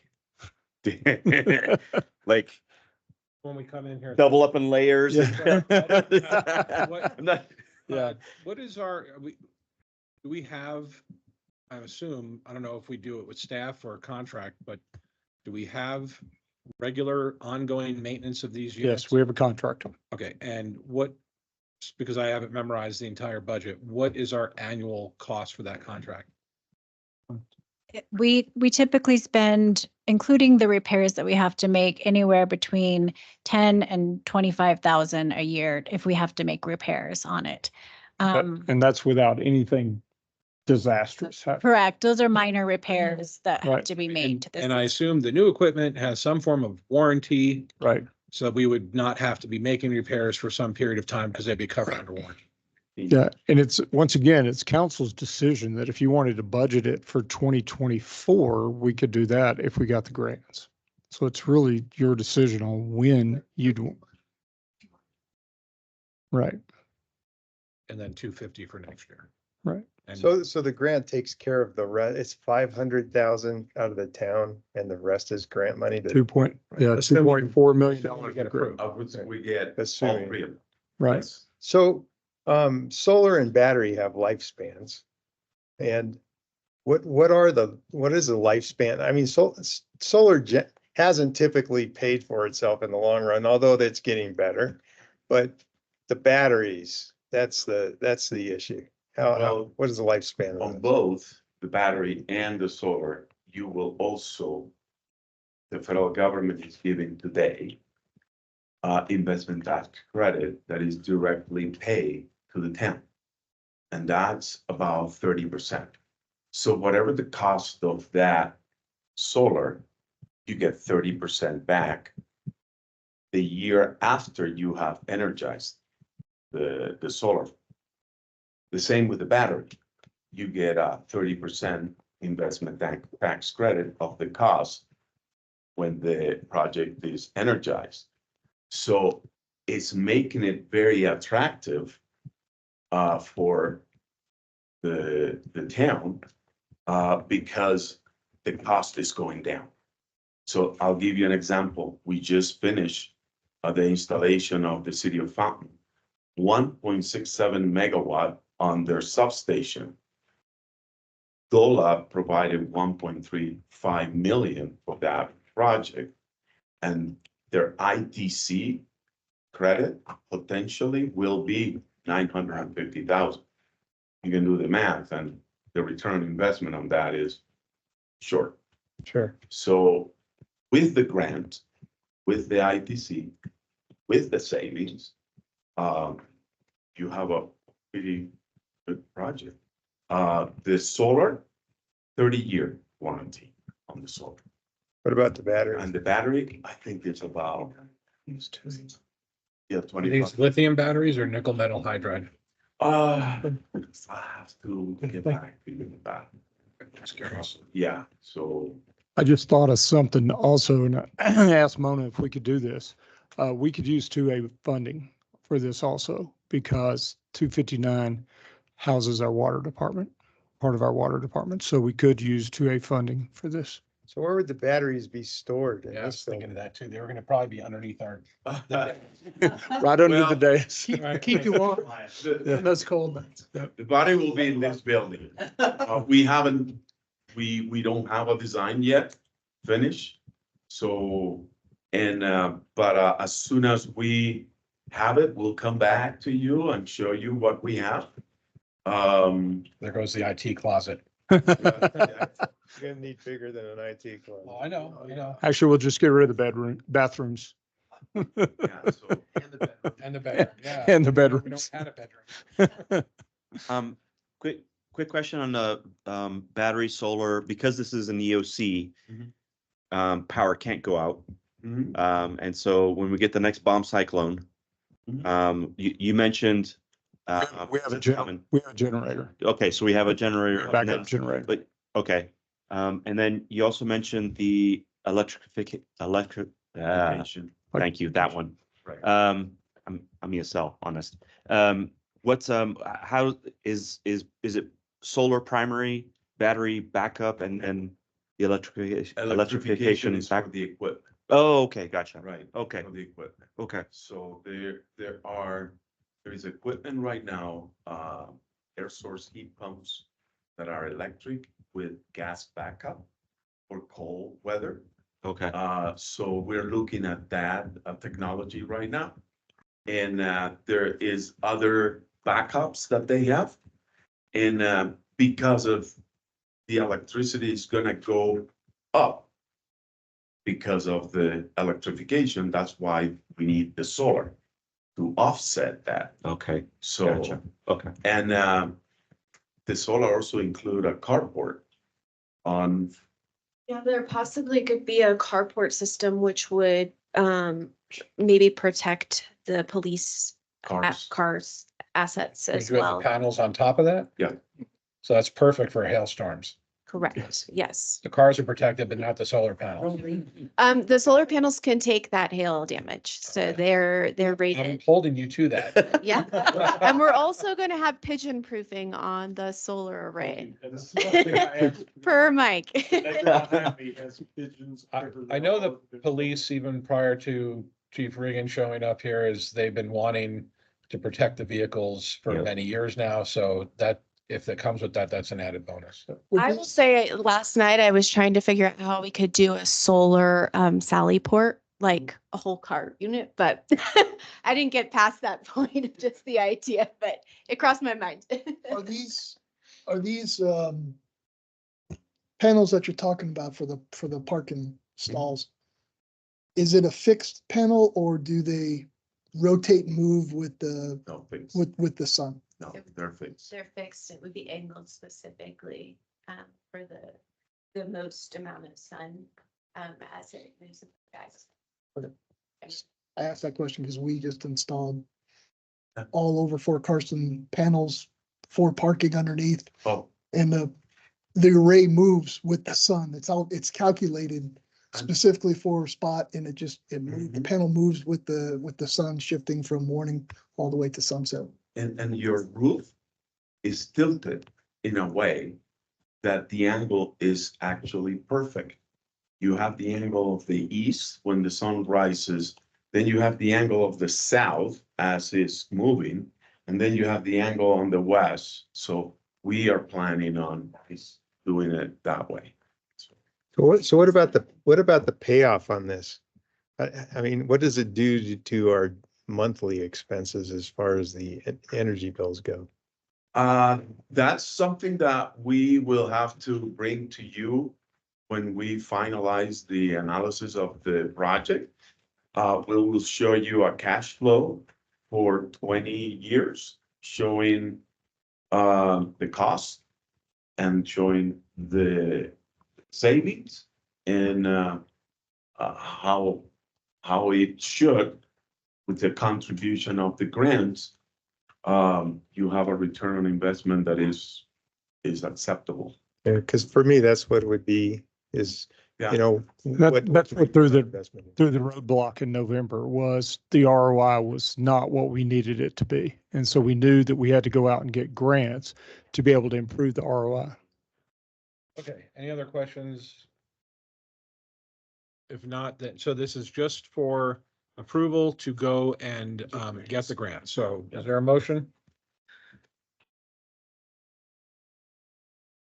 All right, I'll make a motion. To approve resolution 13/2024, a resolution approving the submission of a grant application to DOLA for the Energy Mineral Impact Assistance Fund for an energy project on town building. Second. We have a motion and a second. Ms. Erickson? Mayor Pro Tem King, Yes. Councilmember Kimple, Is this for resolution 13 and 14? Yes. we have to we do them separate. We have to do two separate motions. Yes. Okay, so yes for resolution number 13. Councilmember Chronic, Yes. Mayor LaKine, Yes. Councilmember Fiorito, Yes. Councilmember Abbott, Yes. Councilmember Romanella. Yes. That motion passes 7-0. I'll look for a motion for 14/2024. I'll make a motion to approve resolution number 14-2024. A resolution approving the submission of a grant application to the Colorado Energy Office for the Public Building Electrification Grant for an energy project on town buildings. Second. Motion and a second. Ms. Erickson? Mayor Pro Tem King, Yes. Councilmember Chronic, Yes. Councilmember Fiorito, Yes. Councilmember Kimple, Yes. Mayor LaKine, Yes. Councilmember Abbott, Yes. Councilmember Romanella. Yes. Thank you. That motion passes 7-0. Up next, resolution 15/2024, resolution to approve an IGA with Lewis Palmer School District number 38 to maintain and operate the athletic fields on Santa Fe Avenue. Madeline, you are all over the place tonight, aren't you? I like to bring a variety of topics to council. Excellent. Thank you. So this intergovernmental agreement is a continuation of agreement that was originally put into place in 2016. It was set in place to be for 5 years, and based on the school district turnover, we are just now getting to the point where we're able to renew this. This new IGA, where the town will maintain and schedule the baseball fields that are located at Santa Fe and Lincoln. That will be in place for a year, and it will automatically renew for a year unless either party decides that we no longer want to be in this agreement. So I'm happy to answer any questions about the IGA that you'll be. We've been doing this for a long time. Since 2016, correct? Okay, I read it, no questions. I've got one statement I'd like to make real quick. I'd like to thank Ricky Vestal with the school district. He was amazing to work with in this process. We had a lot of things that we had to talk about, and he was just amazing. So I'd like to give him kudos working with the town of Monument. Okay.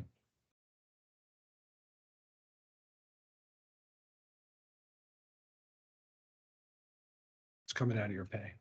They said it was expired in 16. So.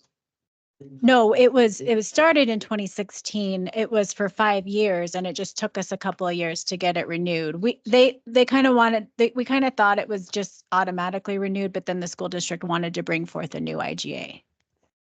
Okay. All right. If there's no further questions, I'll look for a motion.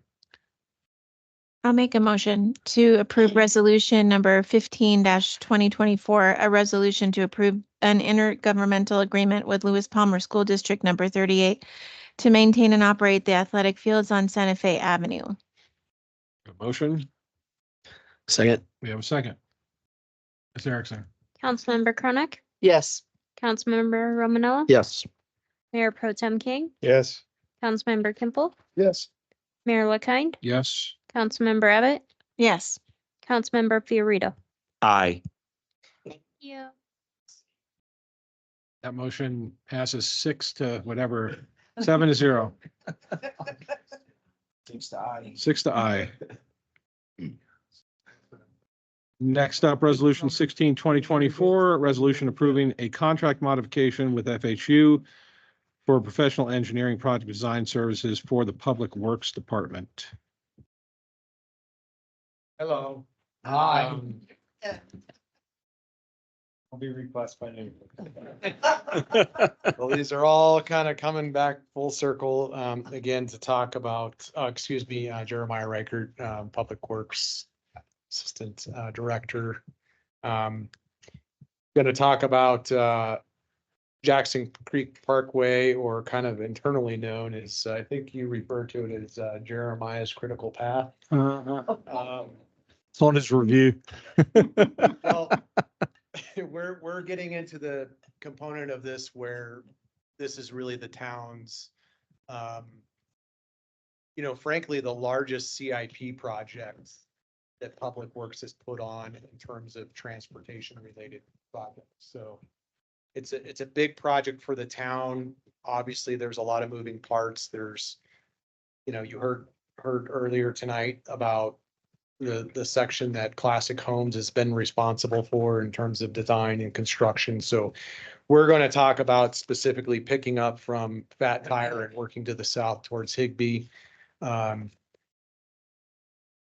a couple things I'd like to point out, being, new to the town, taking this project on. I would like to, actually commend Mike for taking on a project of this magnitude and seeking out the grant funding that we have received to date.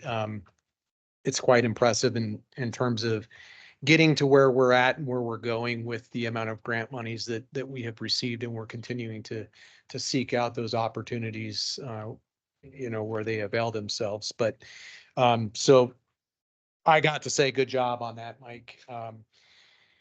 And I think moving forward, we're really talking about continuing the design effort. Jackson Creek Parkway has been going on a very long time. It started with Triview, and a lot of that was, basically driven by development. And so obviously the town was faced, somewhat abruptly with realizing, well, we've got development coming in on our section to both the east and the west. So we started out with a conceptual idea on, well, what are we going to do? How are we going to make this project fit, not only within the limited financial resource that the town has and had at the time, but how to leverage development. And I think that's another component of this where I feel industry-wide speaking that the town has done a fairly good job. That Triview, they built their section on their own. I mean, yes, development drove the need, but the town has been able to partner with Classic Homes, and so that's been effective. So tonight I have FHU here that has a very long history with this project, and I know that it seems like it's it's been a long time in the making, but really when you start fitting the pieces of the puzzle together, it really truly does make sense because let's be honest, grant money is not an easy thing to navigate and it tends to add timeline and complexities that you don't normally had if you had cash, sitting on the side, the thing would have probably been built by now. But with that, I think we'll kind of move into some of the updates that FHU is going to provide. Just a quick synopsis of what that is where we're at is we have an approved 30% what's called FIR or field inspection review plans. These are all CDOT requirements. We have the first half of the National Environmental Policy Act or NEPA and working on their forms. I know this is all, in the weeds a little bit, but just trying to give you an update. Roadway modeling, we've done a lot of work there to be able to advance that towards the final design. There's still work to be done. We've worked on the landscape, the median landscape, trying to finalize that in terms of not only what does the town want to see from a aesthetic standpoint and from a vision standpoint, but what can we actually even afford? So it's really balancing all of those things, and we want to deliver an aesthetically, pleasing corridor. So we're working on that. The Sioux quality level B, that's been complete, and we kind of went out of order and progressed the level A, which is basically talking about the engineering for the underground subsurface utilities and trying to understand. We heard a little bit tonight what's going on at 105, and just making sure that we know what's underneath the ground before we start digging in it. Right-of-way plans and property acquisition. This is probably the most difficult point, I think, relating to the project because there's some unknowns here in terms of the timeline and how long does it take to do property acquisition, right-of-way acquisition, and regardless if it's an easement for utility or temporary or permanent easements, they just take time to process through all the legalities and working with the state and town attorney's office and coordinating all of those. So that's probably one of the biggest hindrances with the project, and will continue to be so until those are secured. So the goal is to hopefully with this amendment move into the 90% design set so that we can truly really go out to bid and know what this thing is really going to cost. When I say that, I mean, we have a pretty good idea, but we don't have a definite estimate on that. So with that, I think I'll introduce Steve with FHU and let him kind of roll through the slide deck here and give you an update. Fantastic. Thank you, Jeremiah, and council members. Thank you for your attention and your stamina. My goodness, what an evening.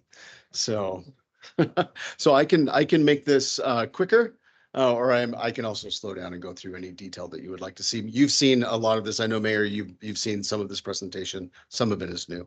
And so next slide. I am the project manager for FHU, Steve Murray with FHU.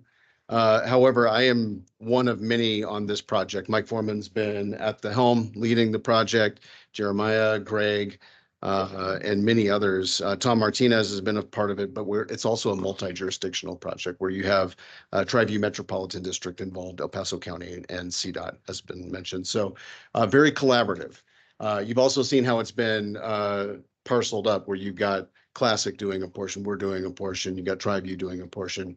Our effort really has been to pull all of that together. So from a traffic analysis, you'll see this a little bit later in the slides. We tried to look at everything. So it's not going to be parceled up. It's one project presented to the community, and we've been moving forward that way, I think, very successfully. So looking at the next slide, as I mentioned, FHU is leading the consultant side of this, which is a portion of the project. And we have a number of consultants. You'll notice at the very bottom, Classic is also a part of our team here where we're working collaboratively together. We've been helping them on some of their design where we can and back and forth. So it's been neat to see the collaboration that's been going on. I mentioned that we have a portion of this project. This next slide is the portion that we are designing. It goes from Jackson Creek Parkway up to Fat Tire is the intersection. And you're looking at, our section is representing, based on our preliminary estimates, right around $16 million in that segment. And as Jeremiah mentioned, we are kind of at that FIR level. So that's a little bit of the background. Next slide, please. As it is today, you can clearly see what it is that we need to do.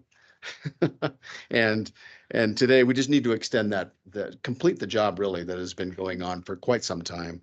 And the next slide will show you the existing intersections.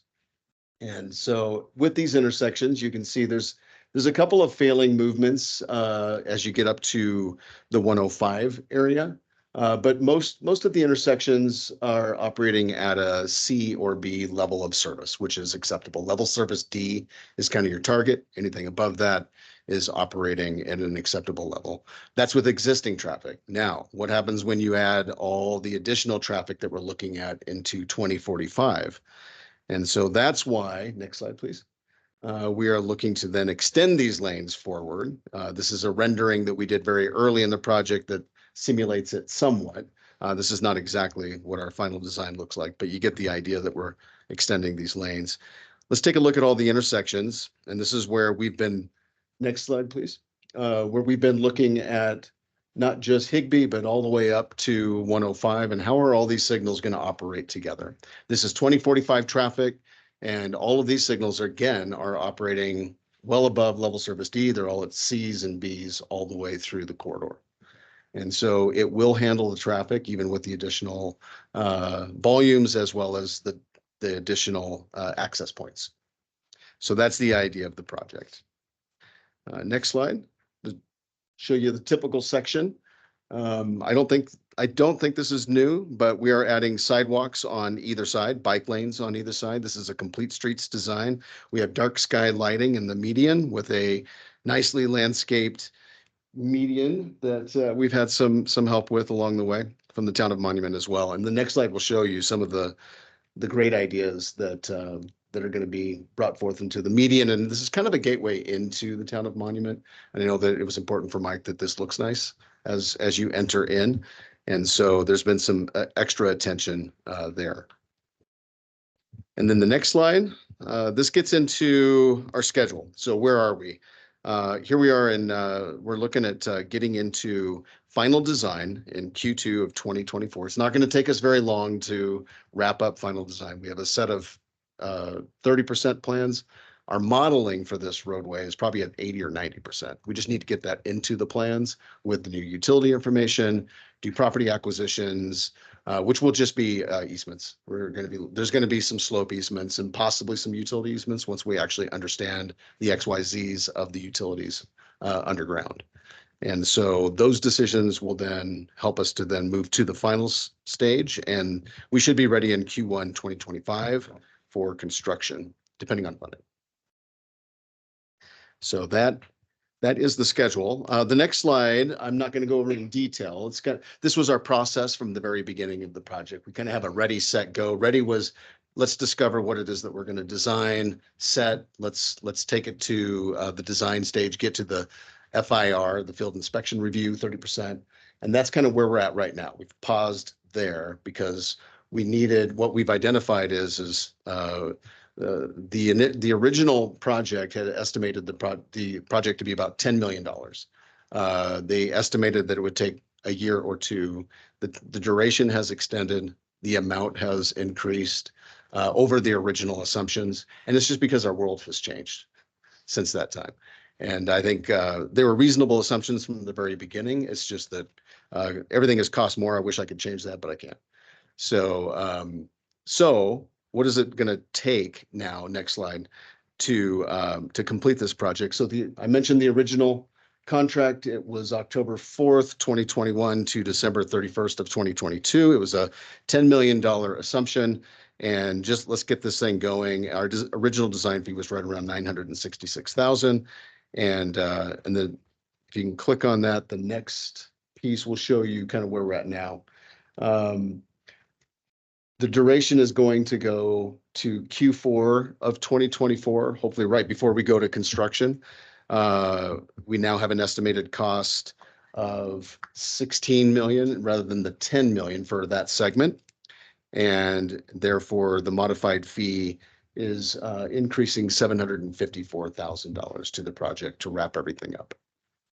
And so that's not necessarily a new task order we're asking for. We're just looking to amend the original task order based on what the design is to wrap it up. And that is, I think, the last slide. That's where we're at. And I wanted to add a little bit here to, some of the rationale behind kind of what drove some of the design change. And we kind of talked a little bit tonight about stormwater, and this was actually one of the positions that Public Works was taking with the IGA specifically, was that the bulk of the flows that are coming from Jackson Creek Parkway are actually going to the south to teach out. And so it's not that we're not contributing to the water quality pond that we discussed earlier tonight, but the bulk of our waters continue to move south. There has been a significant amount of change in terms of from the original design and concept of Jackson Creek Parkway, specifically relating to the stormwater. A lot of the original idea was going to be in collaboration with developers, putting ponds at different locations along the corridor. Those, I think, were quickly identified, maybe a term to use, as vulnerable. It was very dependent on acquiring land and paying for land. And so design has kind of changed. There is still a component of this that we're going to be reliant on CSI for a portion of their pond that they're putting. There was a slide in there that showed at the very end of. So right at teach out. Yep, right at teach out. And so south of Higby, basically, but there is still the need to work with them and to coordinate that in order for us to take the stormwater there. Where does that originate? In terms of like, where's the stormwater originating that's creating this problem? Well, obviously we talked about this earlier. We're widening the road, so we're creating more impervious area, but we're also taking on flows that are coming in from historically have long been coming from the county, the school. Obviously Classic Homes is developing, so there's more impervious area there, which they're contributing to their portion of that. I could probably talk to that just a little. Yeah, go ahead. So it's a good question. There's kind of the profile of the roadway kind of crests at Fat Tire right around that area, and then it starts going downhill to 105. Classic and their design is handling all the water that goes their direction north from the crest of the hill. We're capturing everything else and taking it all the way south. But it's still originating from Classic at the crest, is that correct? But only roadway. We're not taking on any development water. It's just roadway, Jackson Creek. It's the additional pavement impervious area within the roadway. They have their own detention separate. pond, and that is also going to be flowing south. It's currently got lots of different obstacles in I think they're trying to prevent ice dams or something, but they've added concrete blocks along Jackson Creek on the east side. So that water that's coming out of the new development in the detention pond that they're building, what are they going to be doing with that? Is that going to be on us to manage? Because I don't believe that's being handled, I think, in their, I don't think that makes it to the roadway. It does, because it's flooded the roadway during the rains last year. Mike and I drove through it. You remember they weren't completed then. No, I know, but there's still, it's going through grassland right now. Yeah. Mhm. So that grassland will become roadway. Right. So what happens to the It'll be water that piped. comes out of the detention pond? It'll be piped underneath the road. It'll be in stormwater Okay. drains. Thank you. So there is some conveyance that, to keep in mind as we're designing, we have to account for the things that are also coming into play Now we're relying on, what's considered, open, conveyance, meaning through ditch. Part of the cost escalation for this project is that we're going to be in a closed system, meaning we're gonna pipe it. And it's a large pipe, it's 72-inch pipe, and able to, to be able to carry. I can see what the county is doing the same thing. Yeah. It's huge. So this, on the northern side, this road is going to begin at Fat Tire. Can you bring up the map that you had up there? Yeah.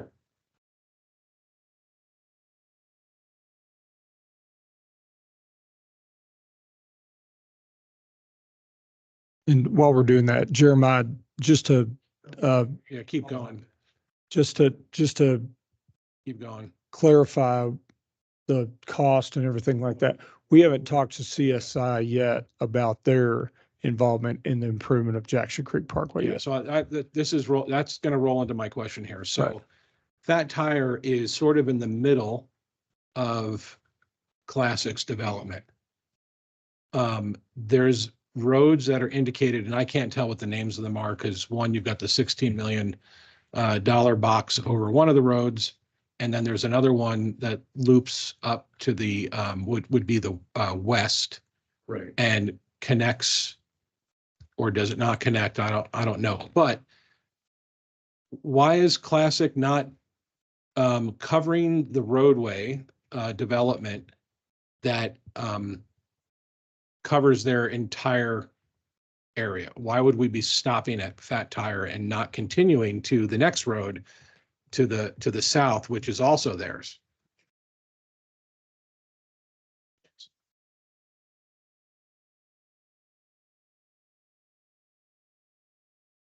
So this is a complicated question for sure, and I don't know if I will have all of the answers, but from whenever a development comes in, generally they're assessed for impact fees and those sorts of things. And a lot of times those are either, cash in lieu of, meaning we'll make the improvement and your contributions go towards that. Or you can look to the developer to make improvements so long as it's within the confines of what their impact fees are.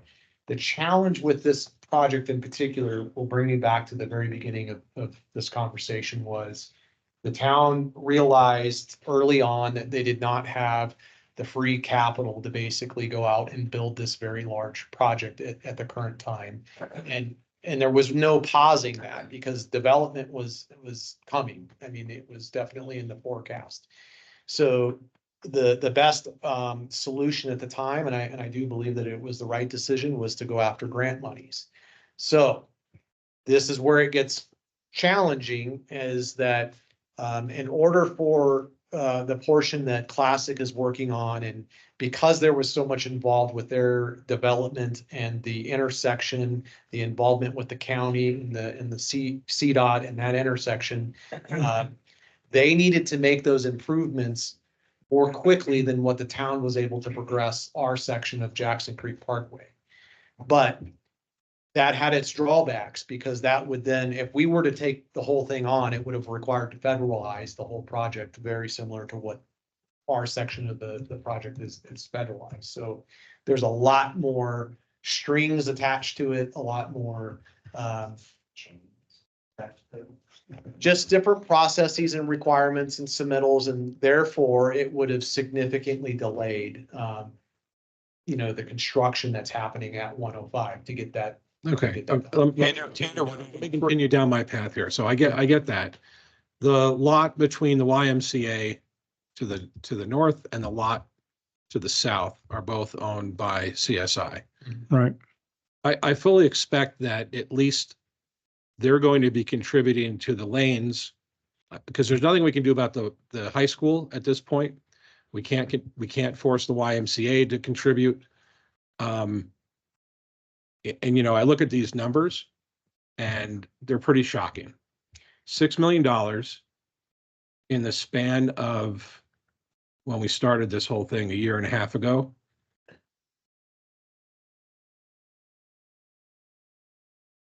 Yeah, I mean, this is, where are we going to get this money?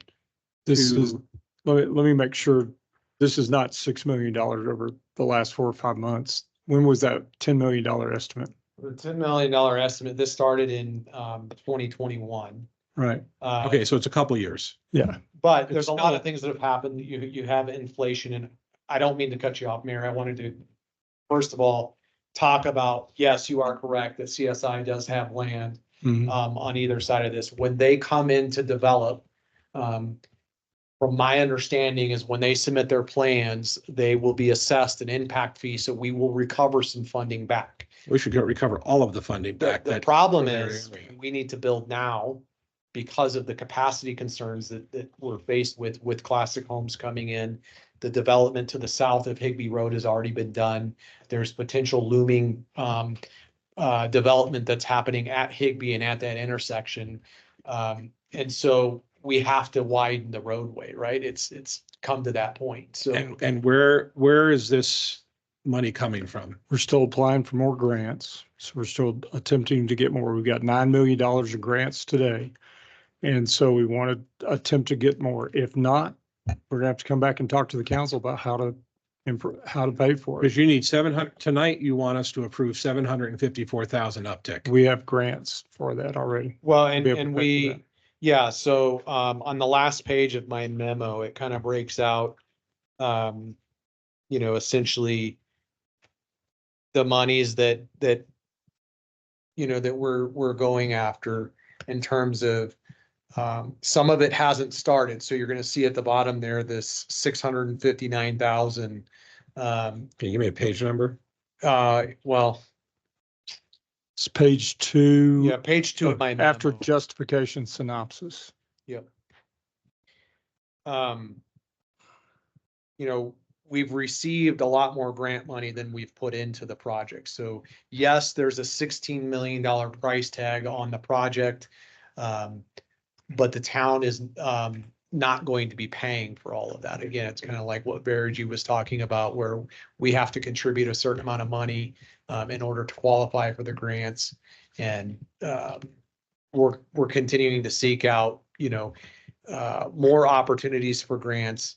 But we have $16 million road project and $9 million worth of grants, and we don't have $7 million worth of impact fees.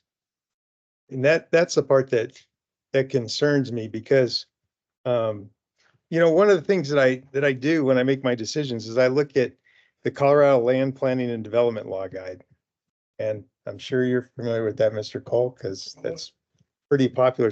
And one of the things it says in there is the benefit of public improvements or facilities made necessary by a new development principally flows to the new development, and that growth should pay its own way. But this road wasn't the problem 6 years ago, and all we've had is development, and we can't even fund half of this road off of the development. So, and you talked about having to acquire some right of way. What right of way do we need to acquire here? What I spoke to was that the initial conceptual design was looking at acquiring land from CSI in order to develop stormwater features or facilities along the corridor versus going down to the bottom of the project and dumping out into Teach Out Creek. Right. So we realized that was likely more of a vulnerability. And so this ultimately yielded the best. And again, it's still in the air until we have some sort of an understanding that's more official with CSI in terms of being able to dump into their facility. We do have a plan B that's not, frankly, probably in the best interest of the town in terms of a maintenance requirement. But if we're not able to partner with other landowners to put the facility to essentially convey the stormwater, then we'll be faced with no other option. And so they are going to contribute, at least from a verbal standing is what we have with them now. And over time, as they develop other things along this corridor, they will be assessed the impact fees, which is fairly common in this industry, is that, you can't really flip a light switch and say, okay, all land adjacent to this this roadway start developing now. We will need to recapture those funds down the road and recoup those fees based on those impact fees. So it's just that they're not paying ahead of the project starting point like Classic is. So Classic was assessed an impact fee, basically kind of capturing what you were talking about, Mayor, in terms of you've got this area that, you know, that they are essentially impacting. Their fees were assessed based on that, from my understanding. I can't speak to it because I wasn't here for it. And two, it's kind of out of my preview, but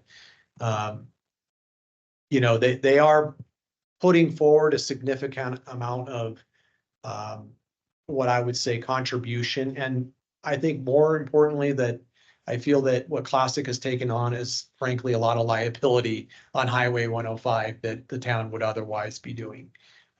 So the fact that they're coordinating that and dealing with that, you know, could be looked at as an advantage. But it really hinders back to, these are federal dollars, and that created a little bit of a problem for, you know, the grants to be able to cover their portion of the work, because they're a private entity, otherwise wouldn't qualify. So in whole, the project is actually much larger than the 16 million. I mean, if you include what they're putting forward into it, it's, you know, closer to the $20 million.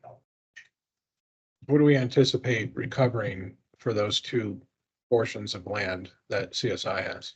The conversations I've had with them so far and what we've looked at as far as what we can apply to them is somewhere between $1.5 and $2 million.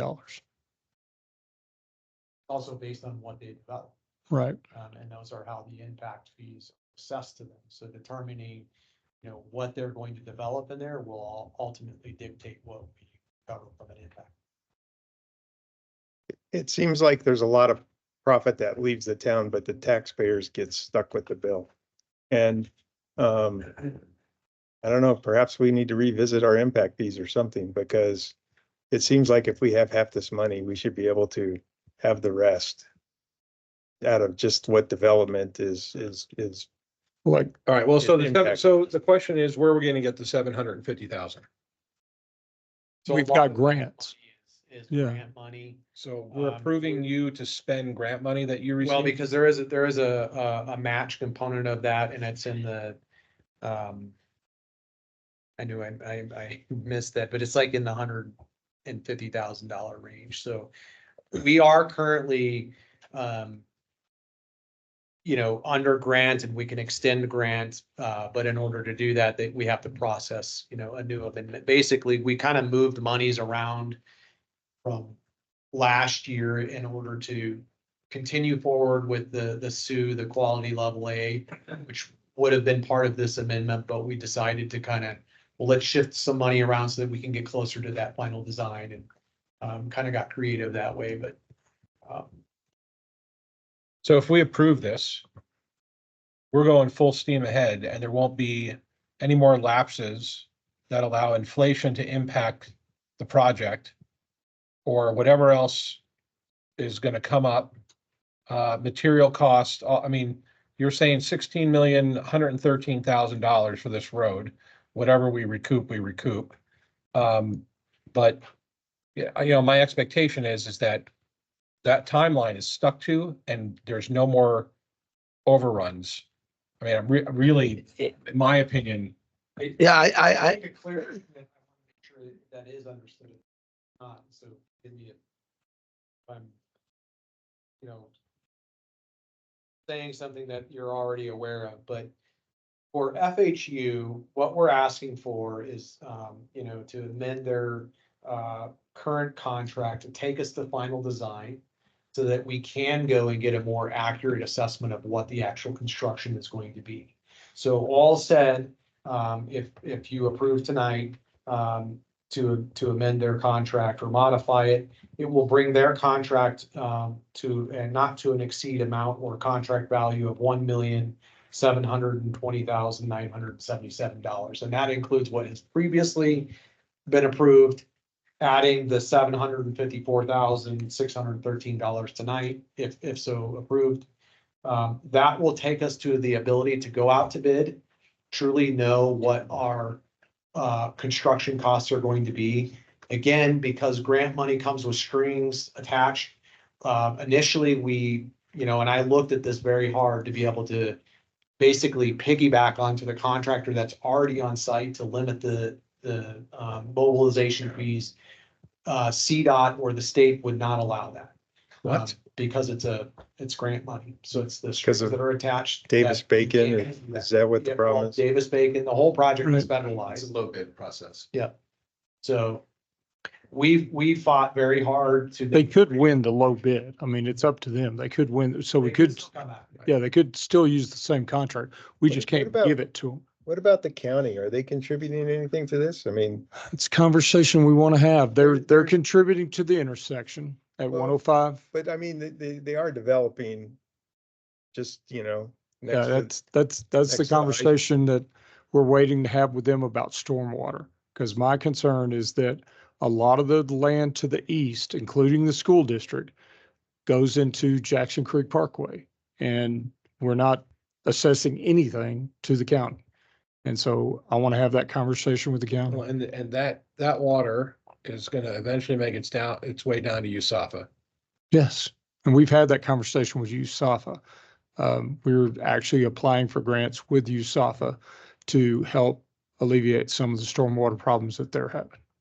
Part of the work that I've tasked FHU with is to really put numbers to what kind of inflow, meaning volumetrically, is the county putting into this corridor, and what have they been doing historically? I mean, I get that for a long time impervious, or pervious area, grassland and those sorts of things, but we were still conveying stormwater.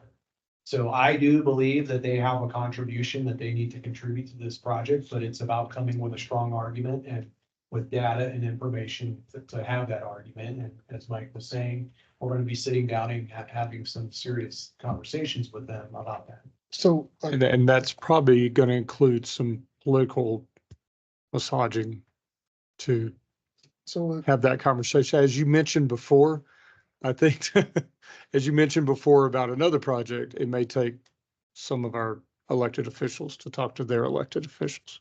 Okay. I just for clarification, you're proposing $700,000+ increase to extend a contract for, say, for is it 1 year or It's just to finish out the. to finish out the design so we can go out for bid to implement construction on this roadway.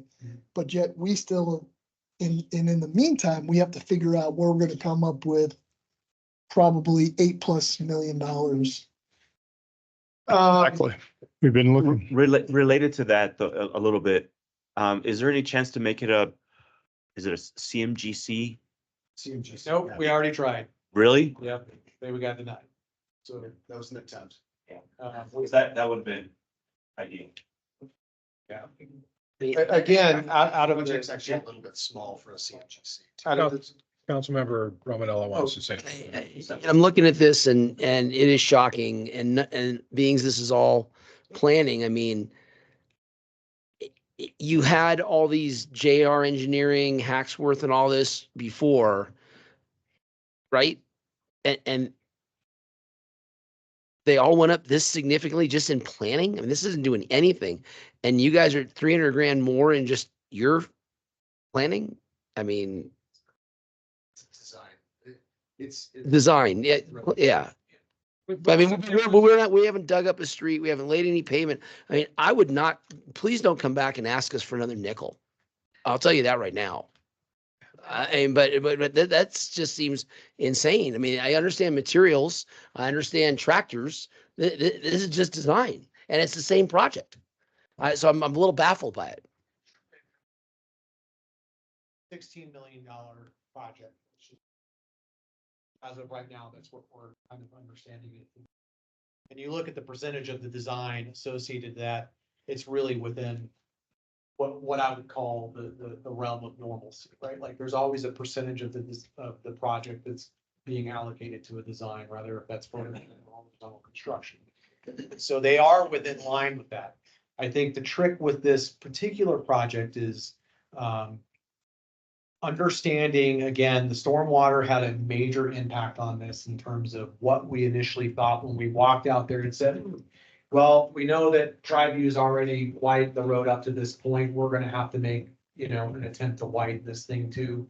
And we came out with some initial, or the town came out with some initial, ideas on what would be involved with this. And the digger, you start turning rocks over and looking at things, going through the process of what kind of right of way are we going to need to design something to the idea. There's been a lot of change associated with that. And unfortunately, that comes with elevated costs. And if everybody remembers the pandemic, I mean, we've got record high inflations that have happened.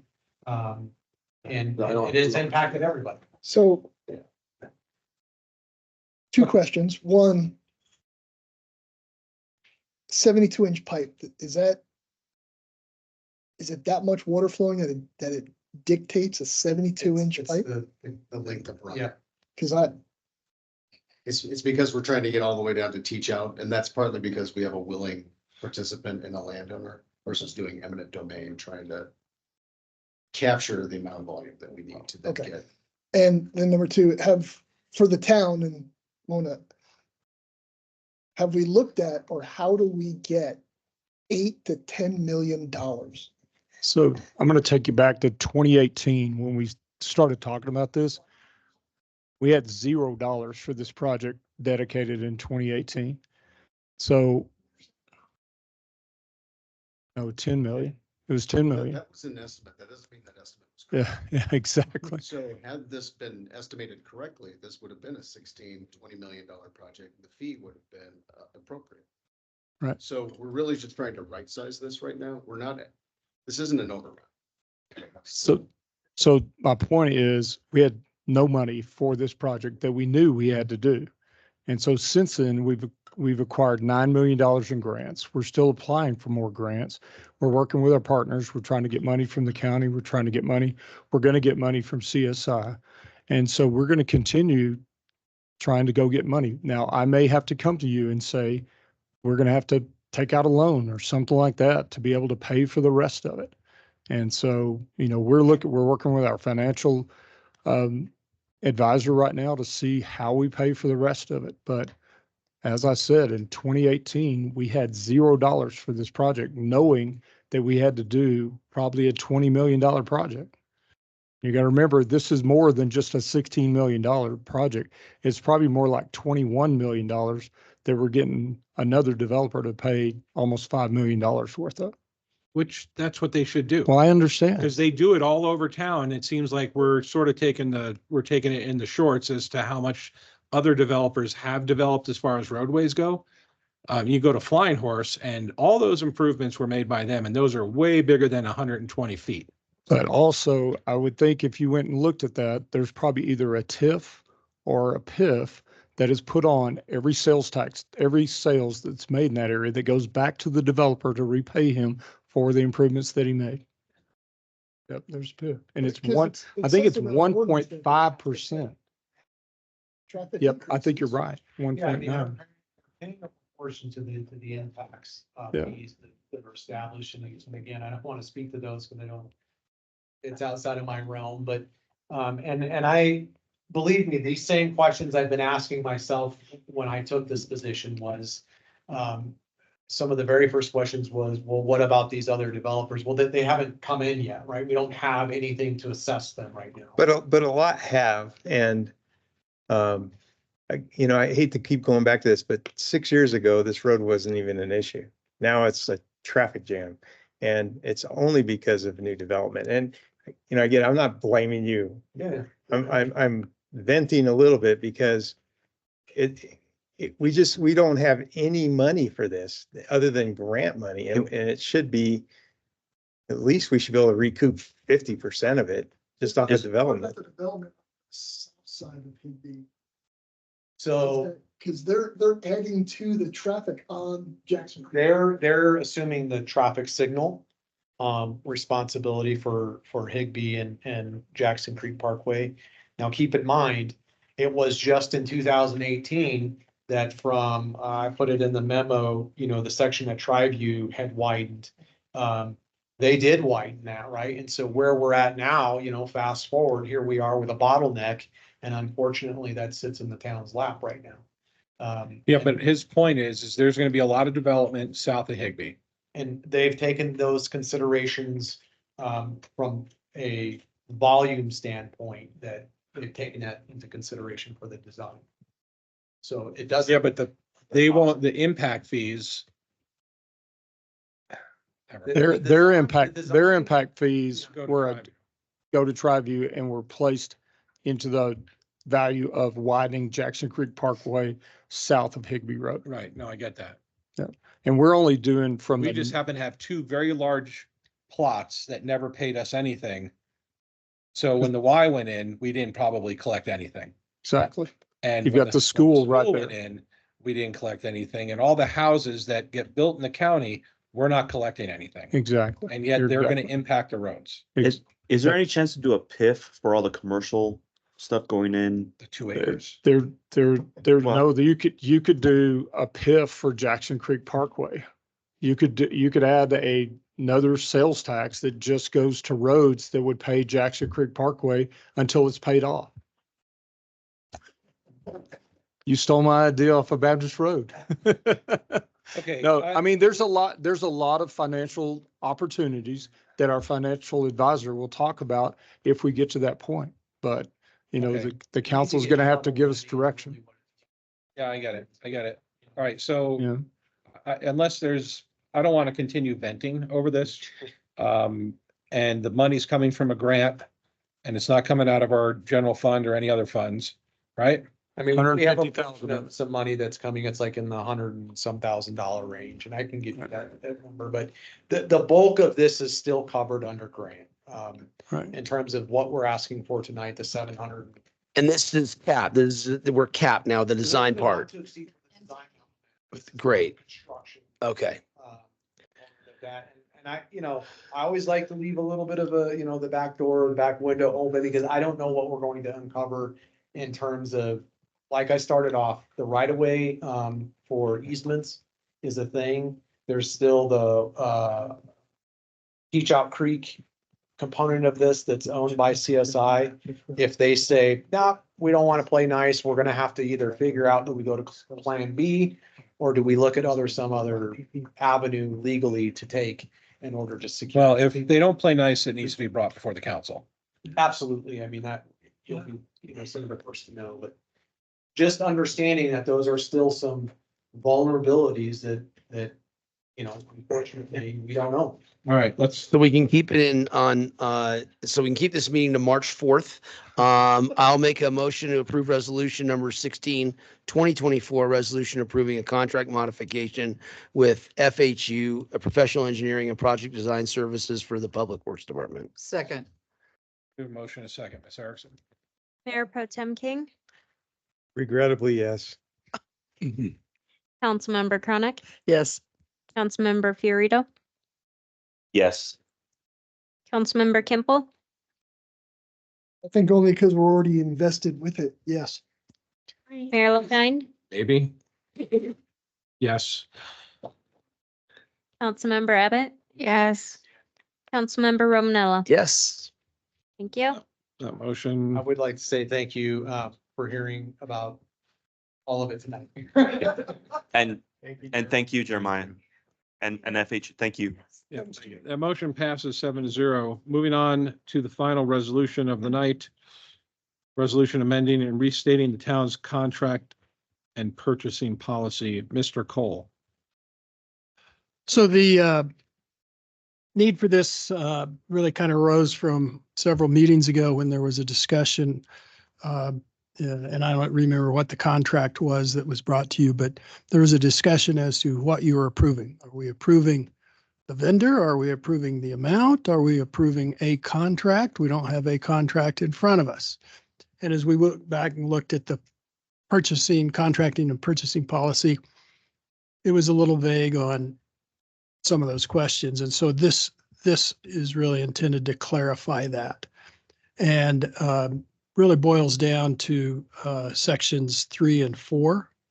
And the clarifications, and I'm working through now table A in section 4, the clarifications that this new policy or revised policy, if you approve it under this resolution, what the would make is really clarifying that for contracts up to or just under $1,000, department directors get to approve that, get to approve the form of contract, et cetera, with those contracts procured on the open market. For $1,000 to just under 3,000, there's competitive pricing required. Again, that is within the authority of the department directors. And I will say that all these approvals have to also be appropriated and budgeted.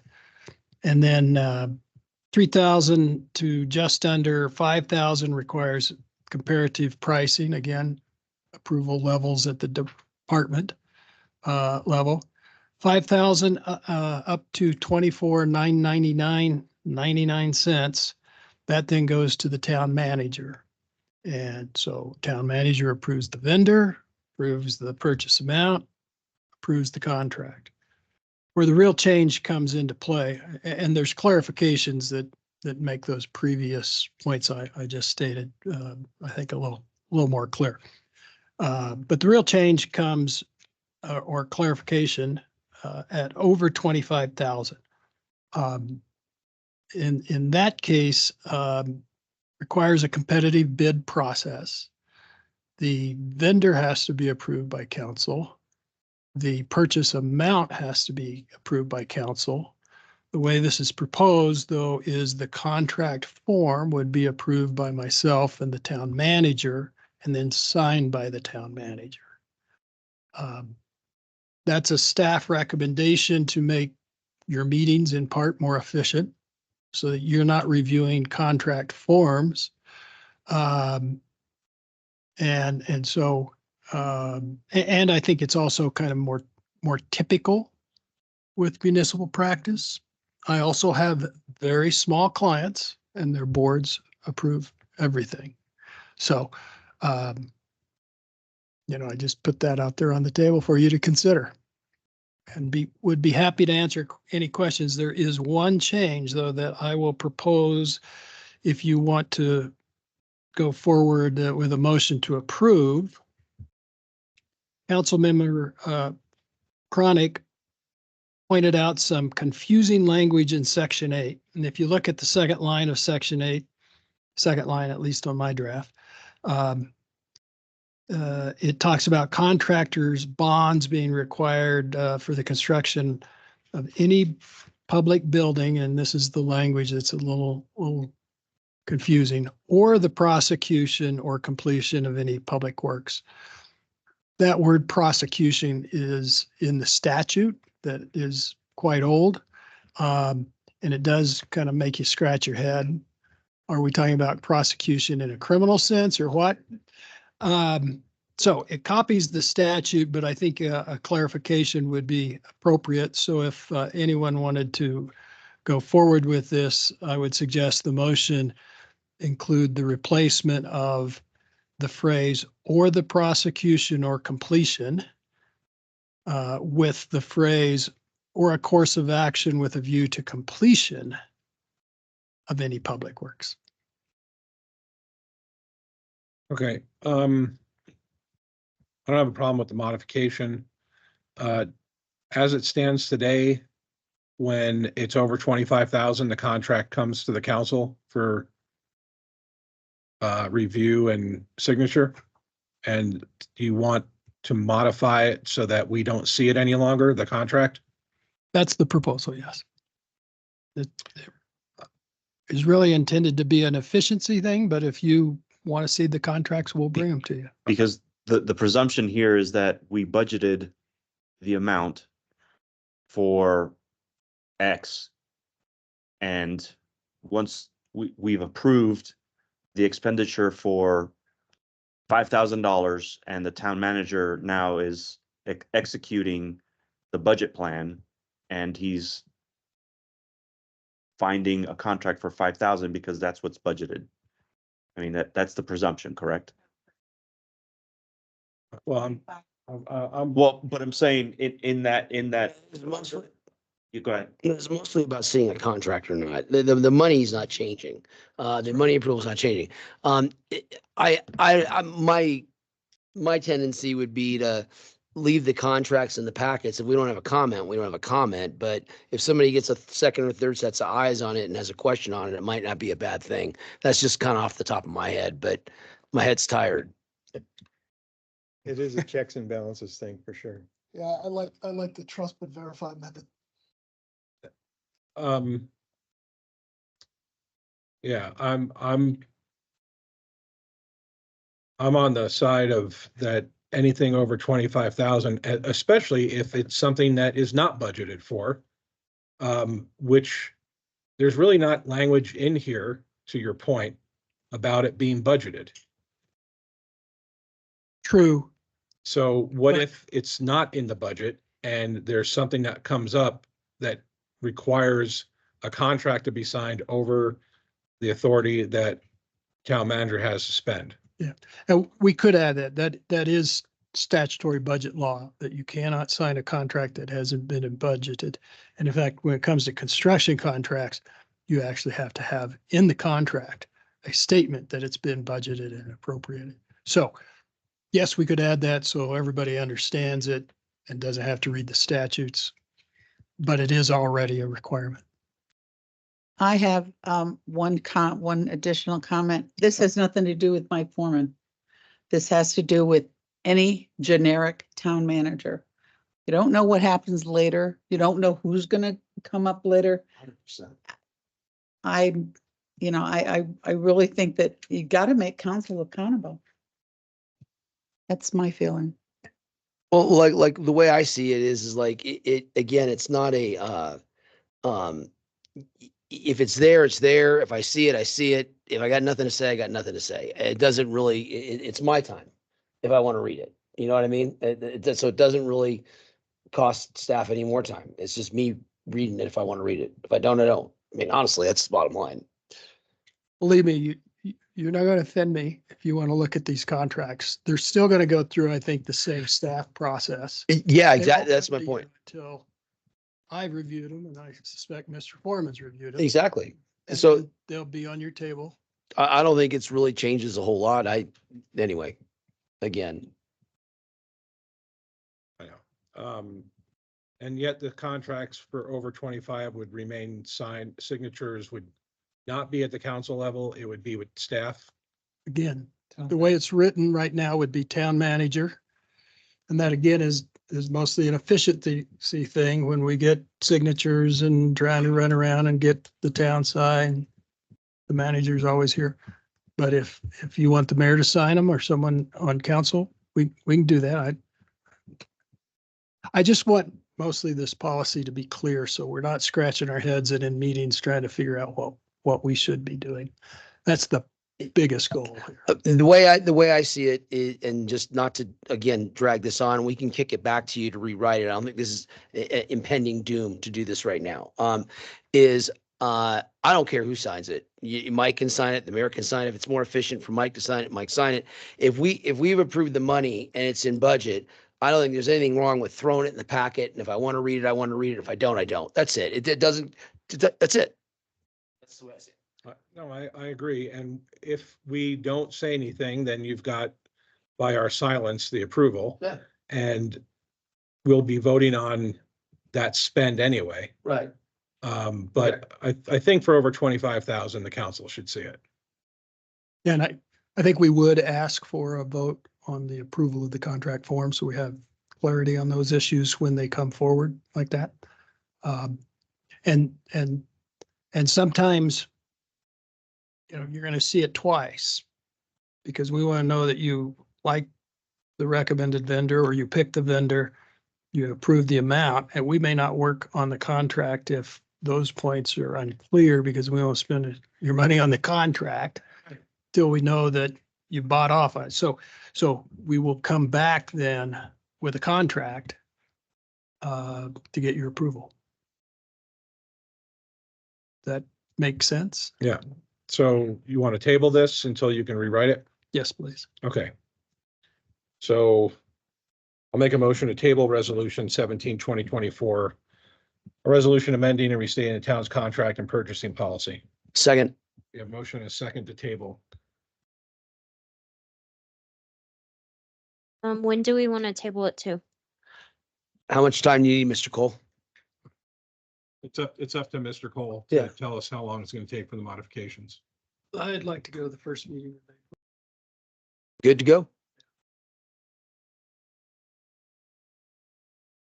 It's April Fool's Day. It's going to be completely rewritten. This meeting, I can't wait for that. Let's just not show up. Councilmember Chronic, Yes. Councilmember Romanella. Yes. Mayor Pro Tem King, Yes. Councilmember Kimple, Yes. Mayor LaKind, Yes. Councilmember Abbott, Yes. Councilmember Fiorito. Aye. Well, at least there's nobody out there left for public comment. Okay. Just for the record, public comments for items not on the agenda. Individuals attending in person may raise their hand to indicate their desire to comment. Individuals attending via Teams may raise their hand digitally to comment via connected devices. Please lower your hand when finished with your comments. Comments are limited to 3 minutes. Anybody in town hall that would like to comment? Seeing none, we'll move on to online. Nobody online. Then we will close public comment. Council authorization items. We have 2. Proclamation recognizing Child Abuse Prevention Month. Ms. Erickson.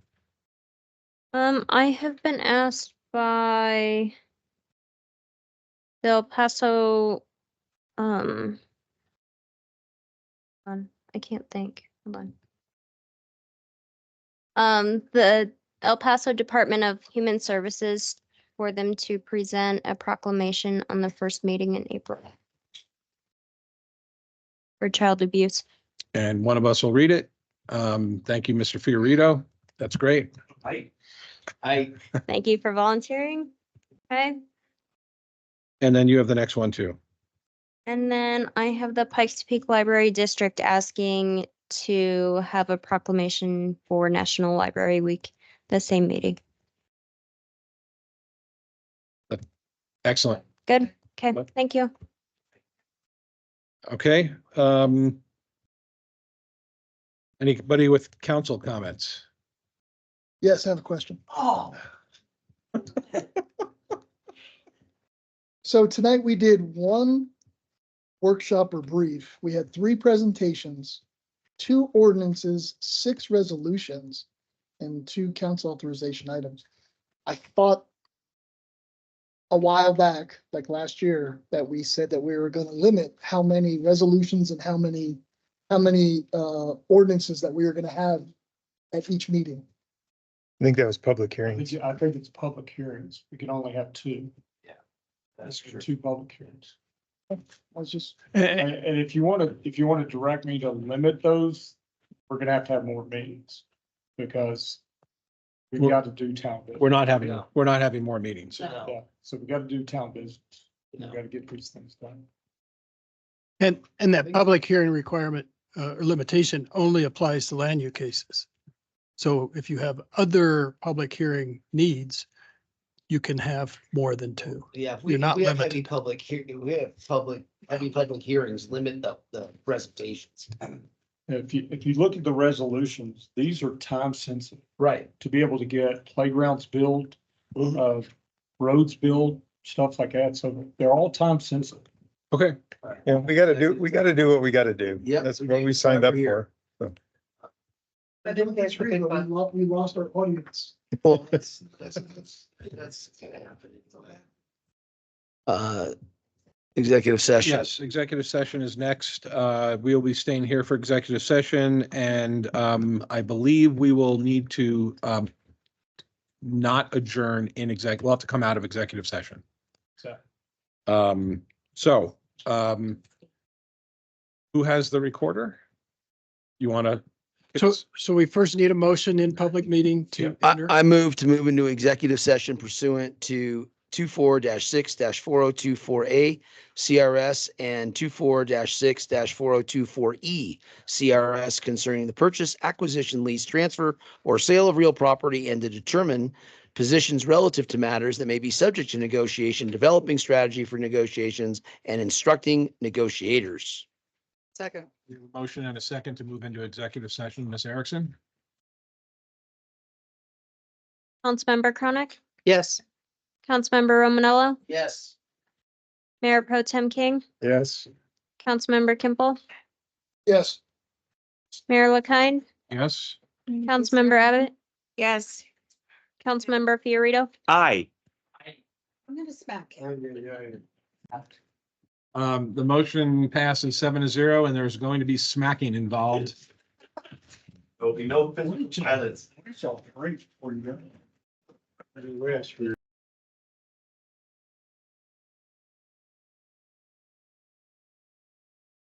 Okay, we are back from executive session. We have no actions to take. Motion to adjourn. Adjourn. Move.